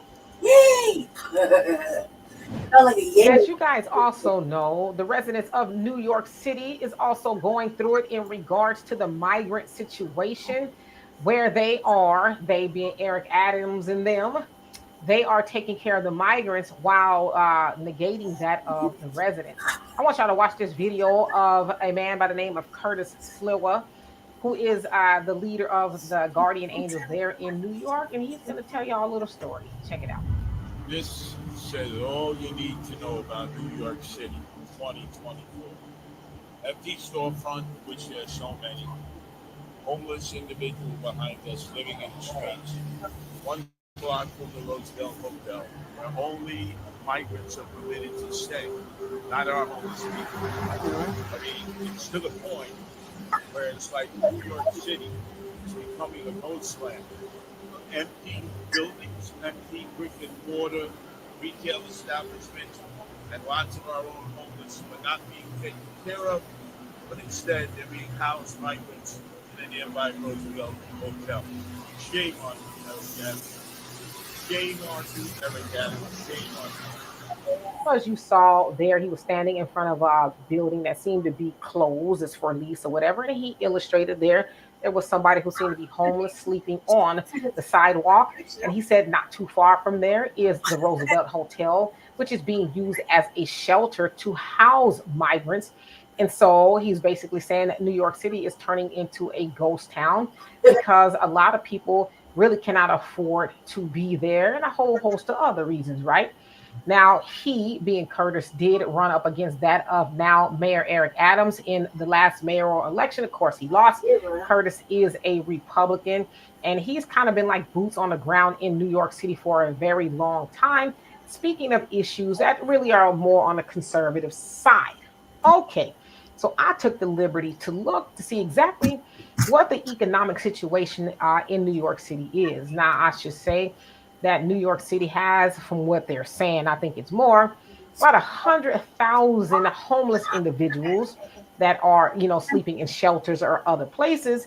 Also, 53, and I think it maybe is even more, 56% of the homeless population is, you guessed it, Black. Now, it is said that as far as the rental situation there, how much it costs per month, ranges anywhere between $3,700 and $6,200 just for, rent. But the median price for a rental there in New York is about $4,000. Now, the average income of a person living in New York City ranges between $90,000 and $150,000. So if the median price of a rental there is $4,000, you're looking at $48,000 for rent, which, could be almost half of your income, if not more than half your income if it's $90,000. So I think y'all get where I'm going there. So yeah, it would be very hard to afford rent there, but it's even harder to know that you can barely afford rent in New York City, but migrants are going over there and they're, being put up in nice, zhuzhy situations like the Roosevelt Hotel, and they're getting all their needs taken care of. Now, I should say, in all fairness, Mayor Eric Adams did, he did, he's not doing it as much anymore, try to challenge that of the Biden administration, basically saying, hey, this open border policy is of the Biden administration, and many migrants are coming in here. We can't afford to take care of them. Well, sounds like he's not really, raising the issue as much anymore, because I think the Biden administration probably got next to him and said, hey, you getting off talking points, and what you're not going to do is challenge us in front of all these people. You're going to do what we say do. So you don't really hear him say much about it, although he's trying to come out with all these plans and stuff. But nevertheless, the migrants are still, ruling the school there in New York City. And so I agree with Curtis that something needs to be done. And as he said at the end of that video, shame on you, Mayor Eric Adams. This is taking place under your watch. Whether you like it or not, it is taking place. You don't have to spend all that money taking care of the migrants. You can say, you know what? Well, we're sorry that you got bussed here or you got put on a train, but we can't take care of y'all. Y'all gonna have to find something else to do. Now, I know for a while they were also giving the migrants one-way tickets, to go somewhere else. Now, I don't know how many of those migrants actually took them up upon it, but it sounds like it's still an issue there. But like Curtis said, here is a person who is homeless, who is more than likely a New Yorker. They're sleeping on the sidewalk. But if you mosey on down the road, they, being the migrants, they're living in the Roosevelt Hotel and other, nice accommodations where they don't have to, battle the brutal cold, because it's cold in New York City as we speak right now too. So something has got to give. But I'm gonna say this to Black people, since especially there in New York City, you are the majority, which Black people are the majority of the homeless population everywhere in America. But speaking of New York City, y'all better start voting for them Democrats. Right. Or anybody who does not have your best interest at heart. Right. Now again, because I know somebody in the comment section will say, well, what about the Republicans? The Republicans do not show up to Black churches, right. Do the Holy Ghost. They don't do all of that. The Republicans don't turn up the fish grease and serve fish to Black people saying, vote for us. They're not doing all of that. It's the Democrats that are doing that, and they are leaving Black people hanging until next election season, when it's time to roll out the campaigns of no voting, no voting, and the twerking to the polls and all that other stuff. And I'm going to say this, okay? I don't never, ever, ever want to see Saucy Santana and nothing speaking to Black people about voting or nothing else. But that's just kind of, it came to my mind. But back to what I was saying, okay? The Republicans aren't doing that. It's the Democrats that are doing that to Black people. So Black people, because I want to say this, we know that the ones in Chicago, the ones that voted for Brandon Johnson, they believe now, to the point to where they're saying we flipping this place red. The Democrats are done. And I know the rumblings are starting to get louder and louder in New York City too. And Black people all over the United States should take notes. Because as Brother Phil always talks about, if you think Los Angeles is bad, with the policies that they have in regards to migrants going over there and what has happened between the Hispanic community and Black people, it's going to be like that all over the place. And don't you ever forget, Joe Biden said when he was the president-elect, before he got in the White House, when he was talking to those so-called, Black leaders, y'all going to have to learn how to get along with them being Hispanics. Basically, they're going to outnumber you, and y'all just need to figure it out. So we're seeing that unfold right before our very eyes, right? So anyway, in the meantime, if y'all could please subscribe to this channel and subscribe to mine, the Demetria K Show here on YouTube, I would appreciate it. You can find it. Peace, love, and reparations on the Black Star TV 2.0. It's your boy Black Star. What's up, family? I just got here. Family, I want to talk. No. But not. What are your thoughts on this lady, Chan? What? The man that puts Eric Adams to shame. I mean, everybody brought it on themselves. They brought it on themselves, and just like they bring out other things that, they just, they allowed it to happen. Shout out to the people that stands up and says no to this shit. Right. It's not all on us. I mean, fuck, why do we have to carry everything? The right thing to do would be within reason, and there's no such thing. Yeah, it's really stupid because it's not helping. Maybe in the next 4 years, but a lot can happen in the next 4 years. Right. And motherfuckers don't vote as it is when they come from other countries. Mm-hmm. So I don't really see it as it helping. I haven't seen no military numbers go up or anything. And what happened with that motherfucking convoy? I got questions too. Oh yeah. Lots of questions. The convoy. It's not on the topic list. It's in the queue though.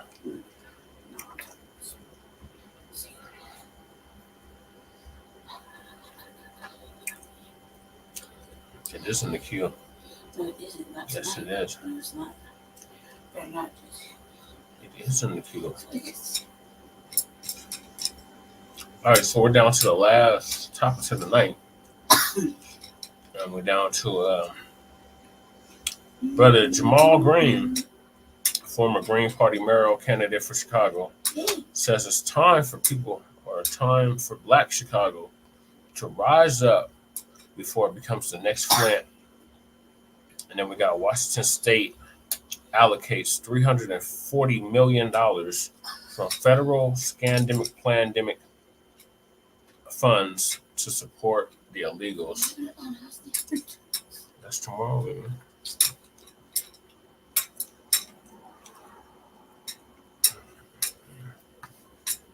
So this is Demetria K again. Shout out to Demetria K. The migrants, check it out. Taking all the resources out of your neighborhood and putting it up in other people's neighborhoods. They building a whole new neighborhood in the Lincoln Yards in the 78 with tax dollars that you paid. In your community, you walking past boarded up buildings and boarded up and vacant lots and boarded up schools. And you ain't getting out a dime. But the migrants got $1 billion. $1 billion damn dollars just in 1 year. And you ain't never seen 2 million walk past your house. I want you to understand that. And yet, white people stormed the Capitol because they lost an election. And you drinking from lead pipes, because we got all the black people in Chicago got lead pipes in their house. We got the most lead pipes in the country. Look it up. Y'all all drinking lead pipes. We're going to be Flint one day if we don't change them. Y'all don't have a grocery store near y'all. Hell, you can't even afford produce because you ain't even got good jobs next to you. They took trade out of the schools, so the kids can't learn a trade. The kids can't be an entrepreneur. So they go to the streets and they doing their own entrepreneurial activities, and they stealing cars, and they going to jail over and over again. They miseducating these kids and not giving them no pathway to real productivity. So as you heard him say, like many other people are saying, right? Chicago has an issue in regards to the migrants and the neglect of the Black residents. Now, I should also say that Brother Jamal did run up against that of Mayor Brandon Johnson. Of course, he did not win, but I went to his page on TikTok and the brother's talking some good things. And so, off the top of my head, and I'll get back to that in just a minute, I want to know what did the residents of Chicago see in Mayor Brandon Johnson over that of Jamal Green. But anyway, let's get back to what this brother was saying. Now, I took good notes, and I noted that he said that in Chicago, they have the most lead pipes in the country. He says, if you don't believe me, look it up. So guess what I did?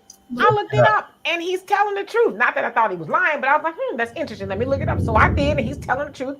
Chicago has the most lead pipes, and of course, you know, that predominantly affects Black people. He says in no time, we are going to become the next Flint. Of course, you guys know in Flint, Michigan, where the water was tainted with not only lead pipes, but nasty water that was diverted from a clean source to that of a nasty source. And it adversely affected the residents there, predominantly Black, right? And it sounds like they are still dealing with that. Now, he also said that Chicago does not have a Black grocery store, does not have a trade program, so that the children can learn a trade instead of going to the streets to do things that are not right, like commit crimes, right?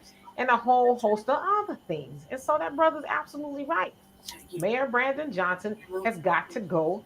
He cares more for everybody else than he does the Black residents. Now, I know somebody saying, well, he's just not the mayor of just Black people now, because that's what Kamala said about reparations, right? But in that same vein, he is the mayor of Black people too. So you can't just do for everybody else and negate Black people, the group of people who helped get you in office, right? So Mayor Brandon Johnson needs to go. But again, let me get back to the residents of Chicago who voted for Mayor Brandon Johnson over that of Jamal Green. Why? What made y'all do that? Was it because maybe Brandon Johnson had more money? He was able to put out more signs and he was walking tall and talking tough about the things that he would do for you as a Black Chicagoan? Because as it stands now, he hasn't done anything for you, but he has done things to you via allowing migrants to go into Chicago and getting all the resources. So what was more attractive about him as a candidate than that of Jamal? You know what I mean? And so that's the problem that I have. Now, I know there was another guy, Paul Wallace, who was, you know, more or less like the contender to that of Mayor Brandon Johnson, but y'all selected Brandon Johnson over, you know, Mr. Green, and I'm perplexed by that. Yeah. And that's the other problem. You know, we got to stop allowing people with these big giant war chests and all these signs, you know, like it's the name, you know, type. We got to stop allowing that to influence us to vote for them. Let's really get in the trenches. Let's really look at them as a candidate and the track record, not only what they're talking about, right? Because they also got to do it once they get in office, but just like how do they move in general? Now, if, you know, Jamal Green was talking like that while he was on the campaign trail, I'm confused, y'all. Now, I will say this to the credit of Black Chicagoans, y'all are waking up. Y'all waking up, and that's a marvelous thing. But I want to say not just to those in Chicago, but Black people all over the United States. Let's stop making those mistakes. Let's stop voting for money, big, shiny, glossy campaigns, and, you know, people who are sounding good. Let's stop voting for them. Let's vote for maybe the guy who doesn't have a lot of money, but who is saying the right things. He's moving in the right direction. Let's start at least looking seriously at them, right? I know there was a guy, and I can't remember his name off the top of my head, but I surely know that in New York City, he was representing the Rent Is Too Damn High party. The guy had a white mutton chops and the gloves and all that. Yeah, now, I was like, well, if I lived in New York at the time when he was running, I would have voted for him, you know, because the rent is too damn high, not just in New York City, but everywhere, right? Now, I know those candidates, they sound kind of tongue-in-cheek and funny, but let's really start looking at those people's campaigns, because They are more boots on the ground than a Mayor Brandon Johnson, who I believe he was like the CEO of the public school system there in Chicago. So it's probably not necessarily boots on the ground the way maybe he was back in the day. But somebody like Jamal Green is. He sees what's going on the streets of Chicago and talks to people, and he's a resident there. So he's got his finger more on the heartbeat than somebody like a Mayor Brandon Johnson. So if for whatever reason, and I think there's good reasons, that Mayor Brandon Johnson is recalled and this brother runs, look at his campaign at the very least. Just look at it and see what he's talking about. So anyway, if y'all don't mind, if y'all can go over to our app, africandiasporanews.org, invest in that app that we have built for you. I would love and appreciate you for that. And in the meantime, please subscribe to this channel and my channel, the Demetri K Show here on YouTube. He said he was going to be rough. Are you sick of having issues with your webinars, wasting tons of time on troubleshooting with attendees? He said, can I run the country for president? Well, that's a good question. He asked the question in the first place. Is Trump going to run the fucking country for president? Trump is not going to prison or jail. Imagine what we're doing. In a perfect world, he would be going there, but no. We would like to bring these state secrets to the president of the time. Okay, well. Okay, so don't get Johnston remorse now, Chicago. I mean, he can't. I like what you say. He had a panic attack. Yeah, Johnson. That was highly amusing. So we take how alluded to this, so I'm gonna play it real quick. The convoy. What? The convoy. This is why.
Yeah.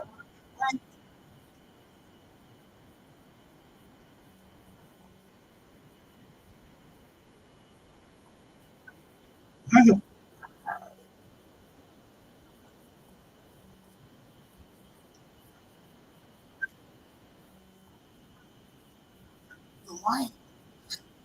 There's all kinds of pockets to go through.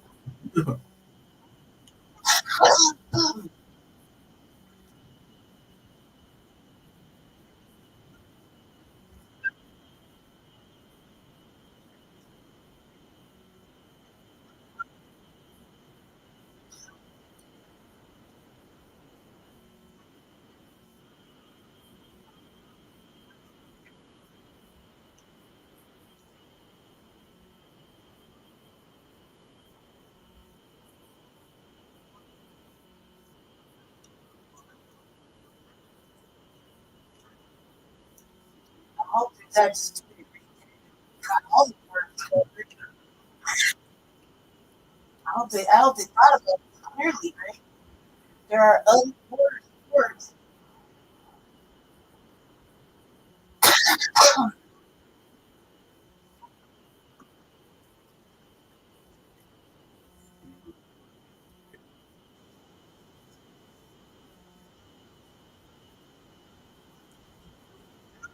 Okay.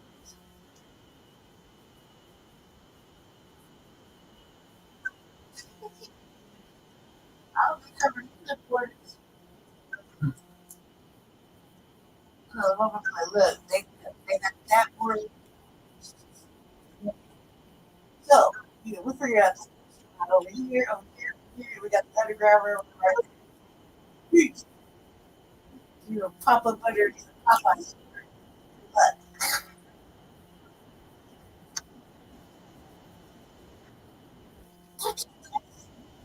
all these other words.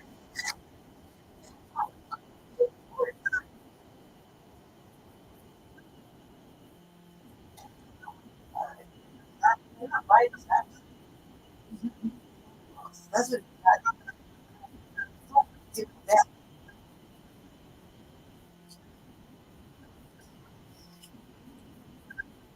These are the country.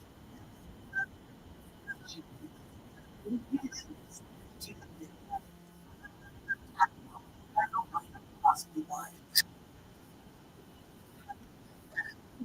Saying, I'm sorry.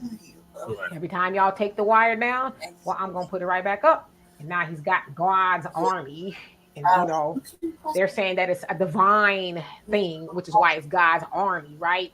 They said that they are fighting dark forces. This is what they're literally saying, right? Dark forces, from all fronts. So I don't know if the Biden administration is a dark force or the migrants are a dark force, but God's army take back our borders. They're saying that's what they're fighting up against. And so they're willing to help by protesting. I tend to think it's probably going to be a little bit more, because why would you show up armed? I'm just asking questions, right? Like, why would you show up armed? And what are you going to stand there and say, don't come over here, stop, wait? Because if that's all it took, they wouldn't be coming over here. But I should also say this before I leave. There are some representatives at the Texas, the state level, saying, yeah, come on. We welcome God's army to come over here and help us hold the line. So that's supposed to take place in a couple of days from this recording. Of course, somebody from this channel will be back to tell you exactly what happened on that particular day, but this is getting very interesting, and that's why I said it's of epic proportions, because to me, I envision like Gunsmoke meets Rambo, right? Not to laugh, but it's funny, but it's not, because it's like, wow, how big is this going to grow? Like, how far is it going to go? And you really kind of think about it on a serious note, like Biden seeing it, all of this go on. He and Kamala, they're watching all this unfold, and it's like, man, all you got to do is close the borders. Why does it have to be so hard? It really could be so simple, but there's been a lot of rumblings of saying, there's something esoteric going on via the Biden administration and other Democrats. Because, like, why are y'all allowing all these people to come over here? And they don't have any means of taking care of themselves, but once they get over here, they're being taken care of. So what's really going on here? So anyway, for more insightful commentary, please subscribe to this channel and my channel, The Demetra K Show. Family and fellow soldiers, I'm the professor, and this is the moment of truth. It's right there with the calculator, the fucking computer, like, watch this. You see how play? Watch the last 6 digits. And it's either over to come get your people, or the last 6 digits disappear the battery. Greek internet. It's like, I'm gonna go first. Piss their pants and fucking just die at the but come and get them. Don't do this, please. Go give us your money back. We can't be destitute. I mean, you're already there. No, it's worth nothing. He's trying to make us into you. You're gonna colonize us again? No. Oh, yeah. Imagine. We'll come get him. Sorry, Mr. President. Please get us our money back. All right, so what's your thoughts on the convoy? I want to see results. Personally, I don't think anybody has the result power to do it. Like, this is like a good talking game. You're really ready to step up and fucking, like, actually take that bullet. Instead of there saying, look, this is what I mean it. I mean it. You make the calls go. You gotta cut all the borders off. You can't just cut this one particular off. There's all kinds of routes to the United States. Does anybody watch movies? Does anybody watch movies? There's all kinds of ways into the United States. Yeah. It's not even a game. Just anybody look at these water forts, I mean, like, these cargo ships and stuff right there. Like, anybody really just paying attention to shit? Yeah. Like, why don't you get your cargo boat and just load it up with all kind of boxes? Go get your motherfuckers and ship them back. You know what I mean? Like, seriously. I mean, they've been bringing them over here that way. Surely they go back that way.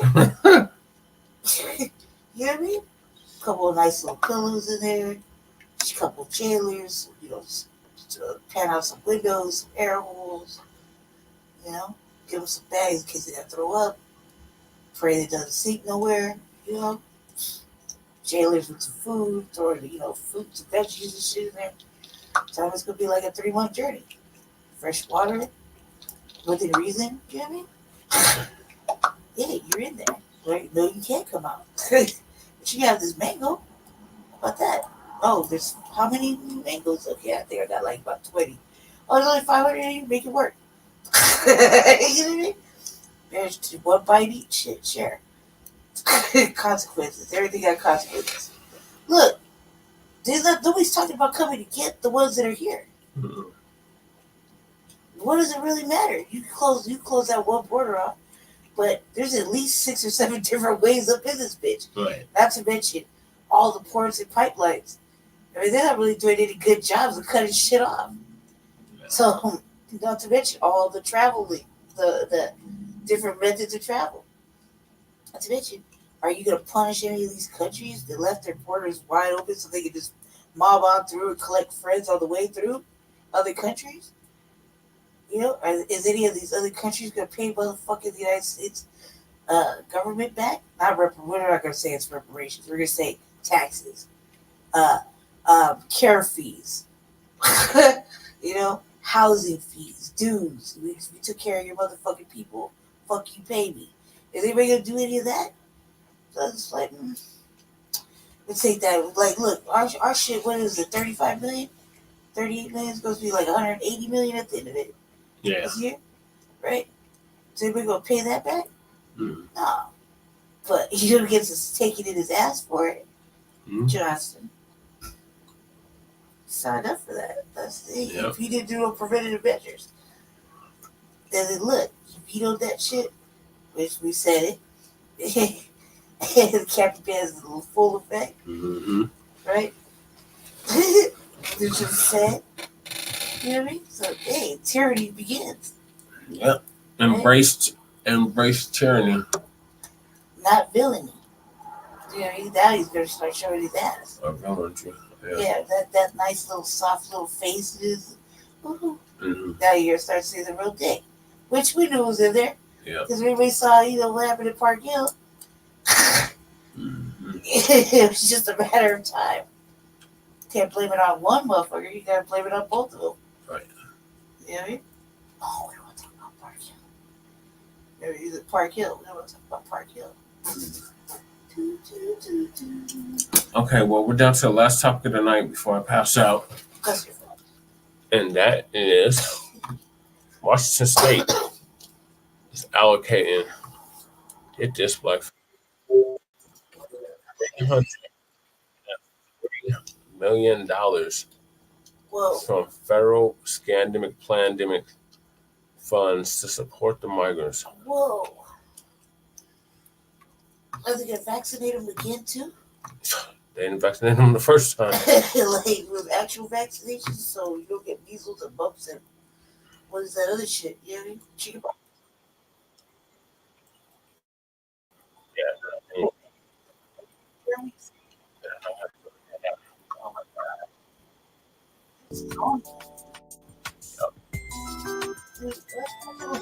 Can I get proof? Me clearly. America.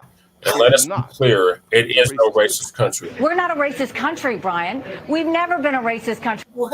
Oh, that stupid ass Nimrata. You know, one thing I notice about America, when it comes down to finding funds, they sure know how to find funds when it comes down to these migrants, don't they? They know exactly where to go, where to pull from. They got it all down packed. You know? It's amazing. So let's get into this story. Washington State diverted $340 million in federal pandemic funds to migrants. They can give people with no legitimate name, undocumented, They couldn't show you an ID to save their mama's life, but they sure know how to get money to them, don't they? And they got the nerve to ask, well, who's going to get reparations? You sure don't ask that question when it comes down to these migrants. You don't care about who gets the money, just as long as you find it to give. So a new report is highlighting how federal pandemic funds were used in Washington state to give $1,000 checks to illegal immigrants who were ineligible to receive federal economic impact payments during the pandemic due to their immigration status. They weren't eligible, but they sure found the funds to give to them anyway. The report by the Economic Policy Innovation Center, known as EPIC, points to money administered by the pandemic. I'm using that to replace the other word, which was created by the American Rescue Plan Act and was intended to help state and local governments with their response and recovery from the pandemic. Washington state received $4.4 billion in funding overall from the program.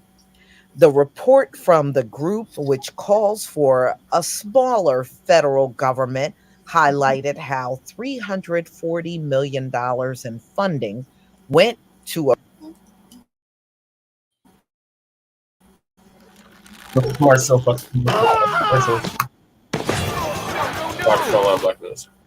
program that sent $1,000 checks to illegal immigrants in the state. So all this, well, who is it going to go to? How are they going to give the money out? Don't come back with any of that ever again. For real. These folks aren't even giving you real legitimate names and information, and you still got the money to them. So we don't want to hear about the who's going to get it and how is it going to. We don't want to hear that from you ever again. Ever. That is dead. Ever. The funds approved by the Washington State Legislature in April of 2021 provided another round of funding for undocumented immigrants in Washington State, according to the impact report on the program. I have to say no now. The Washington Immigration Relief Fund was first set up in 2020 to grant checks to those ineligible for government assistance programs due to their immigration status. Treasury documents confirm that the state has since provided an extra $340 million for federal relief funds for the one-time cash grants, with 10% of the funding went to community-based organizations administered the program. So these were direct cash payments to illegal immigrants, undocumented.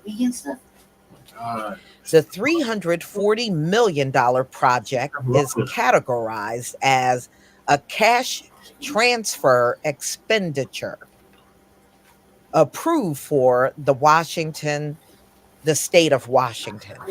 So this means that the Biden administration directly subsidized undocumented immigrants under the guise of pandemic relief.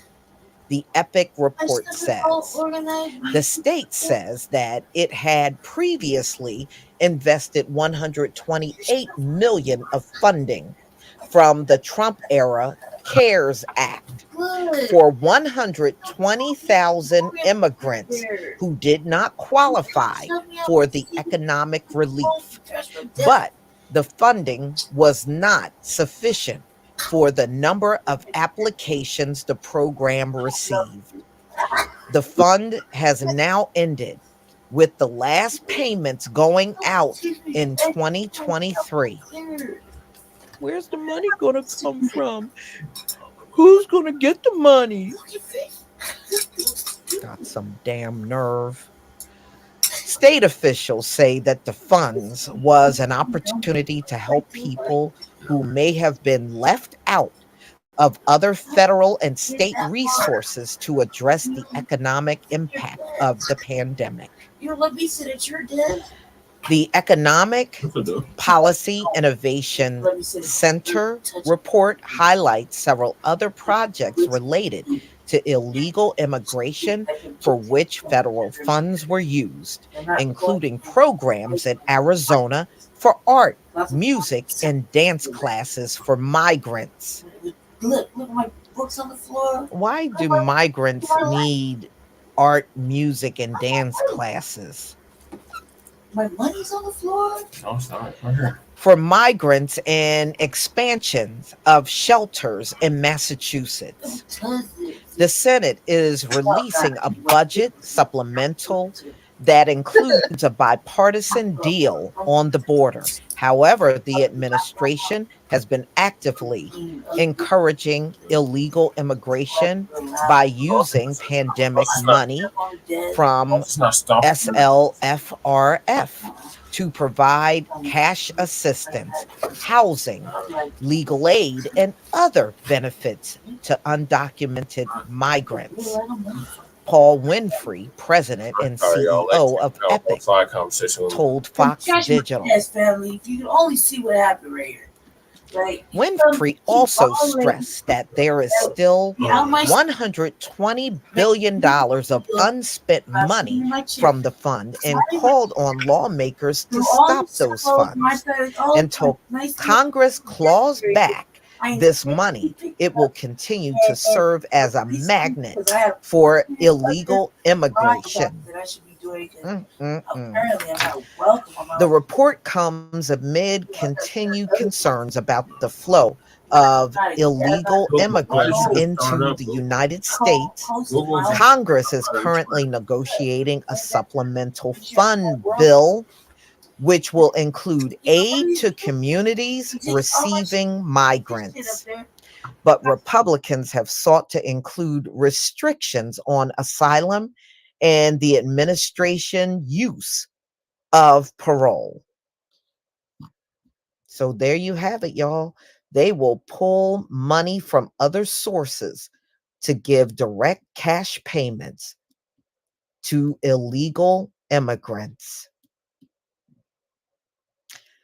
And you can see states don't have any problems participating in this at all.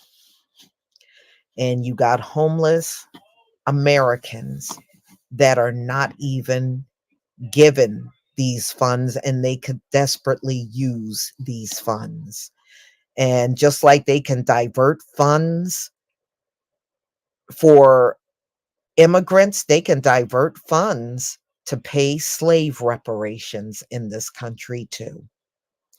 Y'all tell me what you think about this video. Please leave your comment and subscribe. Don't forget to hit on the notification bell, and I'll see you on the next video. Peace, family.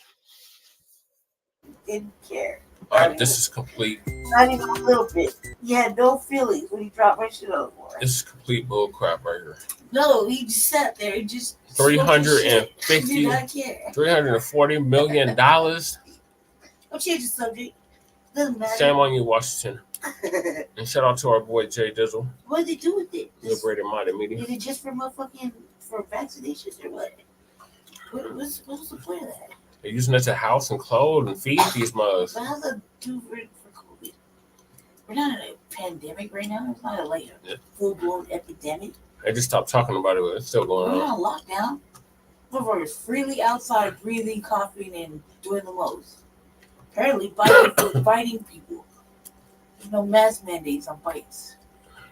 You know what I mean? Yeah, that's the migrants. So, and they get money? Yeah, that's illegal immigrants. God, man, no mask. You know you bit somebody and you weren't wearing a mask. You know what I mean? Bit their finger off. You were not wearing a mask. Nope. Hello, Che, what are your thoughts on this? What? This got money to Washington burn. State. I don't know. I don't know what the get back is, but I feel like it's got to be some get back right here. It's got to happen. I mean, you obviously can't talk to them. You can't penetrate their wallet because regardless of penetrating their wallet, they're just gonna turn around and give your money to everybody somewhere else, and they'll call it fulfilling a need or some shit. So it's like, I don't know. I really don't know what at this point. Like, what could you possibly do that would be, not bordering on fucking, some ugly shit, like starving them out and committing, heinous shit that goes on in other places. How do we turn into that, Right. So I don't really. I just think that there's definitely some get back that should be happening. Some fucking, there be some more anger, definitely. And honestly, black folk, the white people are not mad enough yet. Yeah. So it's a little bit longer. I give it like less than a month. They're gonna be righteously angry. Yeah. I think they were righteously angry at the city council meeting last week. Oh, the white folk? Mm-hmm. When? Oh, God. When did Lady they Che mad? got much catching up to do. No, they weren't really mad because they nothing really happened. Oh, with that zoning thing? Yeah. But it still went through, right? Everyone went through, right? I can't remember now. I think it went through only like one vote. Or didn't pass. No, one didn't pass, right? No. But man, sure made him work though. Mm-hmm. You did do that. Yeah. You did do that. That's what that. I mean, look, this just real quick on that. This is the first time I ever seen him actually put in some work. Yeah. Of dialoguing during some shit. Usually it's like, I, nay, I. Now they're actually putting in some thoughtful process and not trying to outshine each other. Yeah. Crying and shit. Weird. They told outside both sides of their neck. I yelled at them last week. Last week I yelled at them? Yeah. Yeah, this week I'm yelling at you. That'll be tomorrow. So I thank y'all for tuning in to this episode of the Front Line Blacc News. What comment? I think you just gave your comments. No comments? No. Cool. Good. Yeah, so thank y'all for tuning into this episode of the Front Line Blacc News. Season 3, episode 44 of FOFO, part 2 of the Front Line Blacc News. We'll be back later with, that was the last one. We'll be back later with part 3. And we're going to dive into the unhoused neighbor news. So make sure y'all stay tuned for that. In the meantime, make sure you like and subscribe to all of our platforms. Could be a Jesse Shabaka show. Frontline Blacc News, The Revolutionary Agenda, and Shabaka's Black Experience Enhanced.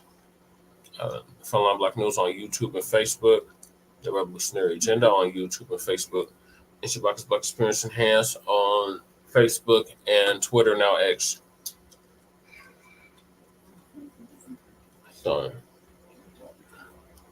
we will see y'all later on. It's now very early morning here in the Mile High Income City. Everybody cross your fingers, wish me luck.